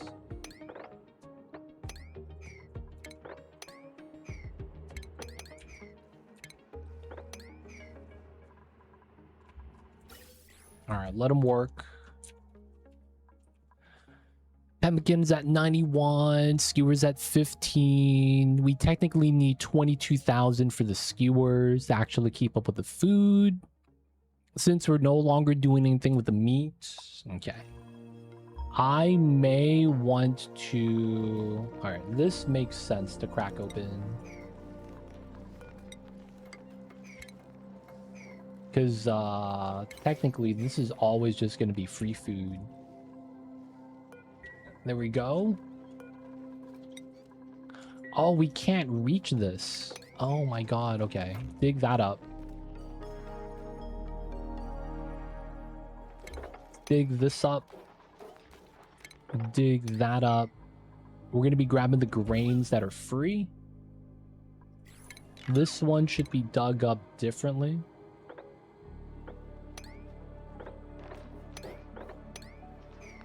So that the CO2 stays there. These are fine. That's CO2. These are fine as well. That's also CO2. I guess up here wouldn't be bad.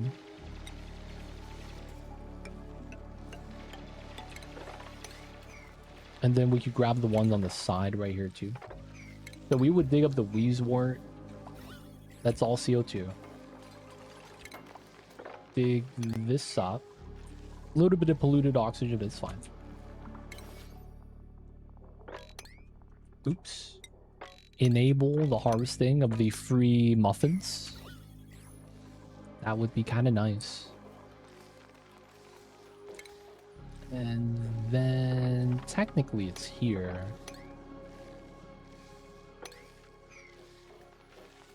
Get all these grains up. Free food. Free oxygen. Technically. We're just moving it around. This is going to make it better to work in this area.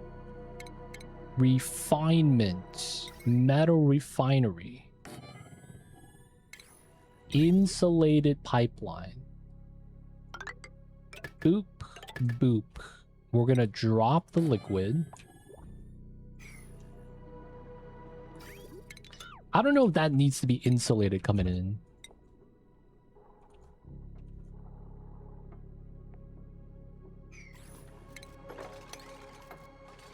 Let's dig up that side.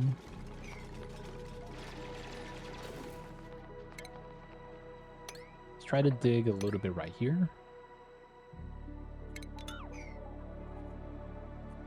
And then we will want this ugly wire. Feels bad, man. It's gonna take some time to build. We're gonna get started with some steel processing. Glass. I'll take that. Dude, the fridges are empty. That's so sad. Empty fridge. Dude, you know what I saw? They have like a TV show. And I really enjoy cooking TV shows. They had a TV show where it was... the premise of the show is... they have notable chefs that are always the same chefs come up. And then maybe like a guest chef sometimes. And then they will bring in a notable actor, famous person. And what they will do is they will literally do a food competition with the food that they have in that famous person's fridge. And I remember one time a guy showed up and in his fridge he had chocolate bars of ice cream, iced coffee, and nothing else. And they were like, dude, do you go shopping? He goes, no. I just grab whatever it tastes good and, you know, put it in the fridge. And it's so ridiculous. Because, like, that was the food challenge. They had another guy that had all the expensive items. He had caviar, truffles. He's like, yeah, I actually have a private chef that cooks all this for me. Like, I don't actually eat this. Someone makes it into food that I eat afterward. But I'm not gonna lie, man. Empty fridge. I thought about that for a second. Like, man, that dude showed up with the empty fridge. Be like that sometimes. We gotta get him some muffins, some skewers, get him some real food.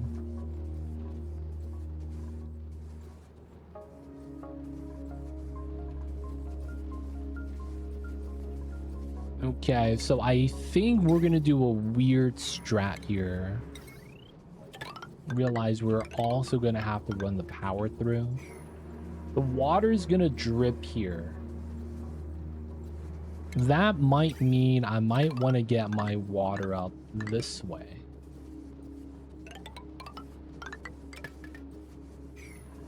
So the water releases here, and then we pump up the water from the inside. Yes. We're going to be making steel.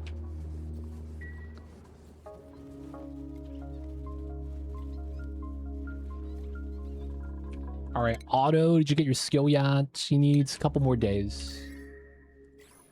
We got the Drecklet. Let's go. Oh, he's immediately eating. P9. 8 critters, Drecko.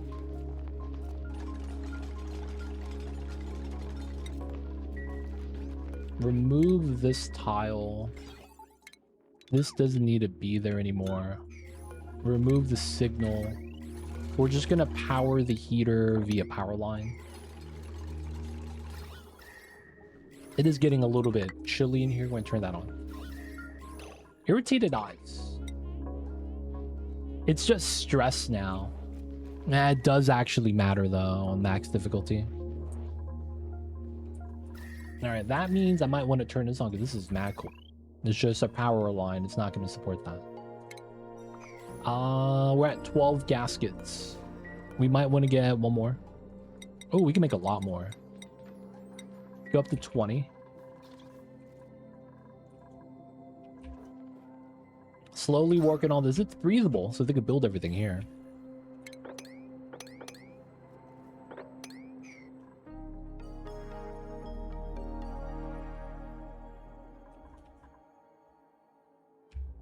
And did we bop the lock? We did not. I might want to just dig out all the bleach stone and move them out right now. Not a bad idea.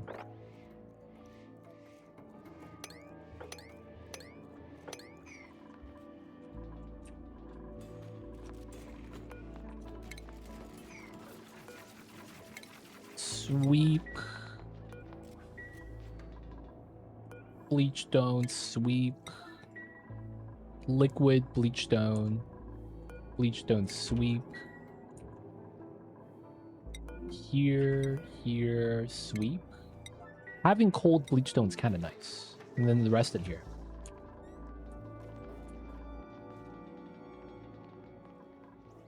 Okay, my dupes haven't been idle in a while. Crops 104, 126.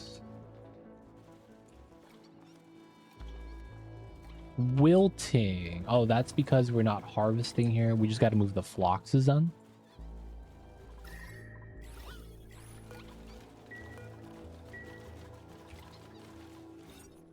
Two, 5, 5, 5. So once Auto gets the ranching skill, it's gonna be a lot better. Oh, I also need a move schedule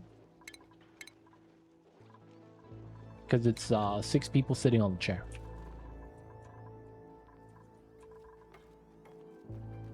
Looks like it's just oxalite off gassing. That's not too bad. Consuming. Let's go. That's probably why this number is low. The alveol vera.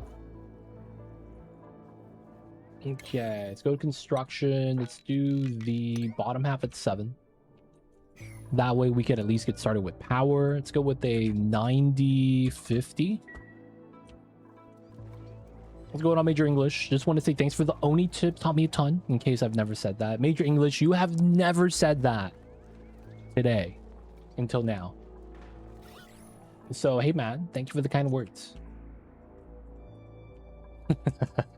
But you have indeed said that, man. I appreciate you for appreciating me.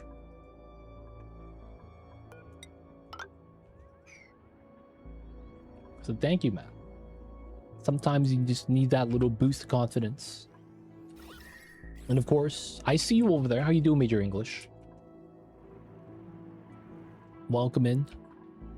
If you guys don't know Major English, he teaches English in Japan. And his students always give him shit because his name is Major English and he's not spelled properly. And then he just tells them it's part of the charm. And they believe him. Getting ready to hit up the second asteroid for the first time. Nice. You flying there? You doing teleporter?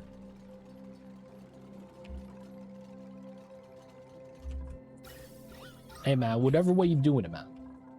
Gotta get it work. Teleport. You know, there's a cooldown on the teleporter, right? Just want to put that out there.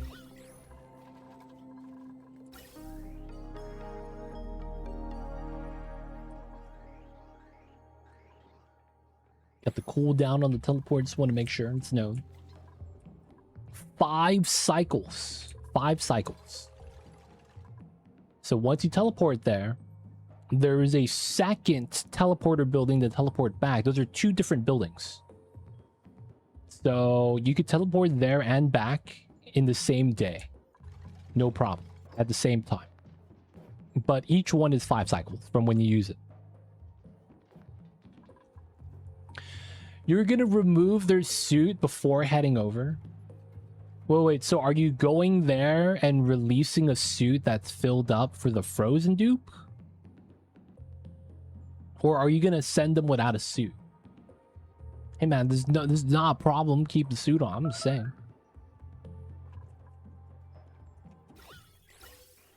It's like being in a water park and taking off your wetsuit because you're waiting in line. It's like having the suit's gonna be pretty good, man. I don't know. You might want to keep that on, man.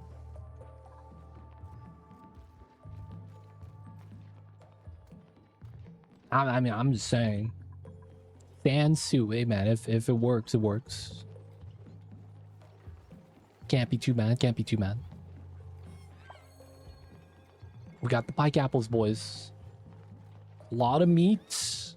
It's looking all right. We still got no proper plumbing yet because it's still pretty cold.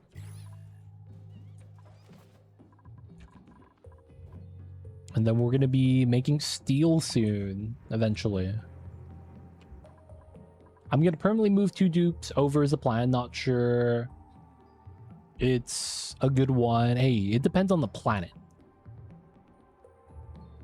Sometimes that works out perfectly fine because the second planet is kind of designed in a way that they'd be able to kind of just get started and succeed. But it's really dependent on if they give you the right geysers, the right starting biome, how much natural oxygen do they give you, and oxygen generating resources. But if you do get the right setup, it could be easy. But if you get the bad setup, it could be hard. Take the millets.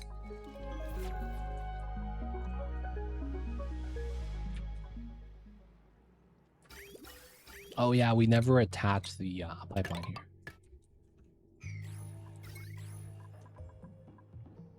So there's, I guess, no guarantee for that, but I do hope that it works out.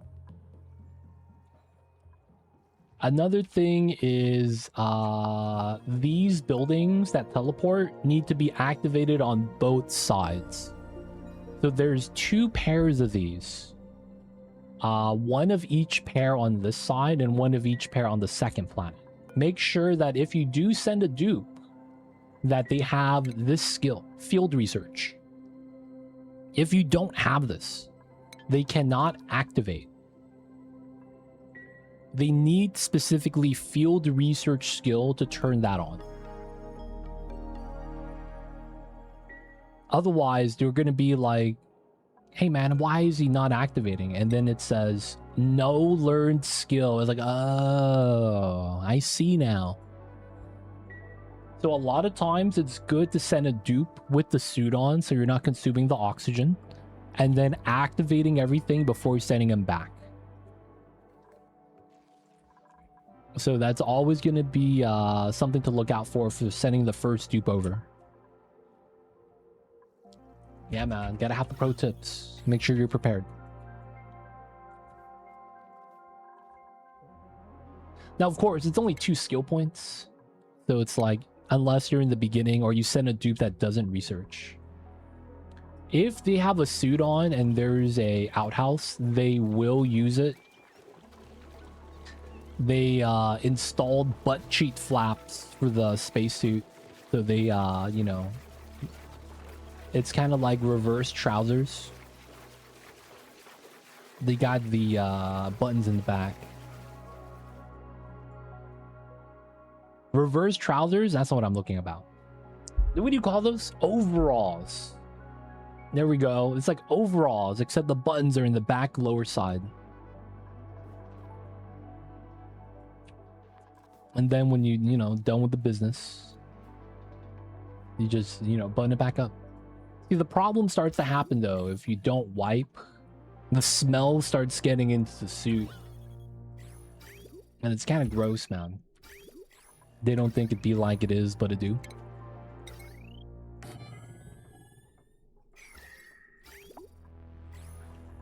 High stress. Oh, someone hit 60. Alright, let's finish the rest of the wires. And then the wheel is last. Yeah. It really do be like that, man. I remember the first time I encountered swamp ass.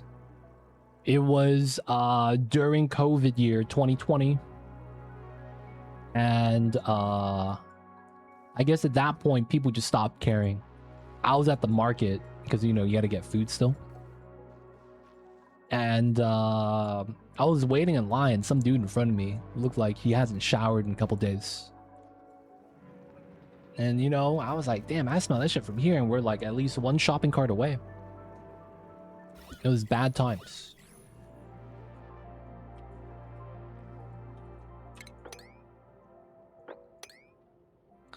They don't think it be like it is, man, but it do. Really do be like that sometimes. Alright, this got built. Nice. Now, when we drop stuff down, it's not going to be too bad. And then this is not hot, so the ice won't melt, even though my ladder here is kind of hot. And then we're going to do geothermal tapping. Not today. We're going to be needing to make some steel first, so that we can actually do that stuff. Wait, shouldn't I have 200 lime? Oh yeah, we just haven't finished crushing. Okay. Gotta wait for the dupes. I guess they're just busy.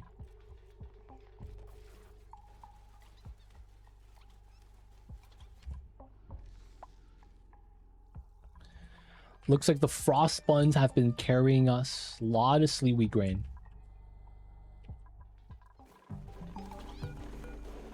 I kind of want to have each individual recipe here prioritizable. I don't know if they'll be able to do that. Like, I would want low, medium, and high. So, like, if they're not doing anything, then they make a certain food type. Like, you know, because the thing is that if you do all these recipes, it's like, they'll do whatever kind of at random. Having the ability to prioritize the recipe within the grill itself would be kind of nice. Instead of having to make like 10 different grills, each with its own recipe, and then do like 9, 8, 7, 6 kind of a deal.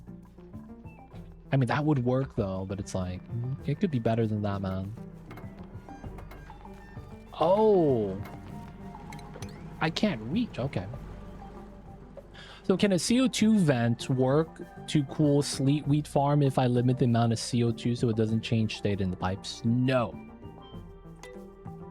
The thing with the sleet wheat and the CO2 is the problem is the CO2 itself doesn't have a lot of specific heat capacity and it's not reactive. So the problem is that it doesn't hold a lot of energy. So if you look at the CO2 in terms of like numeric value, it doesn't hold a lot of energy, meaning that it's not going to cool things down, right? Because it's a less than 1. And then if you think about it, the biggest thing is going to be the gas that you're going to be trying to cool down. Because when the plants are interacting, they're looking at the temperature of the environment, right? So that means if you have the sleet wheat in CO2, that would make the best sense because you're going to be using CO2 to cool it. And then at that point, it's 1-to-1. Then that means the only thing you're really worried about then is if you're domesticating it and adding in water and dirt. If the water and dirt is hot enough that it's starting to warm up the area, there's no way the CO2 is going to really compete with that. So I would want to say no. Now, of course, technically, if the other things are monitored a little bit better, or if you're on a cold planet, so like you're getting cold dirt for some reason, like if you're on metallic swamp and you have cold mud, and then when you spin it, the dirt comes out like, you know, 10 degrees. That's maybe manageable, but in most cases, I would want to say no. Right? Because it's like the cooling only really does so much. Just because of this value, specific heat capacity. Oxygen, on the other hand, is 1.05. So it's going to take 10 kilograms of oxygen versus what's that gonna be? 125 kilograms, 12.5 versus 10, in order for it to be somewhat equal. Just keep it 0. Yeah, a lot of times the only thing you would use CO2 for, the cold stuff, is maybe just rocket fuel. Outside of that, there's not a lot of cold things that really need CO2 that consumes it. Mushrooms don't consume. Slicksters want hot CO2. And then I guess soda. You want to give the dupes cold soda at the soda fountain. So you give them the cold CO2 so that it's nice, cool, and carbonated. Gotta have the good stuff, man. I remember that. I think we had a cold CO2 geyser. And it was like, dude, this is soda, dude. Like, you would want cold soda. Like, what are we doing? Nice. All right, so now we just got to build this. Kick this off so that we could get a little bit of ethanol started. Dupe breath, best carbonator. I mean, what if it's from Stinky and he's eating meal lice all day, pickled meal, and then it's like, man, this soda kind of tastes like meal lice. That'd be kind of gross, man.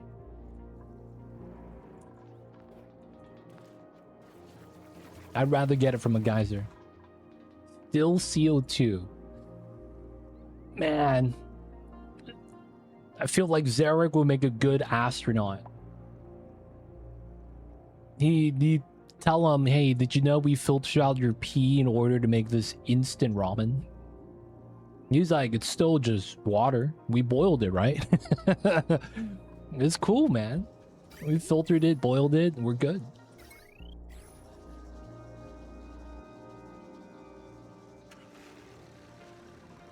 Hey, we got the power. Let's go. All right, so that means boop beep boop. Let's go. We are smelting steel. Seems legit, dude. That it really do be like that, man. Astronauts in space, they have limited water, so they have to recycle their pee.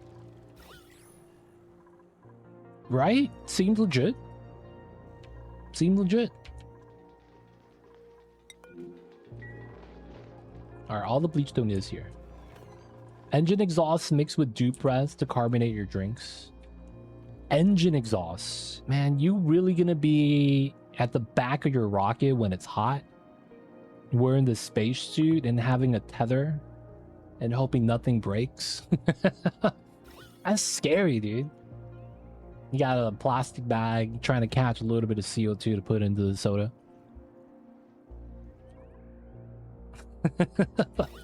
That sounds scary, man. I don't know.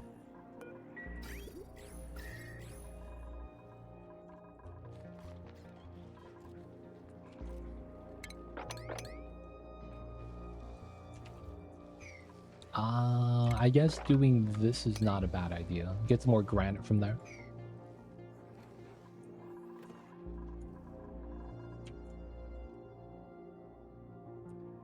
All right, and we're in for the steel, boys. It's gonna be time. Iron, I take this. Auto, got the ranching skill. Let's go. Finally a second rancher and the job they're gonna be getting done. Yes, finally gonna actually catch up with that. Looks like all the sleet wheat grain has been cooked. The skewers need to be cooked still. I think the cooks are just asleep, which is fine. 17 tons of wood. All right, refined carbon, because we're going to need that for steel. Suits are fine. And that means we could replace more tiles with wood, probably.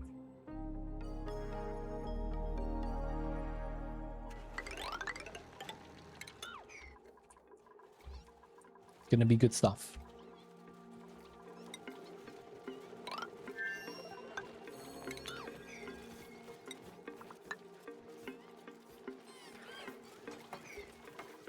The all wood interior, baby. Y'all know what it is. You gotta pay extra for that, man. We gotta get leather chairs, dude. That's one thing that's actually never really utilized in this game. Leather. Maybe the critters don't give you any leather. It'd be like that sometimes, maybe. These guys are not getting brushed. Feels bad.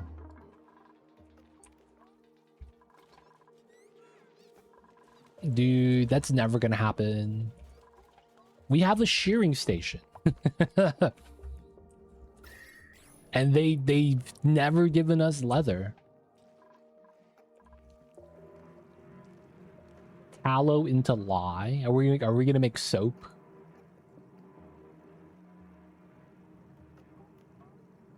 Acids and bases get added. Dude, you know what they're gonna do? They are going to rename the Experiment 52B resource again. I feel like it's gonna happen, man. It's gonna happen. Soap is added as a replacement for bleach stone and sanitizers. They're probably gonna do the thing where they allow both. I wouldn't mind it though. They should make soap have scented soap to give you morale bonus.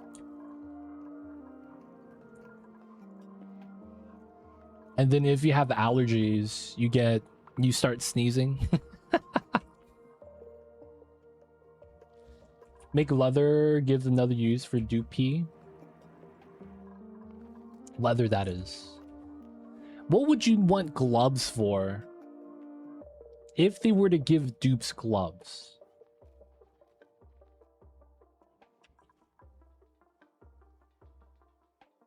Like, leather boots doesn't really make sense. Maybe increase comfort. So like plus or like minus stress. And the counterpart is rubber boots so that you don't slip, while the leather boots are just purely for minus stress. Leather Atmos suit. Oh my god. Dude, they need to make a prickly pear plant that you could only harvest with gloves on. Otherwise, your dupes take damage. Dude, that makes so much sense. They go into a botanical planet that is filled with aggressive plants. And they're pseudo alive, but they're really just, for the game database, they're just plants. And then it's like when you're harvesting the fruit, the thorns on it bops you. Take big damage otherwise. Added alcohol that increases dupe carrying amount but lowers work speed. Ethanol. Dupes that have consumed alcohol have sea legs for the duration. Oh no, sea legs. I see you, Rogax. Hot potato, new volcanic planet for the Melted Planet Pack. Need to harvest them. Gloves with a cold environment. Gloves. I mean, there's no I don't want to say this. Strength penalty for being in the cold environment. So I can't really see them adding gloves for that. But giving a debuff just to make it so that it works, I don't think it's something they do. Maybe though.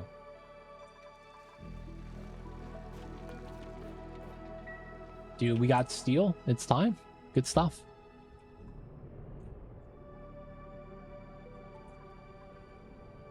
There is a leather adjacent Atmos suit and supply closet. Oh, it's one of the skins. Quite literally. I see, I see. All right, we have a little bit of steel. How much do we need for mech door? And then we would need a heatsink going down. Dude, lava is so nice, man. It really is. We got one of the heat pumps right there. It's one of the ones that matches the Primo Garbs. Oh, okay. Dude, before any of that, I want them to give us the option to toggle the clothing so that we can see the outfits that we give them instead. Like, I get it if they want to show the equipped items, but have it toggleable so that, like, I could, like, you know, give them the nice outfit. I want to be able to see it.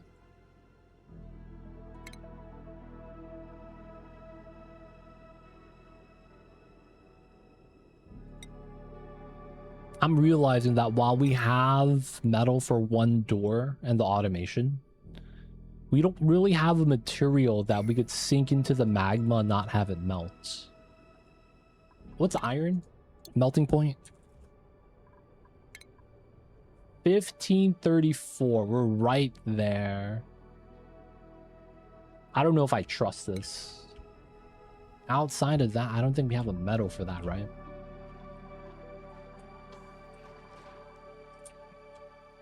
I guess we just have to make more steel. It's really all we could do. And then we're just looping the brine. Glass, glass. Nope. Worse than A's at the Mamba Meow. I heard that randomly. Just Santa coming in. I used to play a lot. I used to play a ton of Oni back in the days. Mamba heard it and he started meowing. I hear you, babies. You're fine, babies. But I ended up dropping it. I always wondered, do you ever reach a point of complete self-sufficiency where things actually settle down, or are you forever just delaying an inevitable collapse? You do sustain to a certain degree. So what ends up happening is you start relying on these things called geysers. These geysers give you a resource perpetually on a cycle. So every 400 seconds it's erupting, and then for the time that's not in the 400 seconds, it's not active. But when it's active, it's giving you a resource. This goes on off forever. Right? To a certain degree. There is a dormancy period where it's just not producing anything for like 50 cycles. And then it's back on again for another 50. You will only really know that if you analyze it though. That being said, there are a lot of geysers in the game. So you get molten metal, certain gases. Water is really good because water creates oxygen, and then you get to, you know, grow plants and stuff if you really want to. Other resources like sulfur, you get hydrogen, right? And these are basically what you have to eventually build around. So it's technically self-sustaining, but I say technically because it doesn't mean that you have infinite resource. It's a specific amount given that you're allowing the capture, right? Because at some point, if you have too much of the resource, the geysers kind of self-bottleneck and they stop producing. Good example is right here. I have a water geyser right here. But because we allow the water to stack up, it's no longer producing because it's overpressured. Right? Right there. Cannot vent due to high environmental pressure. So that prevents it from generating its theoretical max. If you do allow it, meaning that you're letting it spill or you're pumping it up, you have a limit of how much it produces every active cycle. So it doesn't mean that you can get dupes forever. It means that you could sustain a certain population of dupes indefinitely. So you do get self-sufficient. As long as you're not getting dupes every chance you get. At that point, you might have to go to another planet, check out the geysers over there, keep exploring space for more planets if you want to keep expanding. And then that solves a lot of the times the biggest bottleneck, oxygen. Food eventually becomes something you can indefinitely sustain. This is a permanent loop right here. Bomb Lily is free. You literally just plant it and it's good. This guy right here, the Drecko, eats the Bomb Lily and then you get meat from the Drecko. So this is effectively just free food. As long as you maintain the temperature. So it's one of those things where if you really need food, there are ways to get it. They've made it pretty easy to get food in this game. But it's really just getting oxygen, right? In which case, you know, it's water-based most of the time. Pipe in the water. This creates oxygen and hydrogen. And then water is life in that regard. But yeah, hope that answers your question, dude. I will say, though, this plays like a normal colony builder. That you're just delaying the inevitable. Until you learn about the geysers. And then you know that in the beginning that you could skip a lot of the early game kind of, you know, band-aid setup. If you could find the right type of geyser. And if you do, you get to go straight to the solution. And then from that point, it becomes a lot easier to sustain. Alright, man, you guys need to stop repairing this.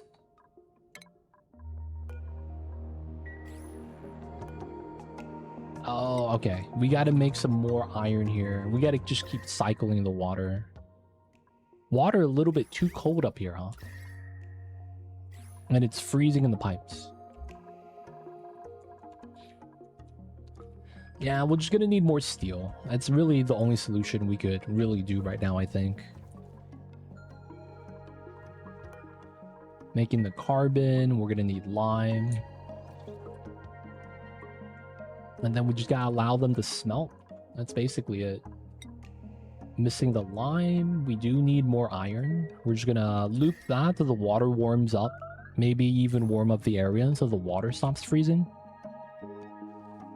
Thank you so much. I think I'll go back grinding a little then, see what I can achieve. Yeah, if you need help, if you need advice, let me know. I got you. Though I will say a lot of the things we're doing is a little bit different than what you would normally do because I'm playing on max difficulty. So things like stress start to become a problem. They're eating double the amount of food while having their stomach size be the same. So if they miss one meal, they're starving the next day. But otherwise, yeah. If you got questions, I got you, man. But the biggest thing is just, you know, have fun with the game. Go at your pace. And just have fun, man. Though I will say there is a lot of these, what we like to call, for lack of better words, kind of like a hump. Is the best way to describe it as something that you eventually run into that kind of stops you from progressing. Because either you don't know how to get past that point, or you don't know some of the things that exist in the game that you need to be utilizing. I want to say there's 2 to 3 big humps in the game that do require you to, you know, learn about certain things. So if you get to a point where you're like, you feel like you hit a wall, let me know. I got you. Give you some advice then. But until then, man, have fun. Believe it or not, a lot of people play the early game of this game and love it. They make the food, they make the little rooms, they start making oxygen and just trying to play colony management, right? Do a little bit of ranching, explore the map.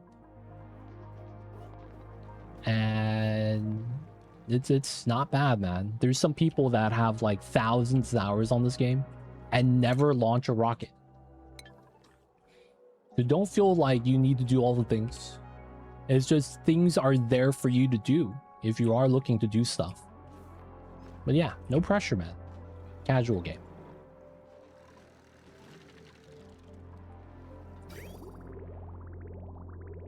I wonder if it's because I'm using metal here.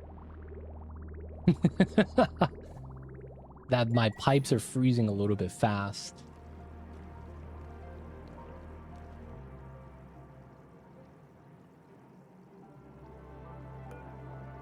I'm just hoping to consume the water fast enough. So we're dumping in the water after we heat it up a little bit so it re-chills, and then we basically recycle. That's the loop right now that we're doing. If we do this long enough, fast enough, it should stop breaking the pipes. Oh, we have 2 dupes looking for food. Oh, we barely have enough food. They are eating the buns, though, the muffins. Should we allow them to start eating? I mean, we have tallow. Yeah, we still have tallow. Should be fine. Phosphorite is going down. Oh, we never built the setup here. Oh, wow.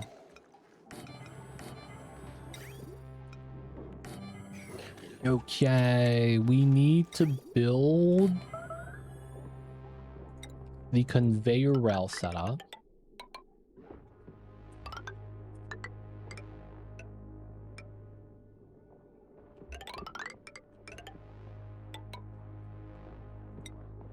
Oh my god, hopefully this doesn't bop the plant. I forgot about that. We need to sweep out the eggs. And then we need some critter sensors. Let's get one here and here. And then we want to plug that in. Alright, we do want this kind of done so that this is a little bit more automated. Let's also put a door onto this. What is the point of the water in the corners of the ranch? These guys are scared of water. They have a thick coat on the back of their skin that we shear and cut so that we get reed fiber.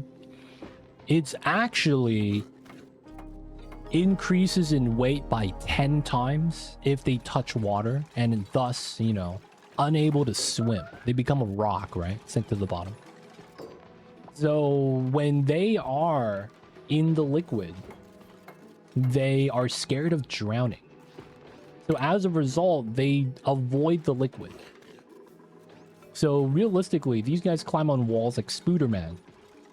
By putting the liquids in the corners, they're unable to go up the sides of the walls because of fear of drowning. A lot of critters don't know how to swim, have the same type of interaction.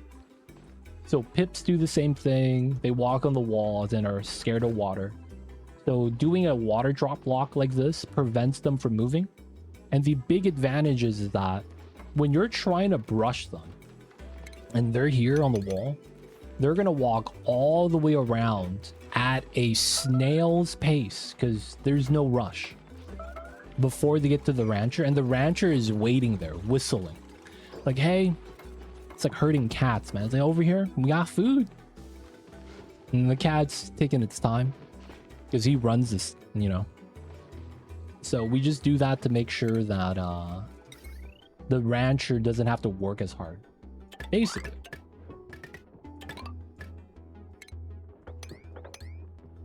And then that way it's a little bit more of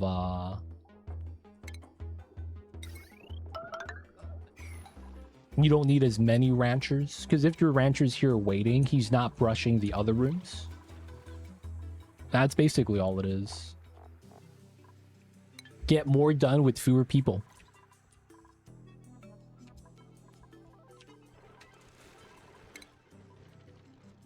Why are you not eating? Okay. I think he was just pooping or something. We have the food. We have the food. We don't have the food. Okay. Let's allow them to eat the pemmican. We will allow the skewers to stack up.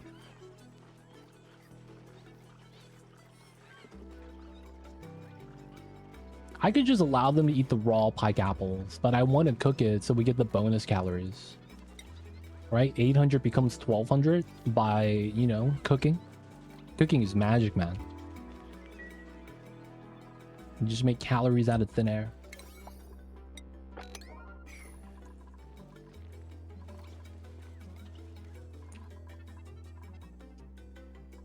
This keeps breaking too, man. I guess it really is just that cold. Oh, it's the hydrogen. Dude, does that mean I could just open this up? Let the hydrogen out so that it's not as reactive? Maybe. Yeah, let's try this. We're gonna have to also potentially just insulate the pipe here. That might be just the easy solution. Let's try both. Hopefully it eventually stops the problem. Okay, so since that heater is off, we're gonna plug this heater in. It's way too cold to grow anything here. I think we will allow this wheel to power this along with the heater. We will have to run the wheel then as a result.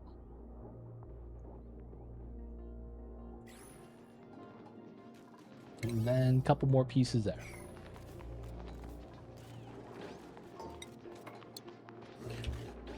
Drecko egg 0 units. He is 11% per cycle. Happy. All right, it's doing all right. Oh my god, this is already too cold. Oh, no way.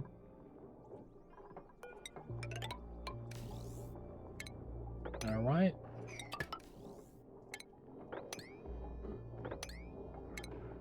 Let's pop some of the wires here.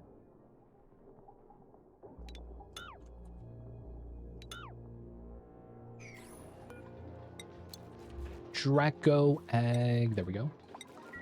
All right, automation. If this room is below 16, we want 16 Dreckos in here just for harvesting. And then this is below 8. Waiting to be armed. Let's bump this up to a 7. Bump this up to an 8. Everything else is pretty good. Bump this up to a 9. Drecko Drecklet. Alright, we will get this room here. Oh, we don't need this vent line anymore. Yeah. Let's get rid of this. Gas vent. This is only to get the initial hydrogen from here. So this is good. The balance is fine. We're powering the heater from the wheel, not on the petroleum line, ethanol line. And there we go. Hopefully we stop getting pipe breakage. 313. Doing good. So right now we're at the phase where we're getting steel, something that does not melt, touching magma. And we have magma. This is going to be a power source. Eventually. We need more steel to be able to actually build the setup though. You know what probably works pretty well? Digging this out and going this way. Get a little bit of vision, dig out the rock right here. I feel like that's going to be pretty good for us.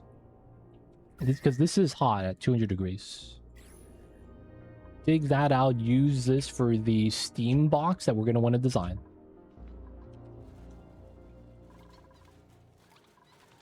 Fertilization. My chefs are busy cooking, I guess.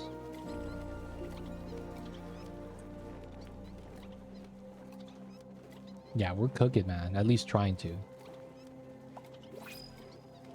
Do we need a third cook? That's kind of crazy. Is it that much calories we're going through right now? We need 3 cooks.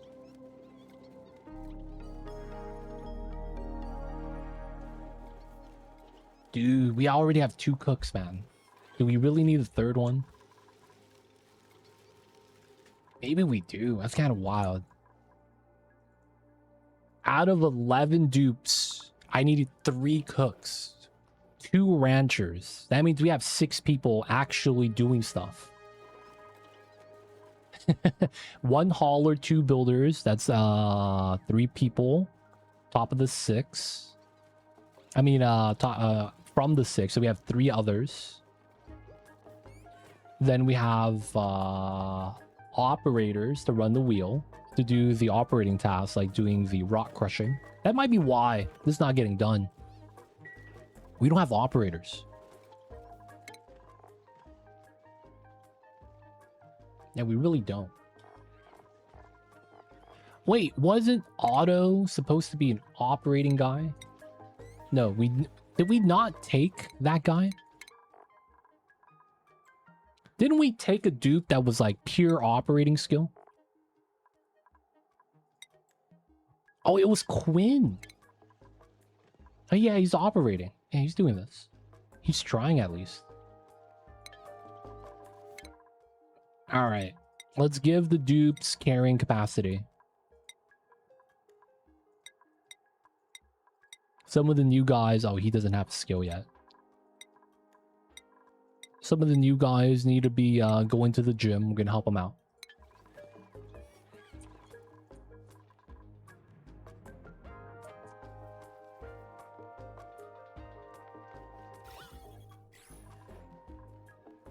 Not bad, not bad. I really don't think we're keeping up with the calories, man. It's kind of crazy. We're going to allow them to eat the pumpkin so that we could stack up a little bit of the skewers. But I realistically don't want them eating the pumpkin. And then our pike apples are just stacking up 50,000. That's technically 75,000 if we cook it, right? Because we get 50% more. Conrad coming in with the raid. Lego heads everywhere. I see you over there. Welcome in, Conrad. Hello, shout out to you. If you guys don't know Conrad, he is responsible for the Lego beach incident that happened in the UK. If you guys don't know what I'm talking about, there is a part of the UK where there are just random pieces of Legos in the sand at the beach. And that was Conrad's fault. This guy just went there, started playing Legos, and then it's like, you know, the water came in, washed it up. He's like, I'm not going to pick this up. And he left.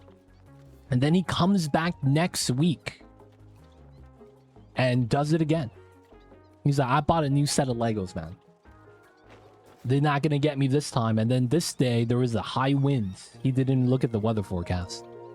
And then it got blown everywhere. And then, you know what, man? He kept doing it for a couple years. He never finished the build. And then he gave up, man. He started making Legos at home. I think he made a car from Initial D. It was pretty nice. He got a Skyline. Let's go.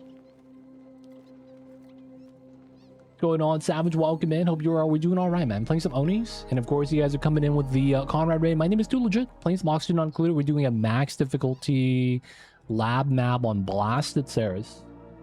So if you guys have any questions, feel free to ask. I'll be happy to help. Otherwise, we are doing all right. We are in a little bit of a weird balancing point with the calories. We're trying to be efficient and cook the food for a little bit more calories. Because if we cook the 800k calories, we get 1200. So we magically generate some. But I'm thinking we don't have enough cooks. We have 2 chefs on 2 different schedules. And it feels like I don't think we're actually able to keep up with the food. Like, we have a lot of raw food with the pike apples, but it's not really getting cooked right now. So I'm wondering if we might not have enough chefs. Is there an echo? Oh, you know what that might have been? You had Conrad's stream and he was raiding us. But yo, man, I gotta ask, how was the Minecraft, my dude? Just here lurking, eating, and cleaning. Hey, nice, man. What you eating, man? Make sure, you know, that if you're eating and cleaning, use different hands. You don't want to have Cheeto dust on your hands when you're cleaning the keyboard, and then you just put more Cheeto dust on it. Be like that sometimes. Conrad, man, how was stream? Talk to us about that, dude. Thank you so much for the raid. Hope stream went well. And of course, hope all is good in your part of the world. Hopefully, young Jimson is not barking all day, every day, and, you know, pooping his pants. Pizza with salsa. That's actually really top tier. That's actually really top tier. If you get the paper thin pizza, you basically just have like a tortilla chip that has toppings on it that you're dipping in salsa, and it's really good. Gotta get the paper thin crust stuff, man. What do you call that when they make it really thin crust? Is it just called thin crust? Never played this game. Heard it could be punishing. It's one of those games where it's punishing because you don't know what's gonna happen. But if you have an understanding of kind of like how the game cycles, like it's colony management a la RimWorld, you give them food, manage the stress, give them the things they need to survive, and then understand that there's no enemies attacking you. They make up for that with having things like temperature management.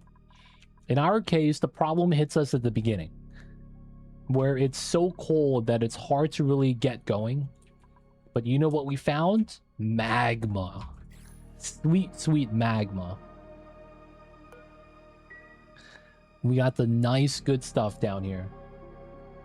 So, of course, we're trying to make steel right now because that's the only thing that we could build within the pool of magma that doesn't melt right away. And then from there, we're going to be hoping to make a geothermal setup with some steam turbines. Use the magma, heat up some water, get hot steam, and then it's power. So that's going to be the idea right now. We just made a small little meta refinery that's going to be making steel. We're going to be using this cold water in a loop. We're going to basically pump and then dump it back out into the same pool and use the cold environment to re-chill the liquid. That's basically what we're trying to do. And so far, so good, man. Beautiful day today, not a lot of heat, nice. Stream was great, completed the tree farm, opened up the wood shop, nice. What kind of trees you growing, man? I've always liked the, there's a weird tree in Minecraft. Like, most of the trees grow like this, right? And then up top, you might get some weird tiles like that. There's a tree that grows like this. And it's like a slightly purple wood. I don't know what the name of the tree is called. But that's like the best tree in a sense that I like the color. It's so different. After that, it's probably birchwood.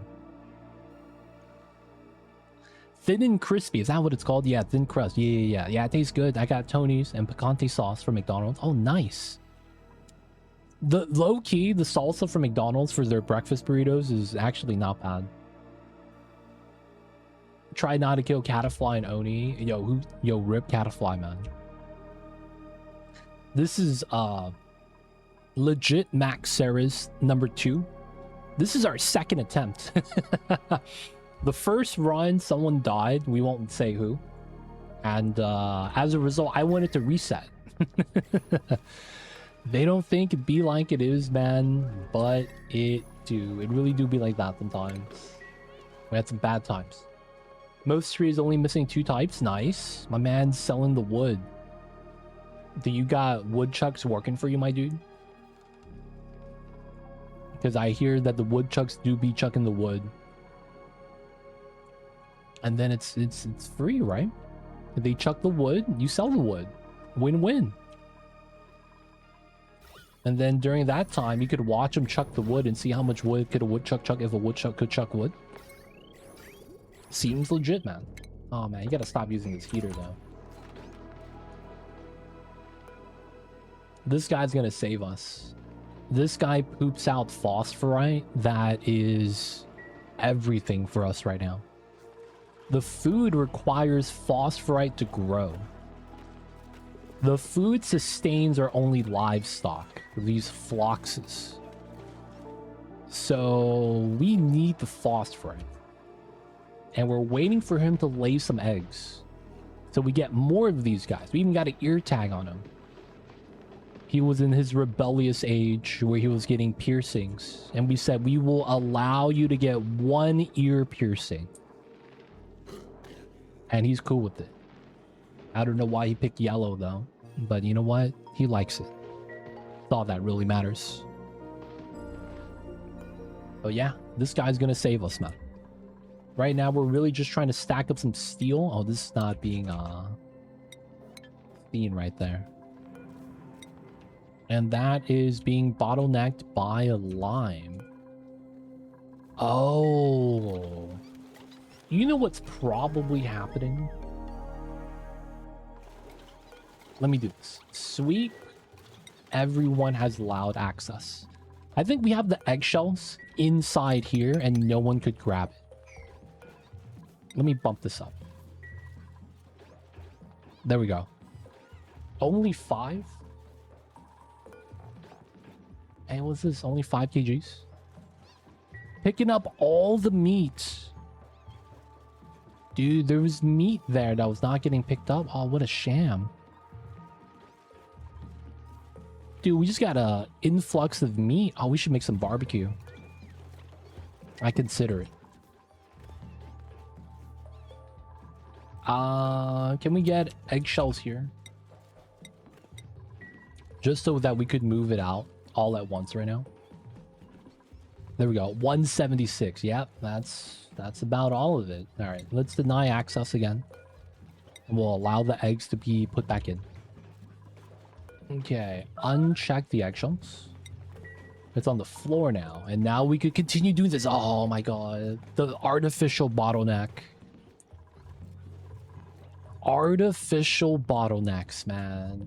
They don't think it be like it is, but it do. It really do be like that sometimes.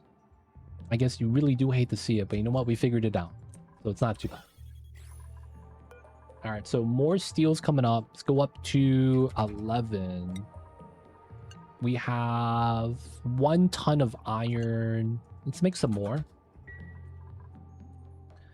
Alright, now from here. 3 tiles.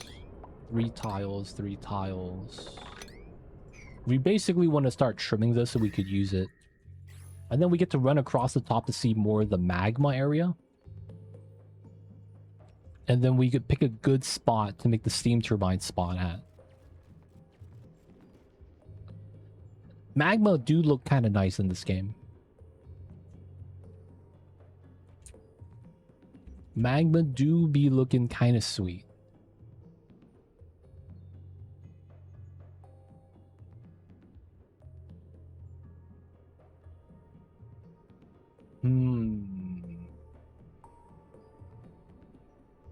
You know, we could just use obsidian.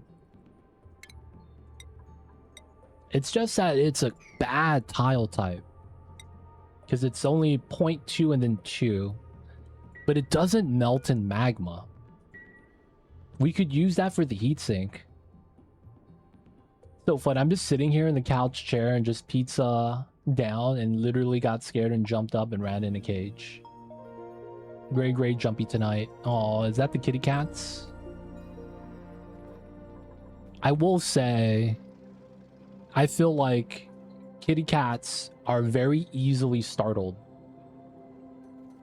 Oh, it's a gerbil. Hey man, let's be real. Have you seen Attack on Titan?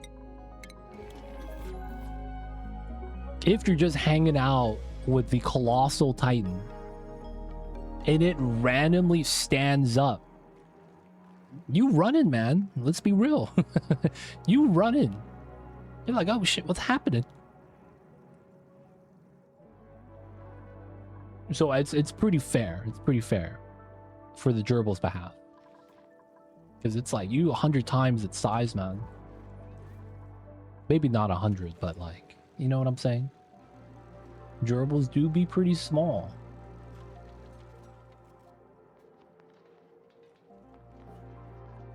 That being said, for the longest time, I have always thought that the Narcoleptic goats were the funniest thing. There's like these goats in real life that when they get scared, they just pass out. And I remember seeing a YouTube clip where it's like just a bunch of goats are eating grass, and then someone scares them and they all run away and they immediately fall down and just hit the floor like they're playing dead or something. I don't know why. I thought that was the funniest thing.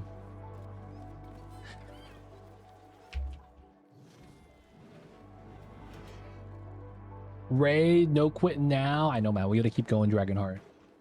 I see you over there, dude. Welcome in. Andy, how are you? Some days I think she could see things I can't. Huh. There is, I've seen a lot of that. There was one where it's like, do you know every time your cat freaks out, it sees a ghost or something like that? And it's like, it's looking at something, but there's nothing there. Maybe, man, maybe. Another thing is that, have you ever heard of the pistol shrimp? Pistol shrimp, no, mantis shrimp. It's apparently a shrimp that could punch so hard that it creates a vacuum. And it's like the size of like a dollar bill is like the max size. Maybe not even a dollar bill. Like it's pretty small. It's the size of like a prawn. But if it punches you, a human, it hurts really bad. It has, on occasion, when it has to fight predators, punched them to the point where the predator loses an arm or something. Like, it's really powerful. Now, the weird thing about it is that they see things in like a different color spectrum. You know what I'm saying? Like, humans see like it's like 16, which is like they could differentiate between only 16 colors, and then it's like it's normal for us, and we all see the same amount. But apparently the mantis shrimp sees like 72. So it's like what we see and what they see is just completely different. I like the picture, like those cartoons where they show like one of the characters is tripping and everything is all psychedelically like color shaded. That's how I imagine how they see the world. So it's like what they see and what we see is just completely different. I'm thinking it might be like that for the gerbils, man. Maybe, maybe not.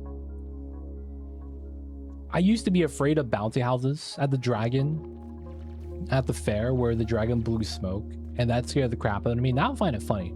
LOL, BRB ad. I see you over there. But yeah, man. I was gonna basically say, don't know if the gerbils see the same thing we do. Maybe they do, maybe they don't, man. I remember I was at college and there was a course.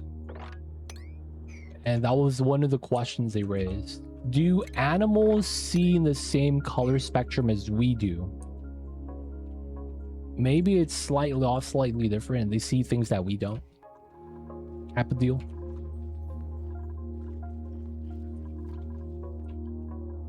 It was a pretty interesting thing though, not gonna lie. Right? Skewers up to 77k. We're gonna start banning pemmican. Dude, they ate all the pemmican. Jeez. I mean, I guess that's fine. We're out of pemmican, which is the non-perishable food. We'll just let them do their thing then. We have skewers. We're cooking the skewers. It went from 52 to 48, while the total amount of skewers is going up. So I think that means we're actually positive on cooking the skewers than it is growing it. Then again, there's food back here that's not being grown anymore. Feels bad, man. Oh, first egg. It's a normal Drecko egg. And then we got, yep, basic reproduction chance right now.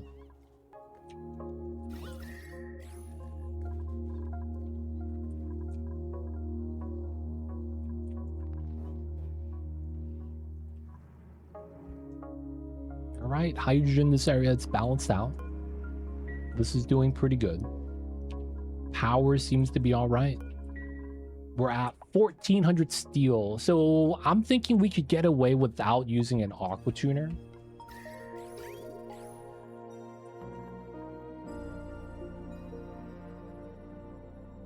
Heard Catafly. A lot of personal stuff gonna update, but hope he can come back soon. I'm not gonna lie. I'm not sure who Catafly is. I'm gonna be real. Feels bad, man. Just learning how to play. Yo, man, Oni's a great game. Oni is a great game if you like the colony management. A lot of depth of stuff you could learn. I don't know, man. This is kind of like my my game that I could just play. It's always a good time.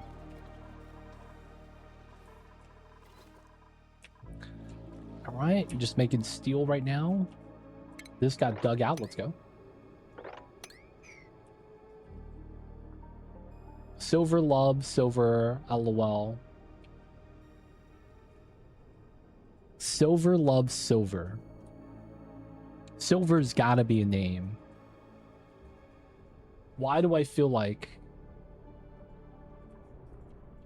I'm so lost with the conversation?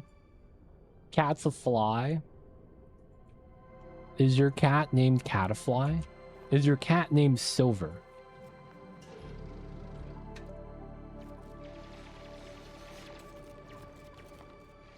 I feel like I'm so lost.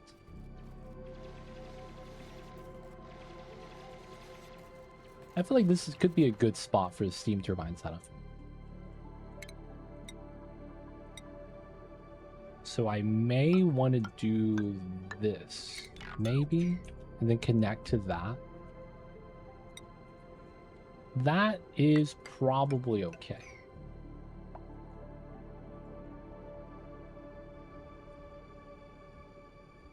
Savage, can you explain? I don't know how to. Savage is pooping. He's not here right now. He's dropping the kids off and then cleaning the litter box.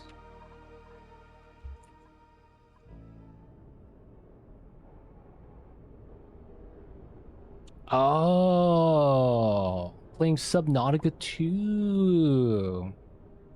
Yeah. I've never played Subnautica because I didn't like how it was open water survival crafting. And there's like deep water zones. I can't do that, man. I just tuned in and thought you were in the Neobium asteroid. Yeah, man, this is totally where the Neobium is. Seems legit.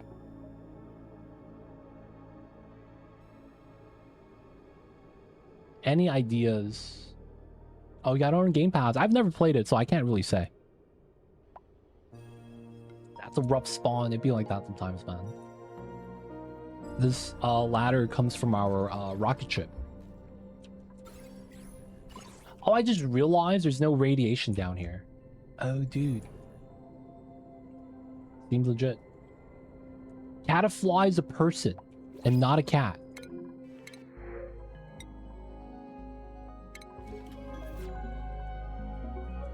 Catafly is Australian. Catafly is a kangaroo.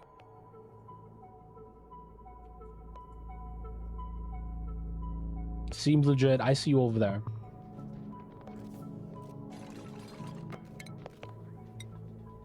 I see you over there. He is the Avatar. He's the last airbender.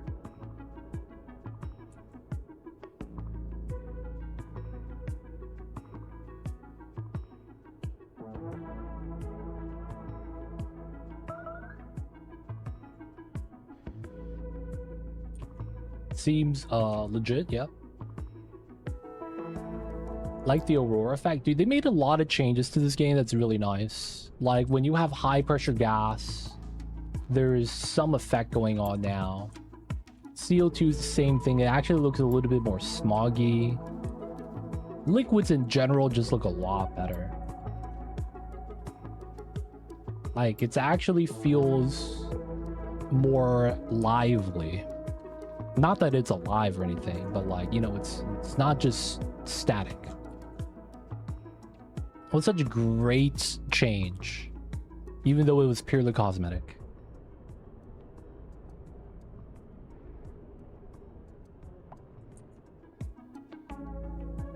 I see you over there, and then chick. I see you, I see you. Bubbling liquids. Cthulhu, are you gonna be on the new PoE 1 season? That's happening soon? Have Xbox One. Where are you? Hey man. I'm not trying to dox you, but I see you over there. Probably not. They're the last one that lost interest. That's fair. Really do be like that sometimes.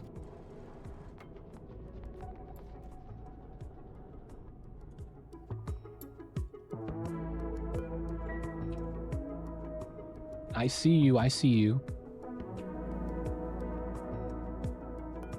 Alright, man. I don't know who's gonna do this, but they're gonna have to swim in magma for a second. We're gonna hope they don't die.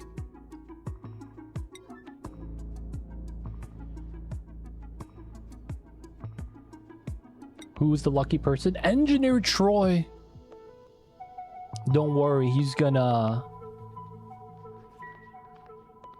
not get hurt. Let's go. 0 damage, but they're hungry, so they went home to eat. I guess that works. Alright, who's gonna actually build this then? Do you have biobots on this map? I have not found it. So you're not guaranteed to get... oh, it's Engineer Troy again? Let's go. You're not guaranteed to get all the story traits on the same map. So far, we have... oh, the heat pump. Let's go. We need to do this. That's guaranteed. We found George. We found the Somnium right there. We got the Prince Scepter. Oh yeah, we have biobots. I forgot. Yeah, we do have them. This needs steel though. Can Sporkets grow in cold weather? Damn, minus 15 minimum? Yeah, that ain't happening yet. We will have to warm this up in order to grow Sporkets, funny enough. Yeah. So it looks like we don't have Critter Flux, which is not too bad.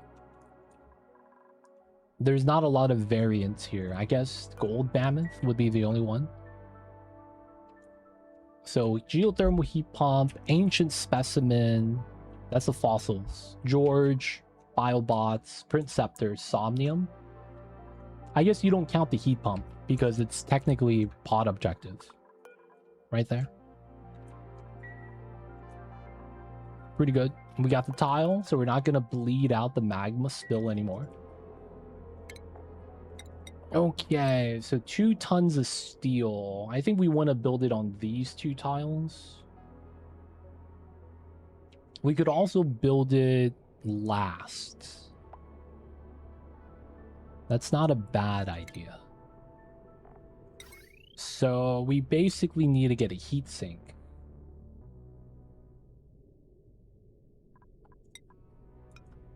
Let's do it here. Random, actually, I don't think lining it up is ever going to matter here. So we're going to use a door to control whether or not we make contact with the magma to extract heat. All right, let's do it there. Get a tile here. Thanks for streaming. Have a good night. Talk to you next time. Have a good one, MN Chick. Say hello to Catafly. But of course, rest all, rest easy. Have a good one.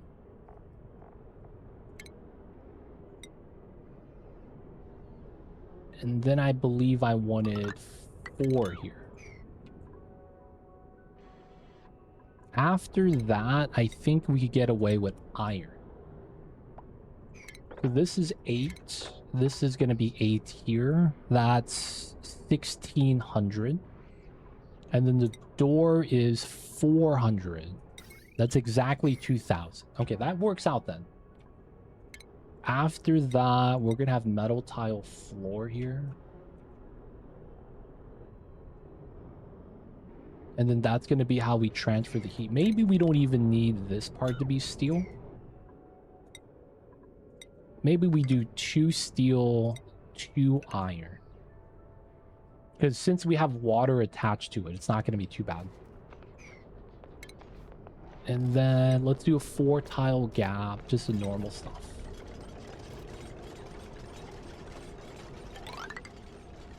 Yay. Do a sedimentary rock layer. Let's also move bunch. I mean, I guess they could just build this now. And then we could probably use this as like background tiles. Alright, this is gonna get hot, but it's not gonna melt. Decent contact tile. We're gonna want to build this one and this one.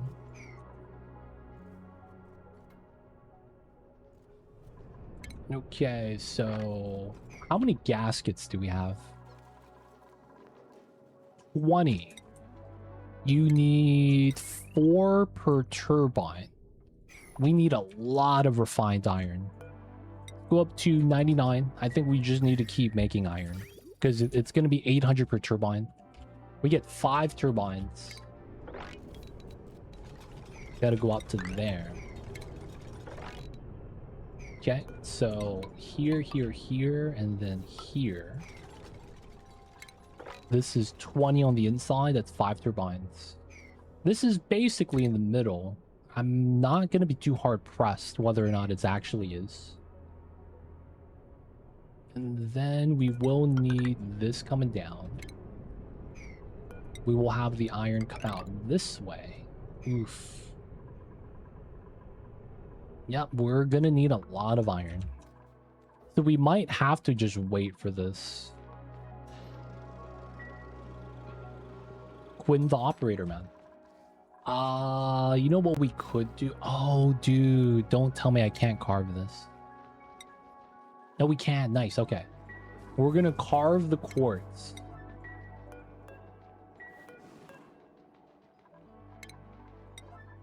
This is a buff that I did not consider, but technically it's a buff.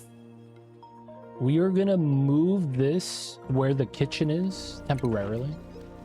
That light source is going to provide a buff to the cooking, so they cook faster. We're also going to move on to the metal refinery, so this works a little bit faster as well. At some point, we might have to dig down here. Mainly because it's going to be too much water, especially with the ice melting. So we'll probably want to dig towards the left. That way there's just space along the neutronium wall. Not too bad. Alright, let them work. Meteors are up top. And then are we carving? There it is. Lumen quartz. Let's relocate one to here. What's the light source on this? 1, 2, 3. Decent. Take the second one by the metal refinery.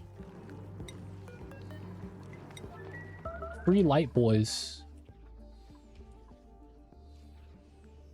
Let's go.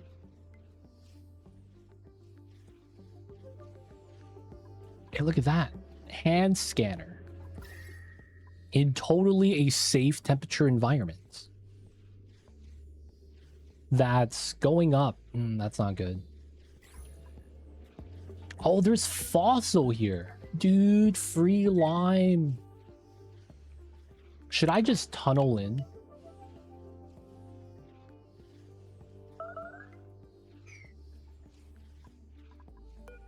hand sanitizer.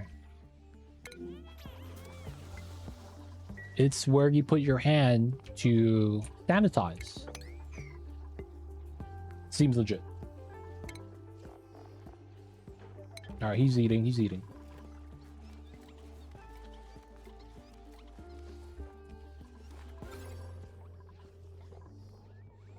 All right, we should have enough light there. I mean, I'm still gonna want to build the steam turbine though. For the power. Like, that's just gonna be something we're gonna want regardless. Though we probably do want to do this eventually. Go straight down. Because this is gonna take a long time to actually solidify. Magma greater than bottles? Magma equal bottles. Damn, are we gonna employ the biobots and do the pitcher pump strat again? The fun times.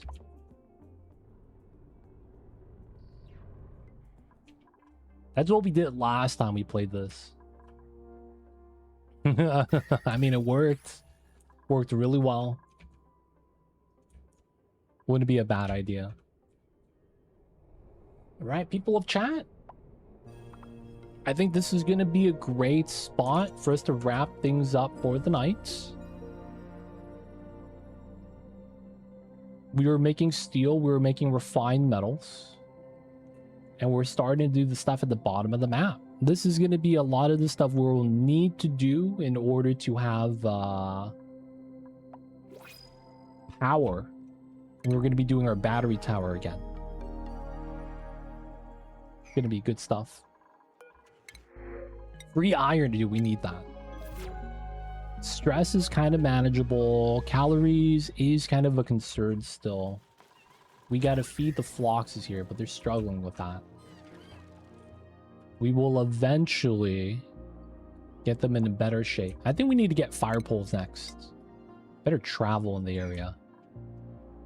Plastic's at 1790. It's working pretty well. And for the most part... Ooh, I gotta cool this down.